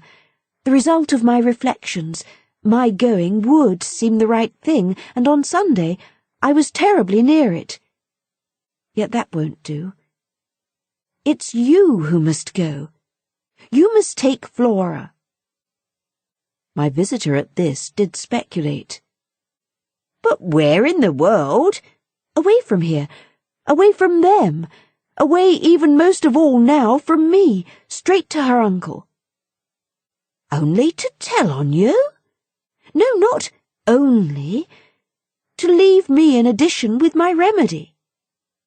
She was still vague. And what is your remedy? Your loyalty to begin with, and then Miles's. She looked at me hard. Do you think he won't, if he has the chance, turn on me? Yes, I venture still to think it. At all events, I want to try. Get off with his sister as soon as possible, and leave me with him alone. I was amazed myself at the spirit I had still in reserve, and therefore perhaps a trifle the more disconcerted at the way in which, in spite of this fine example of it, she hesitated. "There's one thing, of course," I went on. "They mustn't, before she goes, see each other for 3 seconds. Then it came over me that, in spite of Flora's presumable sequestration from the instant of her return from the pool, it might already be too late. "Do you mean," I anxiously asked, "that they have met?" At this she quite flushed. "Oh, miss, I'm not such a fool as that. If I've been obliged to leave her 3 or 4 times, it has been each time with one of the maids, and at present, though she's alone, she's locked in safe. And yet, there were too many things." "And yet what?" "Well, are you so sure of the little gentleman?" "I'm not sure of anything but you, but I have since last evening a new hope. I think he wants to give me an opening. I do believe that, poor little exquisite wretch, he wants to speak. Last evening, in the firelight and the silence, he sat with me for 2 hours, as if it were just coming." Mrs. Grose looked hard through the window at the grey gathering day. "And did it come?" "No, though I waited and waited, I confess it didn't.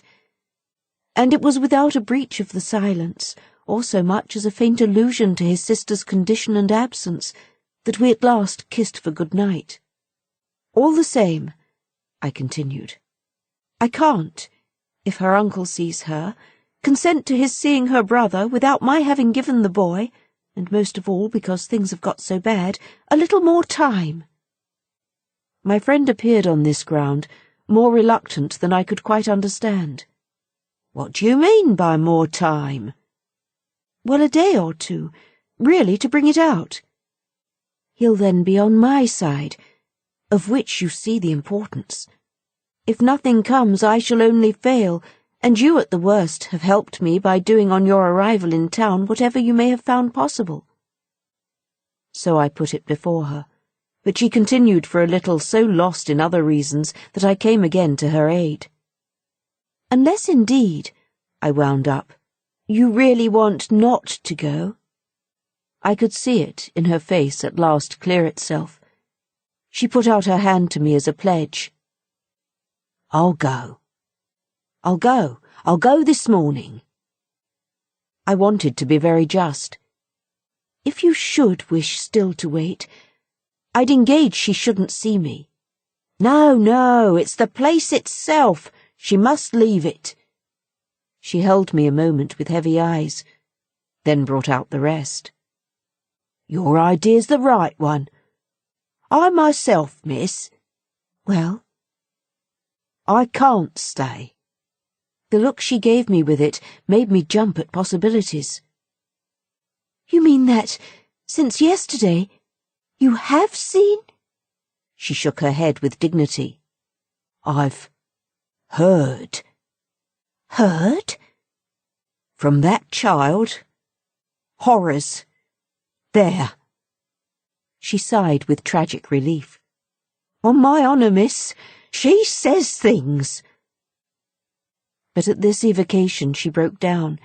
She dropped with a sudden cry upon my sofa and, as I had seen her do before, gave way to all the anguish of it. It was quite in another manner that I, for my part, let myself go. "Oh, thank God!" She sprang up again at this, drying her eyes with a groan. "Thank God? It so justifies me." "It does that, miss." I couldn't have desired more emphasis, but I just waited. "She's so horrible?"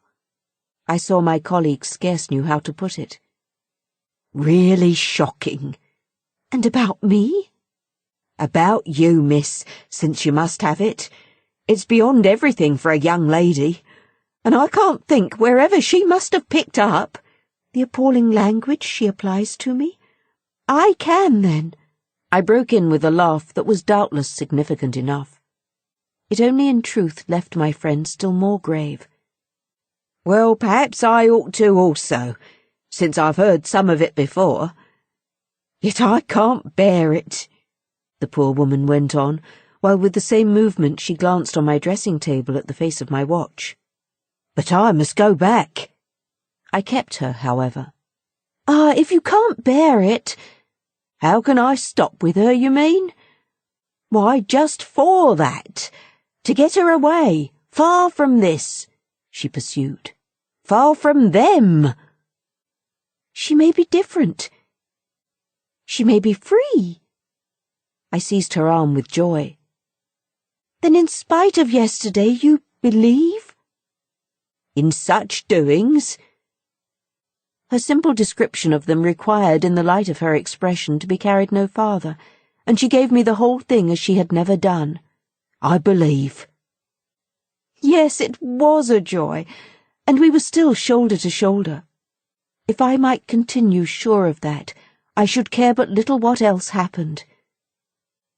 My support in the presence of disaster would be the same as it had been in my early need of confidence, and if my friend would answer for my honesty, I would answer for all the rest. On the point of taking leave of her, nonetheless, I was to some extent embarrassed.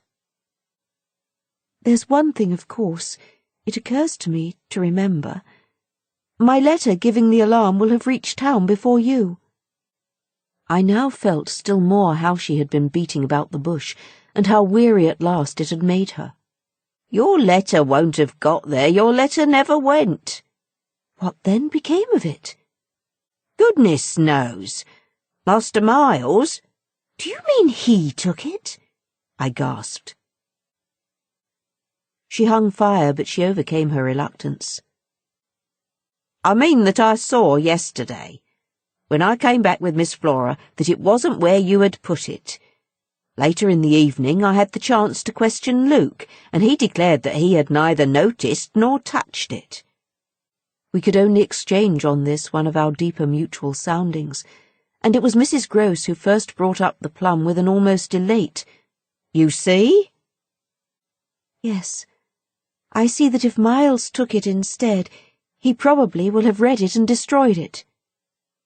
"And don't you see anything else?"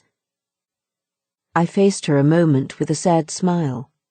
It strikes me that by this time your eyes are open even wider than mine.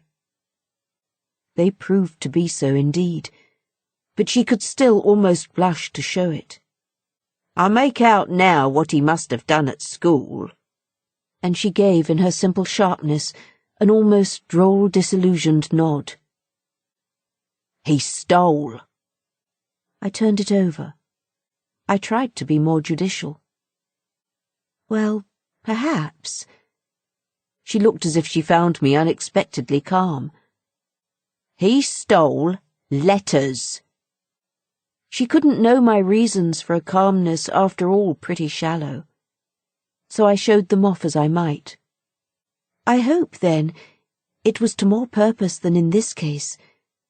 The note, at all events, that I put on the table yesterday, I pursued, will have given him so scant an advantage, for it contained only the bare demand for an interview, that he's already much ashamed of having gone so far for so little, and that what he had on his mind last evening was precisely the need of confession. I seemed to myself for the instant to have mastered it, to see it all. Leave us. Leave us. I was already at the door, hurrying her off. I'll get it out of him. He'll meet me. He'll confess. If he confesses, he's saved. And if he's saved— "Then you are?"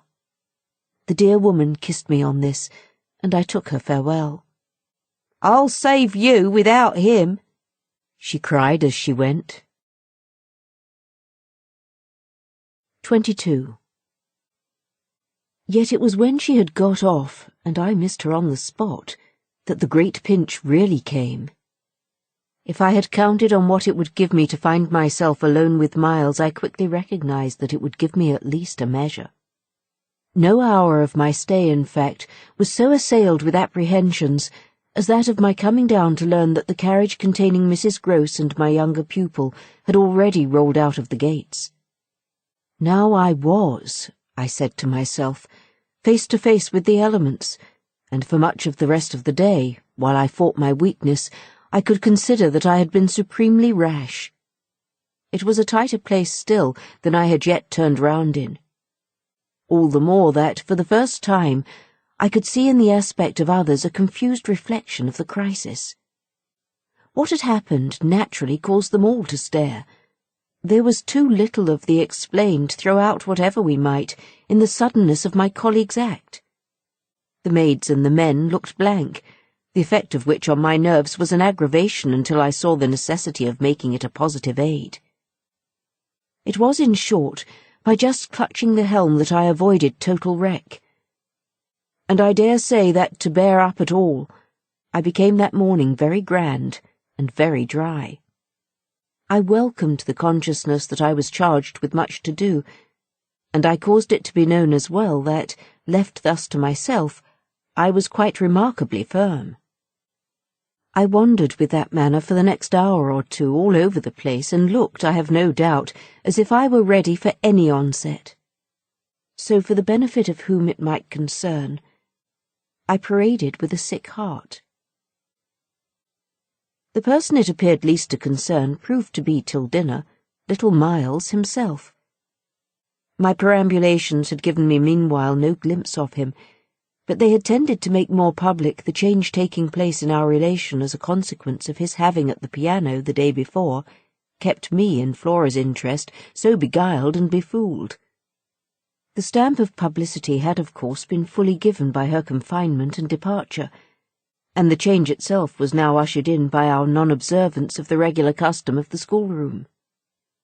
He had already disappeared when, on my way down, I pushed open his door, and I learned below that he had breakfasted, in the presence of a couple of the maids, with Mrs. Grose and his sister. He had then gone out, as he said, for a stroll. Than which nothing, I reflected, could better have expressed his frank view of the abrupt transformation of my office. What he would now permit this office to consist of was yet to be settled. There was at the least a queer relief, I mean for myself in especial, in the renouncement of one pretension. If so much had sprung to the surface, I scarce put it too strongly in saying that what had perhaps sprung highest was the absurdity of our prolonging the fiction that I had anything more to teach him. It sufficiently stuck out that, by tacit little tricks in which even more than myself he carried out the care for my dignity, I had had to appeal to him to let me off, straining to meet him on the ground of his true capacity. He had at any rate his freedom now. I was never to touch it again. As I had amply shown, moreover, when, on his joining me in the schoolroom the previous night, I uttered, in reference to the interval just concluded, neither challenge nor hint. I had too much from this moment my other ideas. Yet when he at last arrived, the difficulty of applying them, the accumulations of my problem, were brought straight home to me by the beautiful little presence, on which what had occurred had as yet, for the eye, dropped neither stain nor shadow. To mark, for the house, the high state I cultivated, I decreed that my meals with the boy should be served, as we called it, downstairs, so that I had been awaiting him in the ponderous pomp of the room outside the window of which I had had from Mrs. Grose, that first scared Sunday, my flash of something it would scarce have done to call light.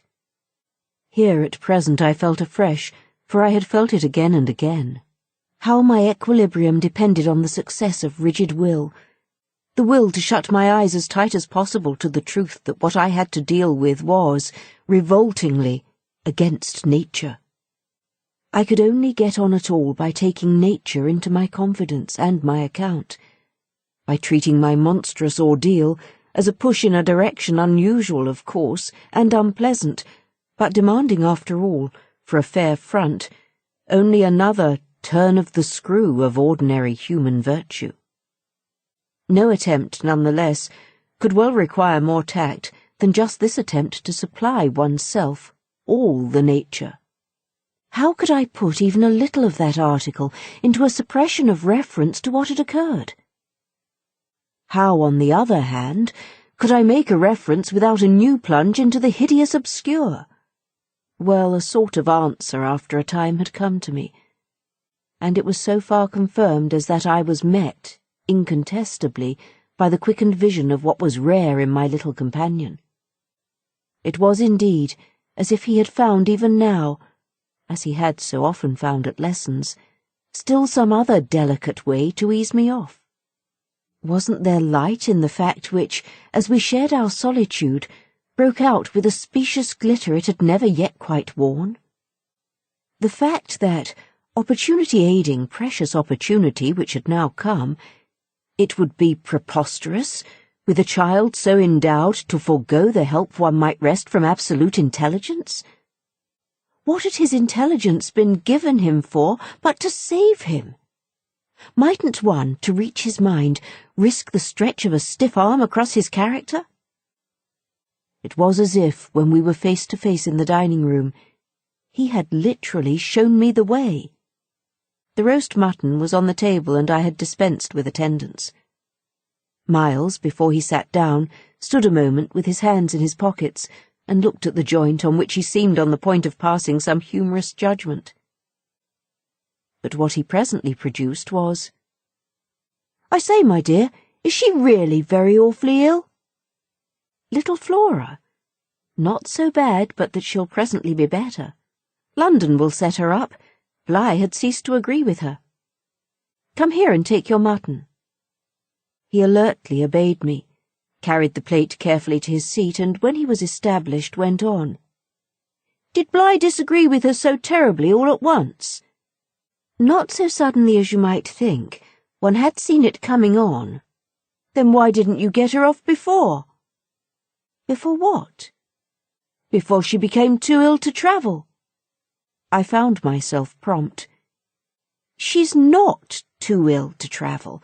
She only might have become so if she had stayed." This was just the moment to seize. The journey will dissipate the influence. Oh, I was grand.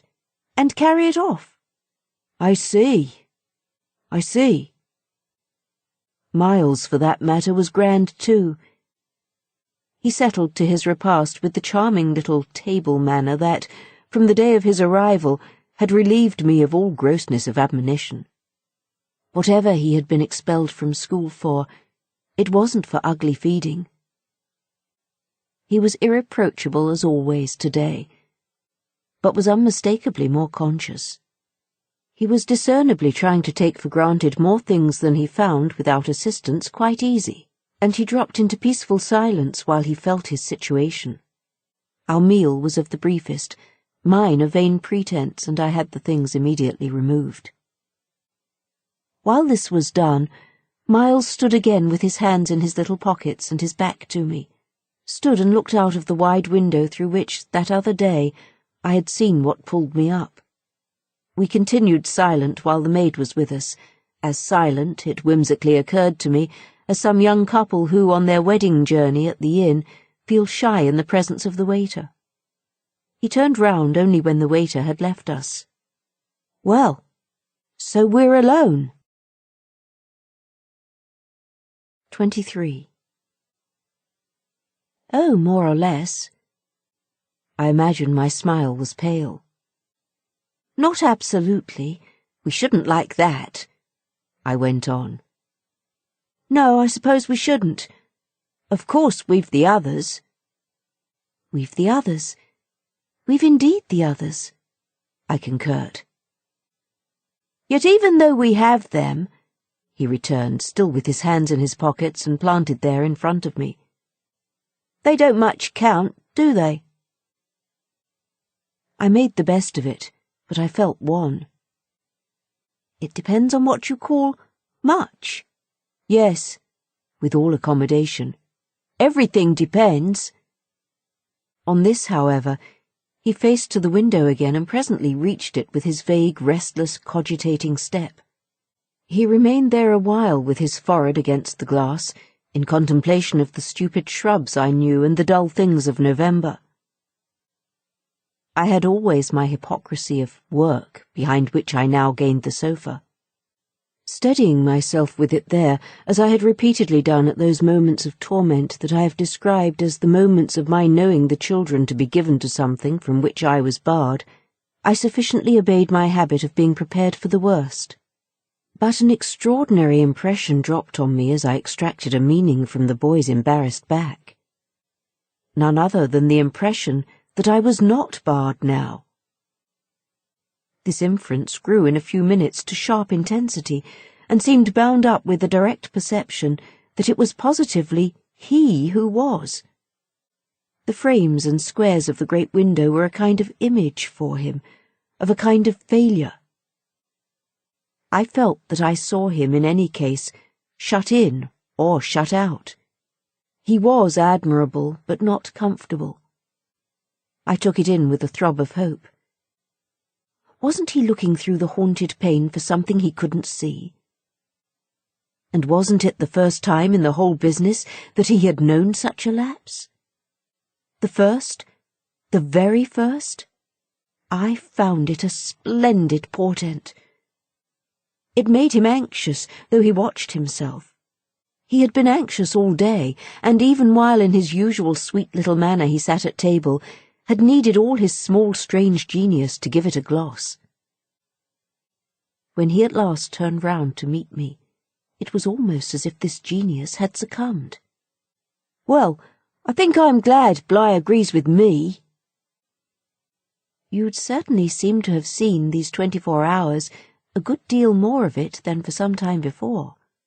I hope," I went on bravely, "that you've been enjoying yourself?" "Oh, yes, I've been ever so far. All round about, miles and miles away. I've never been so free."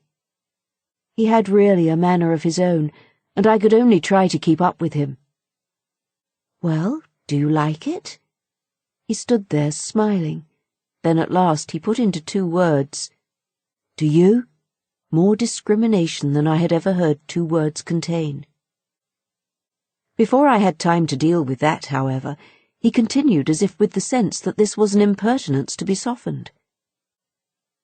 "Nothing could be more charming than the way you take it, for of course if we're alone together now, it's you that are alone most, but I hope," he threw in, "you don't particularly mind." "Having to do with you?" I asked. "My dear child, how can I help minding? Though I've renounced all claim to your company, you're so beyond me, I at least greatly enjoy it. What else should I stay on for?" He looked at me more directly, and the expression of his face, graver now, struck me as the most beautiful I had ever found in it. "You stay on just for that?" "Certainly. I stay on as your friend, and from the tremendous interest I take in you till something can be done for you that may be more worth your while. That needn't surprise you." My voice trembled so that I felt it impossible to suppress the shake. "Don't you remember how I told you, when I came and sat on your bed the night of the storm, that there was nothing in the world I wouldn't do for you?" "Yes, yes." He, on his side, more and more visibly nervous, had a tone to master. But he was so much more successful than I that, laughing out through his gravity, he could pretend we were pleasantly jesting. "Only that, I think, was to get me to do something for you." "It was partly to get you to do something," I conceded. "But you know you didn't do it." "Oh, yes," he said with the brightest superficial eagerness. "You wanted me to tell you something." "That's it. Out, straight out. What you have on your mind, you know." "Ah, then, is that what you've stayed over for?" He spoke with a gaiety through which I could still catch the finest little quiver of resentful passion. But I can't begin to express the effect upon me of an implication of surrender even so faint. It was as if what I had yearned for had come at last only to astonish me. "Well, yes, I may as well make a clean breast of it. It was precisely for that." He waited so long that I supposed it for the purpose of repudiating the assumption on which my action had been founded. But what he finally said was, "Do you mean now? Here?" "There couldn't be a better place or time."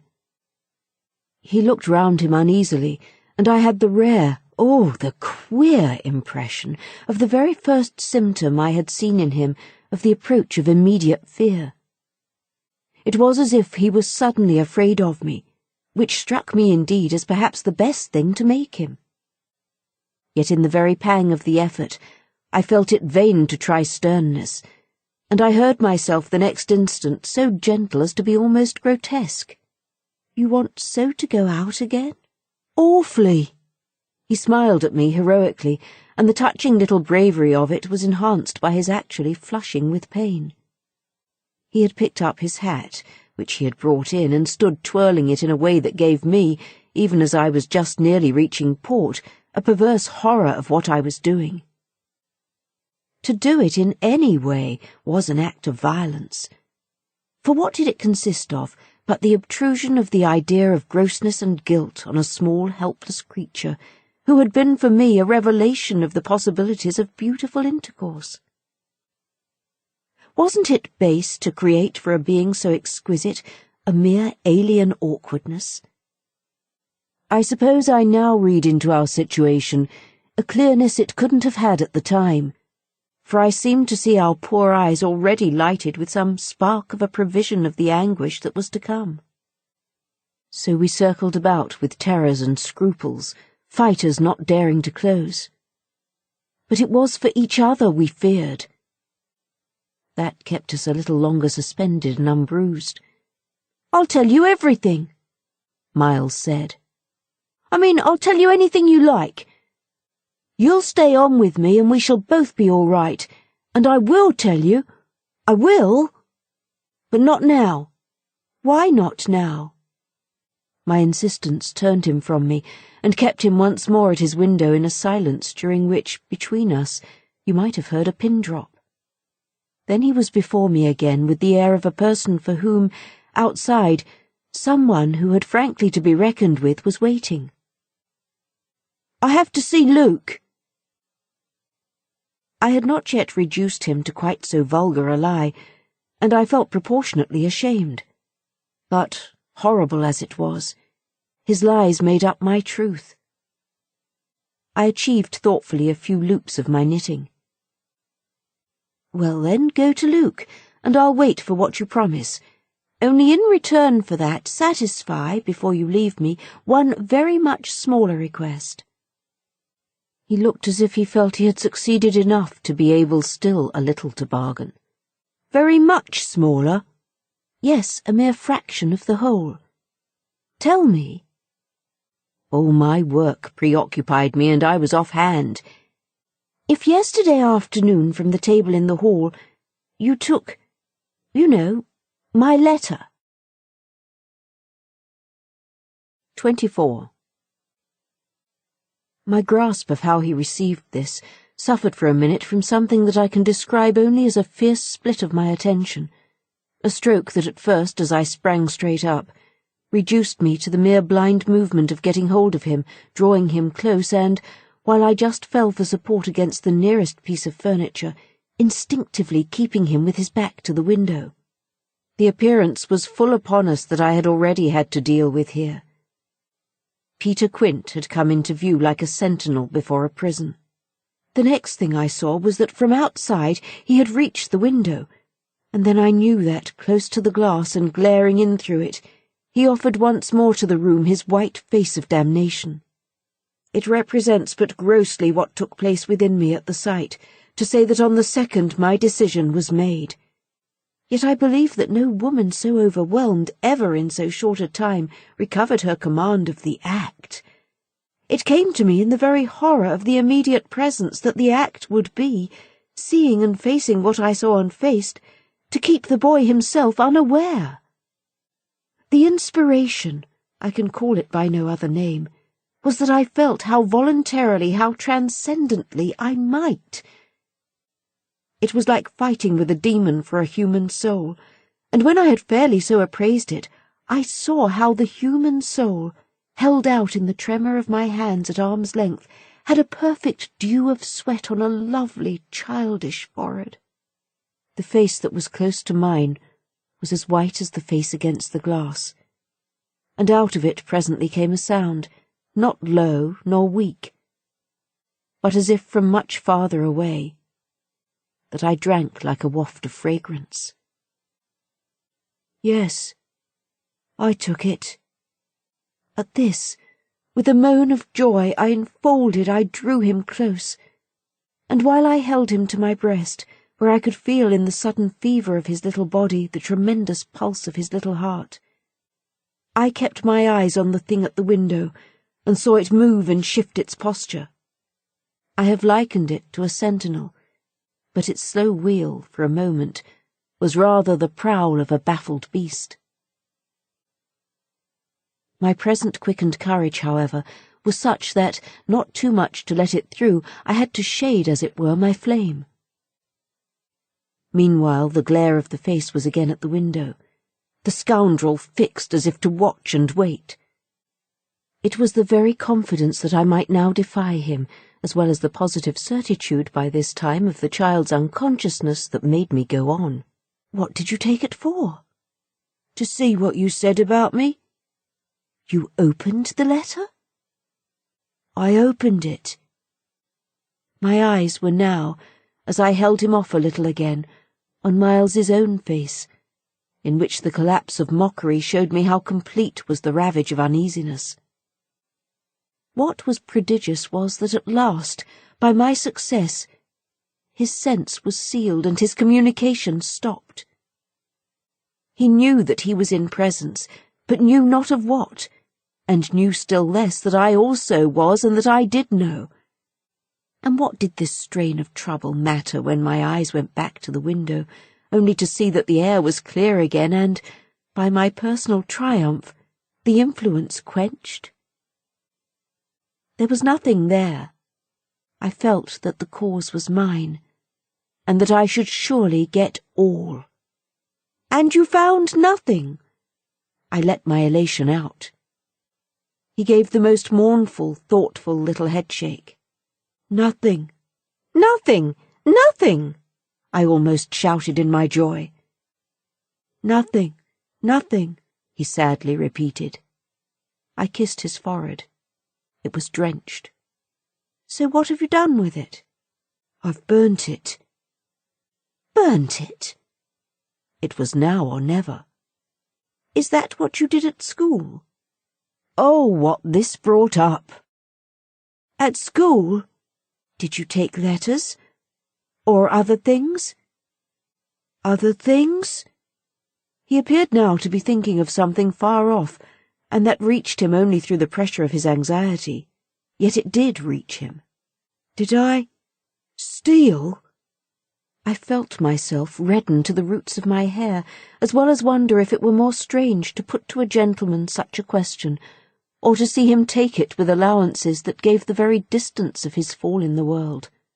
Was it for that you mightn't go back? The only thing he felt was rather a dreary little surprise. "Did you know I mightn't go back?" "I know everything." He gave me at this the longest and strangest look. "Everything?" "Everything." Therefore, did you? But I couldn't say it again. Miles could very simply. "No, I didn't steal." My face must have shown him I believed him utterly, yet my hands, but it was for pure tenderness, shook him as if to ask him why, if it was all for nothing, he had condemned me to months of torment. "What, then, did you do?" He looked in vague pain all round the top of the room and drew his breath, 2 or 3 times over, as if with difficulty. He might have been standing at the bottom of the sea and raising his eyes to some faint green twilight. "Well, I said things." "Only that?" "They thought it was enough." "To turn you out for?" Never truly had a person turned out, shown so little to explain it as this little person. He appeared to weigh my question, but in a manner quite detached and almost helpless. "Well, I suppose I oughtn't." "But to whom did you say them?" He evidently tried to remember, but it dropped. He had lost it. I don't know." He almost smiled at me in the desolation of his surrender, which was indeed practically by this time so complete that I ought to have left it there. But I was infatuated. I was blind with victory, though even then the very effect that was to have brought him so much nearer was already that of added separation. Was it to everyone? I asked. No, it was only to... But he gave a sick little headshake. I don't remember their names. Were they then so many? No, only a few. Those I liked. Those he liked? I seemed to float not into clearness, but into a darker obscure, and within a minute there had come to me out of my very pity the appalling alarm of his being perhaps innocent. It was for the instant confounding and bottomless, for if he were innocent, what then on earth was I? Paralysed while it lasted by the mere brush of the question, I let him go a little so that, with a deep-drawn sigh, he turned away from me again, which, as he faced toward the clear window, I suffered, feeling that I had nothing now there to keep him from. And did they repeat what you said? I went on after a moment. He was soon at some distance from me, still breathing hard and again with the air, though now without anger for it, of being confined against his will. Once more, as he had done before, he looked up at the dim day as if, of what had hitherto sustained him, nothing was left but an unspeakable anxiety. "Oh, yes," he nevertheless replied. "They must have repeated them, to those they liked," he added. There was somehow less of it than I had expected, but I turned it over. "And these things came round?"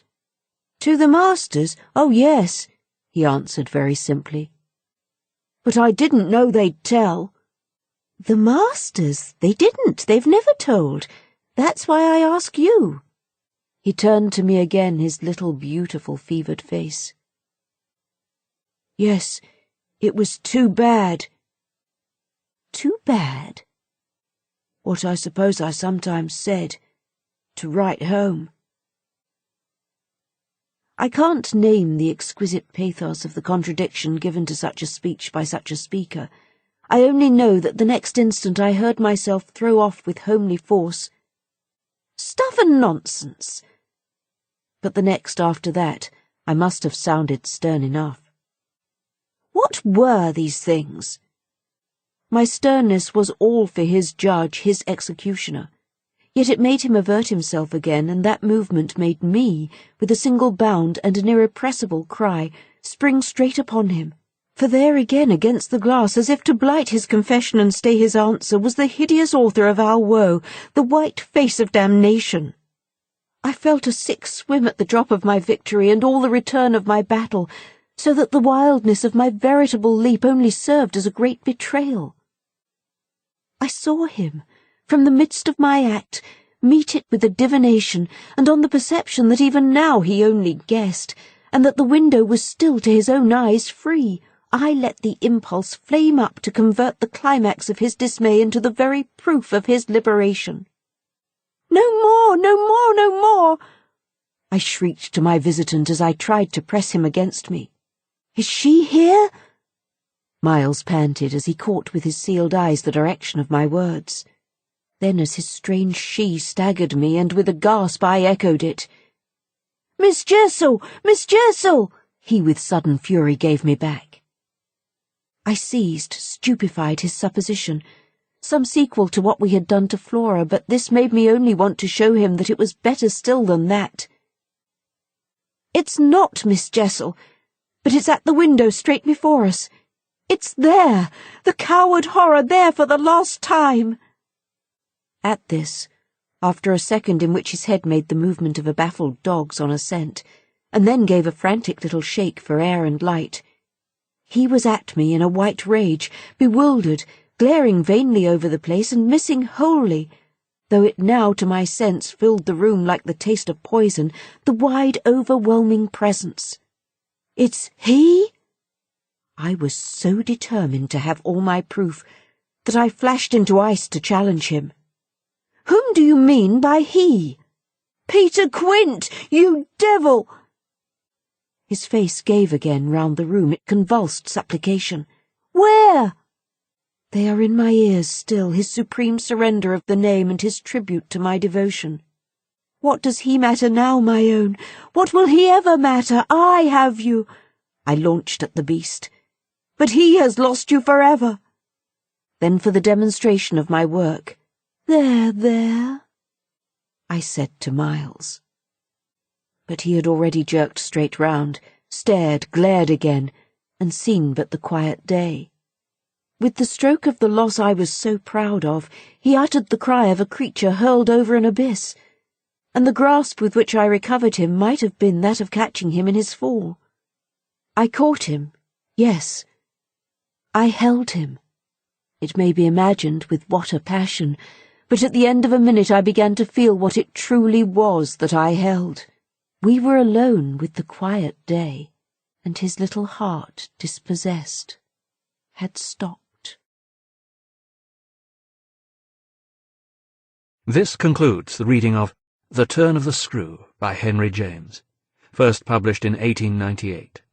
This book was read by Simon Vance and Vanessa Benjamin. This unabridged recording was produced in 2008 by Blackstone Audio Inc., which holds the copyright thereto. Neither this recording nor any portion of it may be reproduced or used for any purpose without prior written authorization from Blackstone Audio. If you would like to obtain a complete catalogue of our titles or our monthly update, telling you about new releases and our new collection of books on CD and MP3 CD, call 1-800-SAY-BOOK. That's 1-800-729-2665. You may also obtain the same information from our award-winning website. Our address, all one word, is www.blackstoneaudio.com. Thank you.